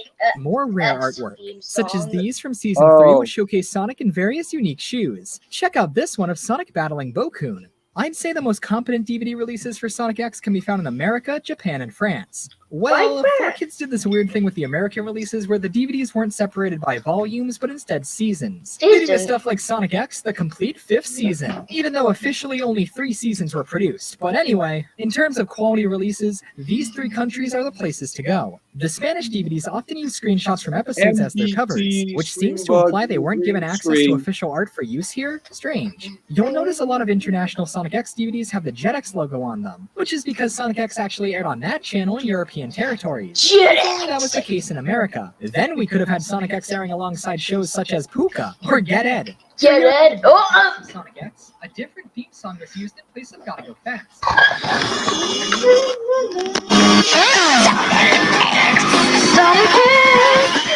This alternate theme is a simple melody with singers that repeat Sonic X over and over. That European. This intro was likely made for use in non-English speaking territories, as I doubt most dubbing companies would care to cover Gotta Go Fast. One interesting international change made to this particular opening can be found in the Hebrew dub of Sonic X. This dub seems to be pretty competent, all things considered, having a flipped logo to fit the country's reading habits. But that wasn't the only change made. So at the end of the European opening, there's a shot where Sonic lands down surrounded by his where he then gives a thumbs up and the intro ends. However, in the Hebrew opening, Sonic lands down, but then his animation is halted before he can strike the pose. When I first saw this, I thought, wow, that's odd. It must be a cultural thing. And turns out it is. Giving a thumbs up can be deemed offensive in some parts of the world. That must have been a nightmare for the dubbing companies. Do you know how many thumbs up Sonic gives in this show? So, if we're talking Sonic infinity of them! No one can beat the folks over in Italy, who produced this overly catchy In Sonic X opening. It starts off a little weird, but the payoff is huge. Take a listen.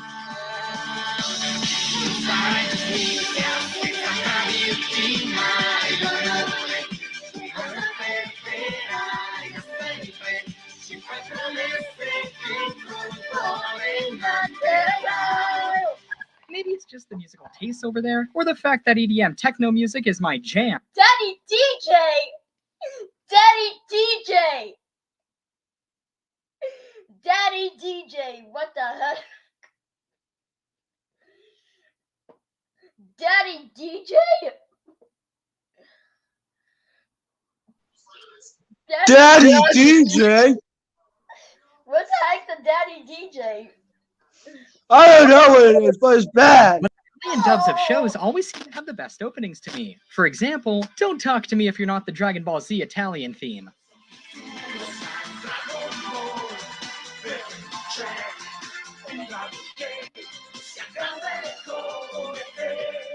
The GT opening isn't too bad either.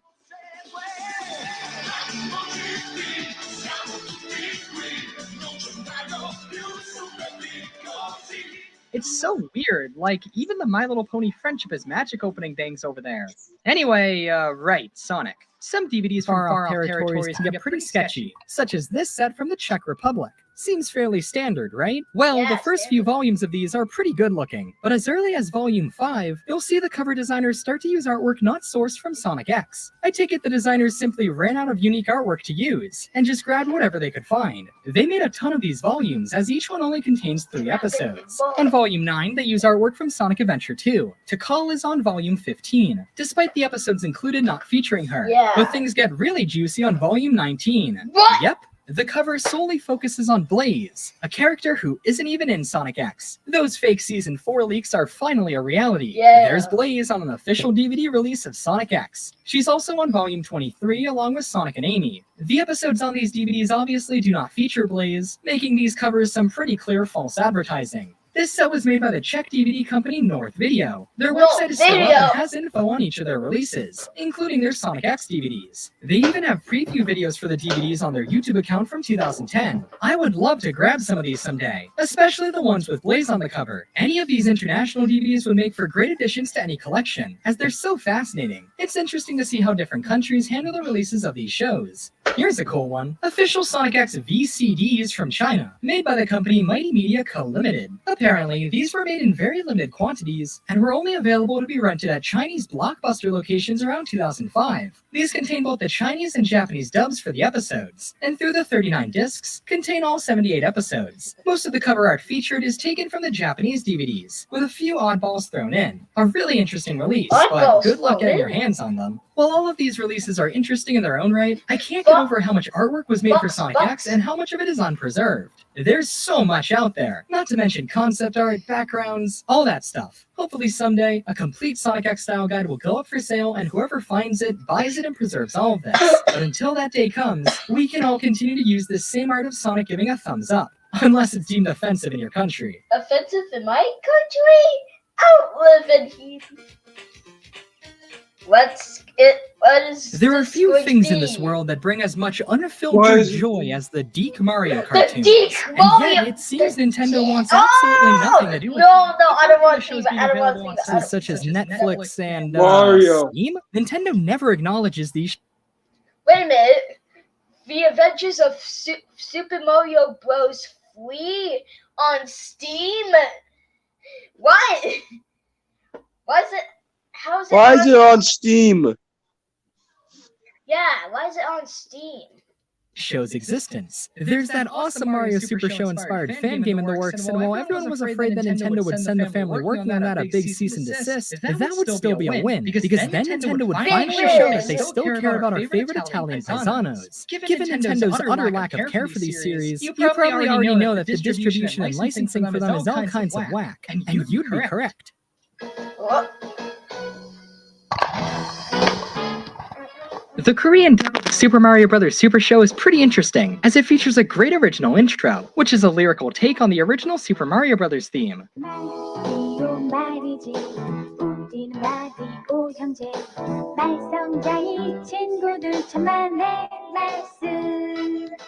More interesting than that, though, is that the famous live-action segments from the American original have been completely redone and replaced with new segments featuring Korean actors. The Korean dubs of the Deke Sonic cartoons also featured dubbed openings, with the Korean Adventures of Sonic the Hedgehog opening being a completely custom song.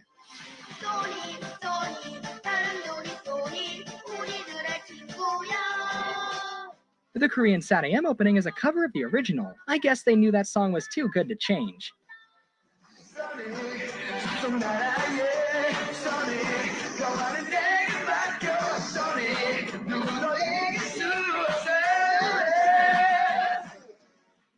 One interesting tidbit with the Korean dub of Sad AM is that over there was a shoe promotion with the show, and the commercial for said promotion thankfully can be found on YouTube. Interesting to know the show is popular enough over there to receive original content for promotions like this. Anyway, back to Mario. The company that's been distributing DVDs for the Mario cartoons for years in America is none other than N-Circle. The company is a huge DVD manufacturer who releases budget sets for countless cartoons. Their DVDs all feature covers loosely based off of the episodes included on the DVD. Some covers look better than others, but many of them are very off-model. These DVDs are made on the cheap, but still. Then again, this same company has released several Deke Sonic DVDs featuring a blue-armed Sonic, so I guess these really aren't that bad. This collection of art is featured on various international releases of the Mario cartoons, which also often use the art made for the old VHS releases. A majority of these VHS covers were done by Deke themselves, and some of the original art done for them still exists today. Deke produced 3 Mario cartoons over the course of their run with the series: the Super Mario Bros. Super Show, The Adventures of Super Mario Bros. 3, and Super Mario World. While technically different shows, some could look at these different cartoons as the same series, just being renamed as the Mario brand progressed. Because of this, Super the 3 Mario shows are World. often confused in either name or artwork on these Super releases. Mario World. Take this VHS from Argentina, for example. The title says Super Mario Bros. 3, but the back shows screenshots from Super Mario World. And the cover art is from the game Yoshi? How about this set from Spain? Most of the covers look fine, but Volume 4 bizarrely features artwork from Mario vs. Donkey Kong. How do these cover designers even source their artwork?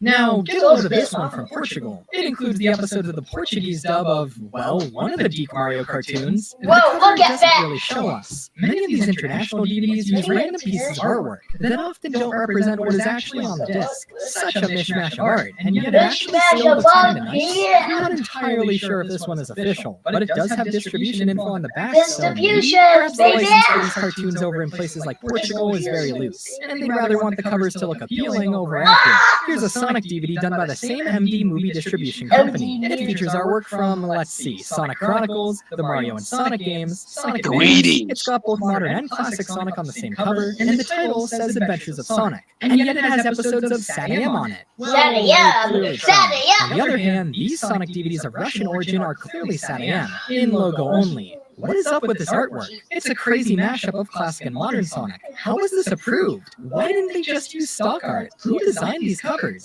Here's a pretty good looking one from Brazil. What's interesting about it? Well, look down at the corner. This one is done by Video Benquito, the same company that was behind such hit films as The Little Panda Fighter and Ratatouille. They began as a distribution company before nosediving into the realm of mockbusters. They also distributed DVDs for shows like Sonic X to Brazil.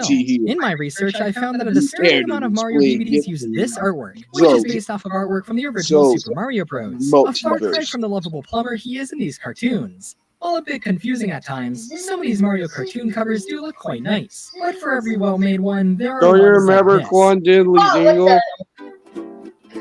Please don't be SpongeBob. Please don't be It's SpongeBob. widely Please known don't that be the greatest DVD of all SpongeBob. time is SpongeBob. No! What is SpongeBob than just that?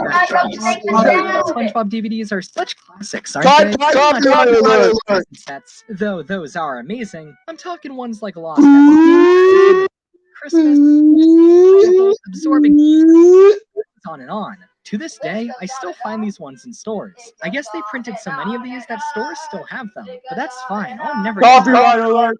every DVD in stores. I had just about all of these when I was younger, and I loved every single second of them.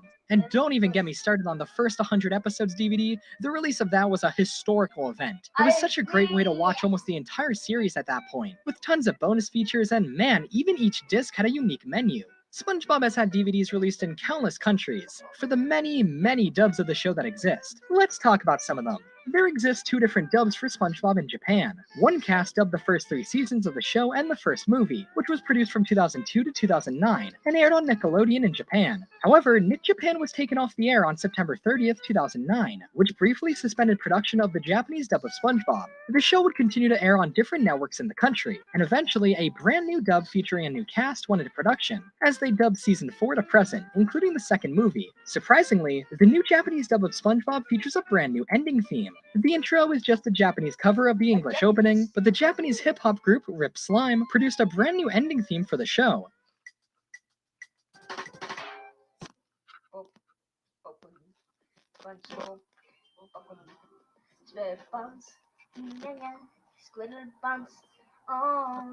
Along with that, starting in 2019, a second ending theme was made for the show as well. Alright, I'm ready for something. A majority of the DVDs produced for the Japanese dub of SpongeBob are simply Japanese versions of the American DVDs, with many releasing after Nick Japan as a channel went defunct, though they still use the Nickelodeon brand. This goes for many of the international DVDs for SpongeBob dubs. I mean, why change perfection?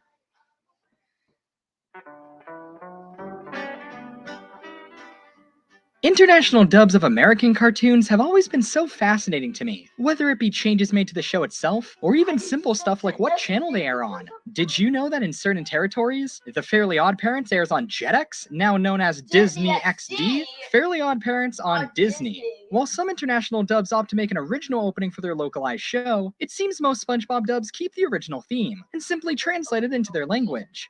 This blew my mind when I was younger. Get this. In certain dubs of SpongeBob SquarePants, an alternate opening is used. In the original intro, there are a few parts that show SpongeBob's name in English, which obviously would look weird in, say, a French dub of the show. Editing all of that custom text into your language could be tricky. So, for some of the dubs, Nickelodeon supplied this textless version of the intro, which replaces those parts with more generic stock animation. When the intro was redone in HD around the time of Season 9, they redid all of those international animations too to keep those dubs consistent as well. Even the stop-motion intro from Truth or Square had alternate versions produced. There are, however, some dubs that edit the English opening, with actual localized text. Some are even a mix of the two. There are many, many variations of the SpongeBob intro, considering just how many countries air the show. Now, given their amazing track record, I can't even imagine how amazing the Italian opening for SpongeBob must be. I mean, if they bust out such great songs for shows like Sonic X, what could they possibly do for one of the biggest cartoons of all time?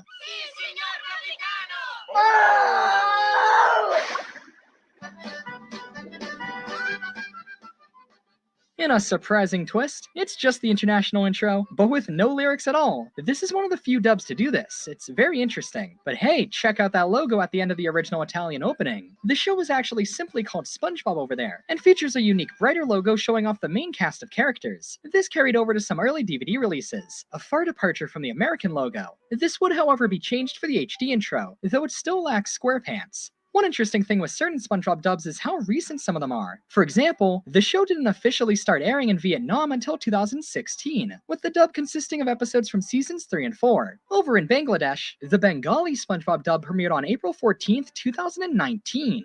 That's so weird to think about. The early seasons of SpongeBob are brand new over there.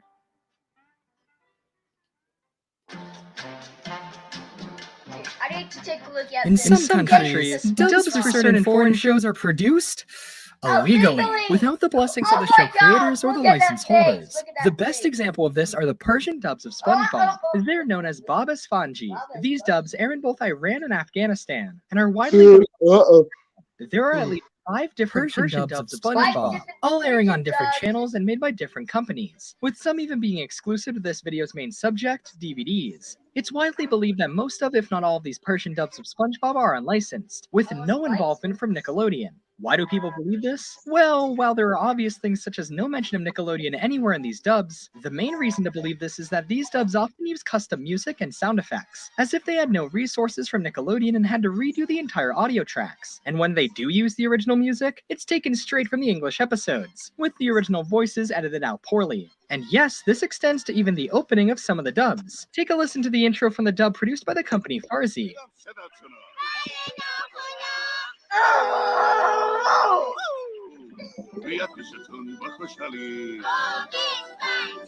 a sugar oven to bully. How strange is that? They also made some changes to the show itself to fit in with the country's regulations. One of the most controversial changes being editing clothes on the characters who wore bikinis like Sandy, as well as some of the background fish. Obviously, they did a very poor job at this. Because of this, Bikini Bottom was often censored as well. The name, however, was retained on most of the DVD releases of the show. Speaking of, they're as bootleg as you'd expect, but I personally find them to be immensely charming and funny. Someday, if it's ever possible, I would love to collect these Persian SpongeBob DVDs. I mean, just look at them. Look at. Oh no! Oh no! Yeah, I'm only going to see you this once, but I swear, if Viacom looks at this, I'll be so dead in my skin. But here it is. Yeah. Look. They put up together artwork from various sources and give the DVDs names loosely based off of the episodes. What was that? What the heck is this?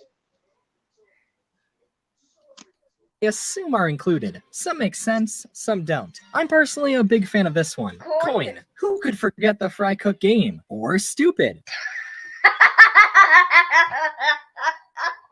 Who would name a DVD Stupid? Oh my god. Sandy's House, Bob, and Big Prize? My personal favorite from the set has to be this one called Nowhere Is Our City. You tell him, Persian SpongeBob. I also really like this tiny Squidward that's next to the logo for seemingly no reason. How about this one that uses fan art of Gangsta SpongeBob? Gangsta SpongeBob? What? What episodes are even on this one? What about this one? What could this possibly I don't know. contain? This one uses cover art from the game Plankton's Robotic Revenge. What episodes could be on this one? Well, as it turns out, this one doesn't contain any official SpongeBob episodes at all. Instead, you're looking at the cover of a bootleg SpongeBob film from Iran called SpongeBob in Tehran. Wait, what? این داستان آقای خرچنگ بدبخت شده. That's right. In 2017, a 43-minute-long SpongeBob special was produced and aired in Iran, made for that audience in mind. It's a trip. The film centers on SpongeBob and friends traveling to Tehran because they're out of the Krabby Patty's secret sauce, and the only way to make more is to get the secret formula, which for some reason is stored in Tehran. The gang then go off searching for a man who is said to hold all the answers they seek. That man is Lou, the bargain mart clerk? Alright. Despite being released in 2017, the animation looks straight out of those SpongeBob point-and-click PC games, with some additional stolen 2D animation, mostly from Sponge Out of Water. With that said, some of the writing here is actually pretty funny, though that may simply be due to how absurd it is.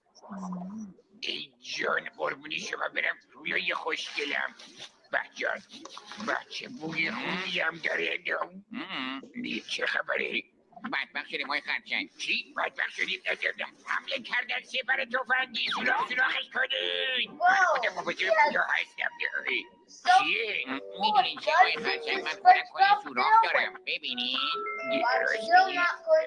There's a side plot about Plankton also looking for the formula, so he too travels to the lands of Tehran. After some sightseeing, the gang meet up with a pantherfish apparently named Detective Fake, who claims he will help them find Lou. Then they go to a soccer game or something, and it just ends. The movie has no real conclusion, or at least the rips online don't. However, it has been said that airings on TV in Iran have the same abrupt conclusion. With that said, the movie is segmented into different parts, like episodes, so maybe there is more to it. DVD called SpongeBob and Kabara, maybe it's related? Is this a sequel? Somebody tell the A Day with SpongeBob SquarePants search team about this. We gotta know how the gang find the secret formula in Iran. In fact, this whole scenario reminds me a lot of A Day with SpongeBob, a bootleg but original SpongeBob movie released on DVD in limited quantities with no relation to Nickelodeon or Viacom, only this time it's real. The seemingly full movie is available to be watched on YouTube, uploaded by Extra Absorbent. It has full English subtitles, making it a bit easier to make sense of the story. If you're a SpongeBob fan or just a fan of weird animation, I highly recommend it.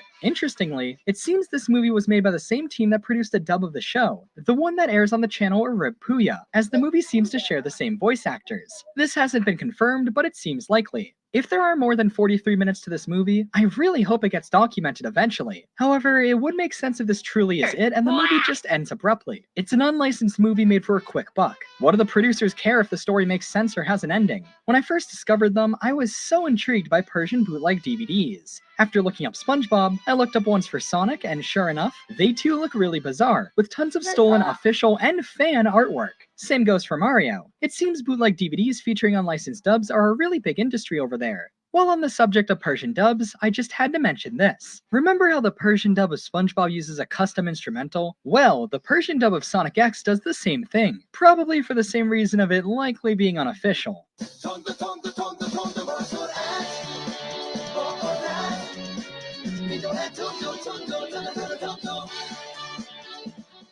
It actually sounds really nice. How about the Persian intro for Adventures of Sonic the Hedgehog? Mute, mute, mute, mute, mute, mute, mute, mute,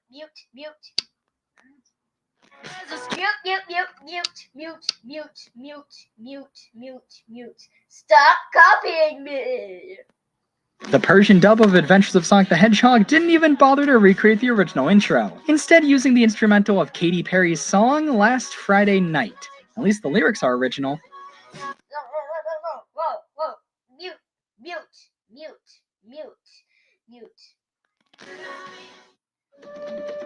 Now, I would be but a fool if I did not use this video as an opportunity to talk about the Donkey Kong Country cartoon. We all know about this legendary show, but did you know it had a huge marketing push? It did, in Japan at least. The show was unreasonably popular over there, which led to figures, plushes, and more being released. It's odd the show was so popular in Japan, as the series is French-Canadian in origin. Stop killing me!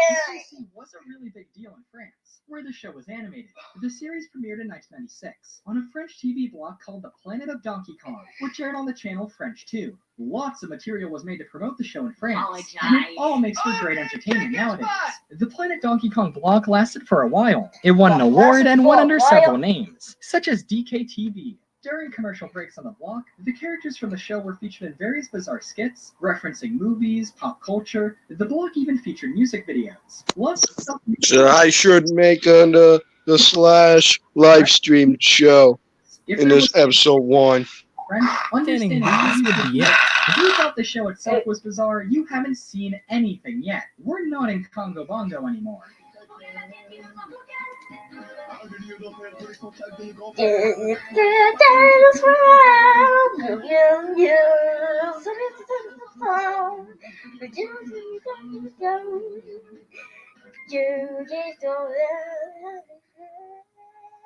Did you know that the DKC show was mocapped? Well, it's pretty obvious given how odd the characters move, but some behind-the-scenes footage showcasing this has been released as well. DKC was actually a very impressive show for its time. In France, there was a Kellogg's promotion with Donkey Kong Country, where you could get one of 6 figures in specially marked boxes of Cocoa Pops. Of course, the promotion had a commercial to go with it.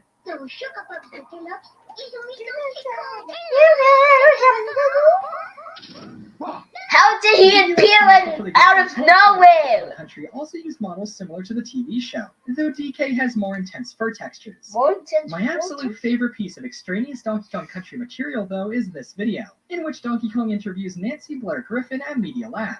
This clip appears to be uploaded by Nancy herself, and the upload gives little context as to what this clip was made for, but maybe it's better that way. Here at Media Lab. Hi. Oh, excuse me, I'm carrying this phone around with me. Carrying this phone around you? Hang on a second. Oh, 1, 2. What? 3. What? Presto changeo. No more banana phone. Okay, so first off, that DK voice is pretty clearly not the original actor, though the animation here is pretty close to show quality. I assume this was made as an animation test for those DK TV segments or something. Break it up. I don't want to know why this was made. It's much better without context. Well, they like to play with action figures. They also like Tommy. Tommy. Yeah, from the Rugrats. Oh, Tommy from the Rugrats. And now yours is what I display. I know. Oh, a little lower. Oh, Oh, a little bit to your left. Media Lab, the company featured in this animation, was the studio behind the first season of the DKC series, as well as Planet Donkey Kong, and the various TV spots mentioned here. But despite their clear efforts, Media Lab filed for bankruptcy in the year 2000. Yep. The DVDs for the series are truly something. Earlier ones often featured screenshots from the episodes themselves, to varying results. Long after the show's run, however, Sony Pictures Home Entertainment would pick up the license for the series and release DVDs featuring, lovely artwork of our makers. Surprisingly, as late as May 12, 2015, the first season was released in America, and in Germany, where the show was on DVD recently too. It's amazing to see that DVDs for the series are still being released today. It truly is timeless.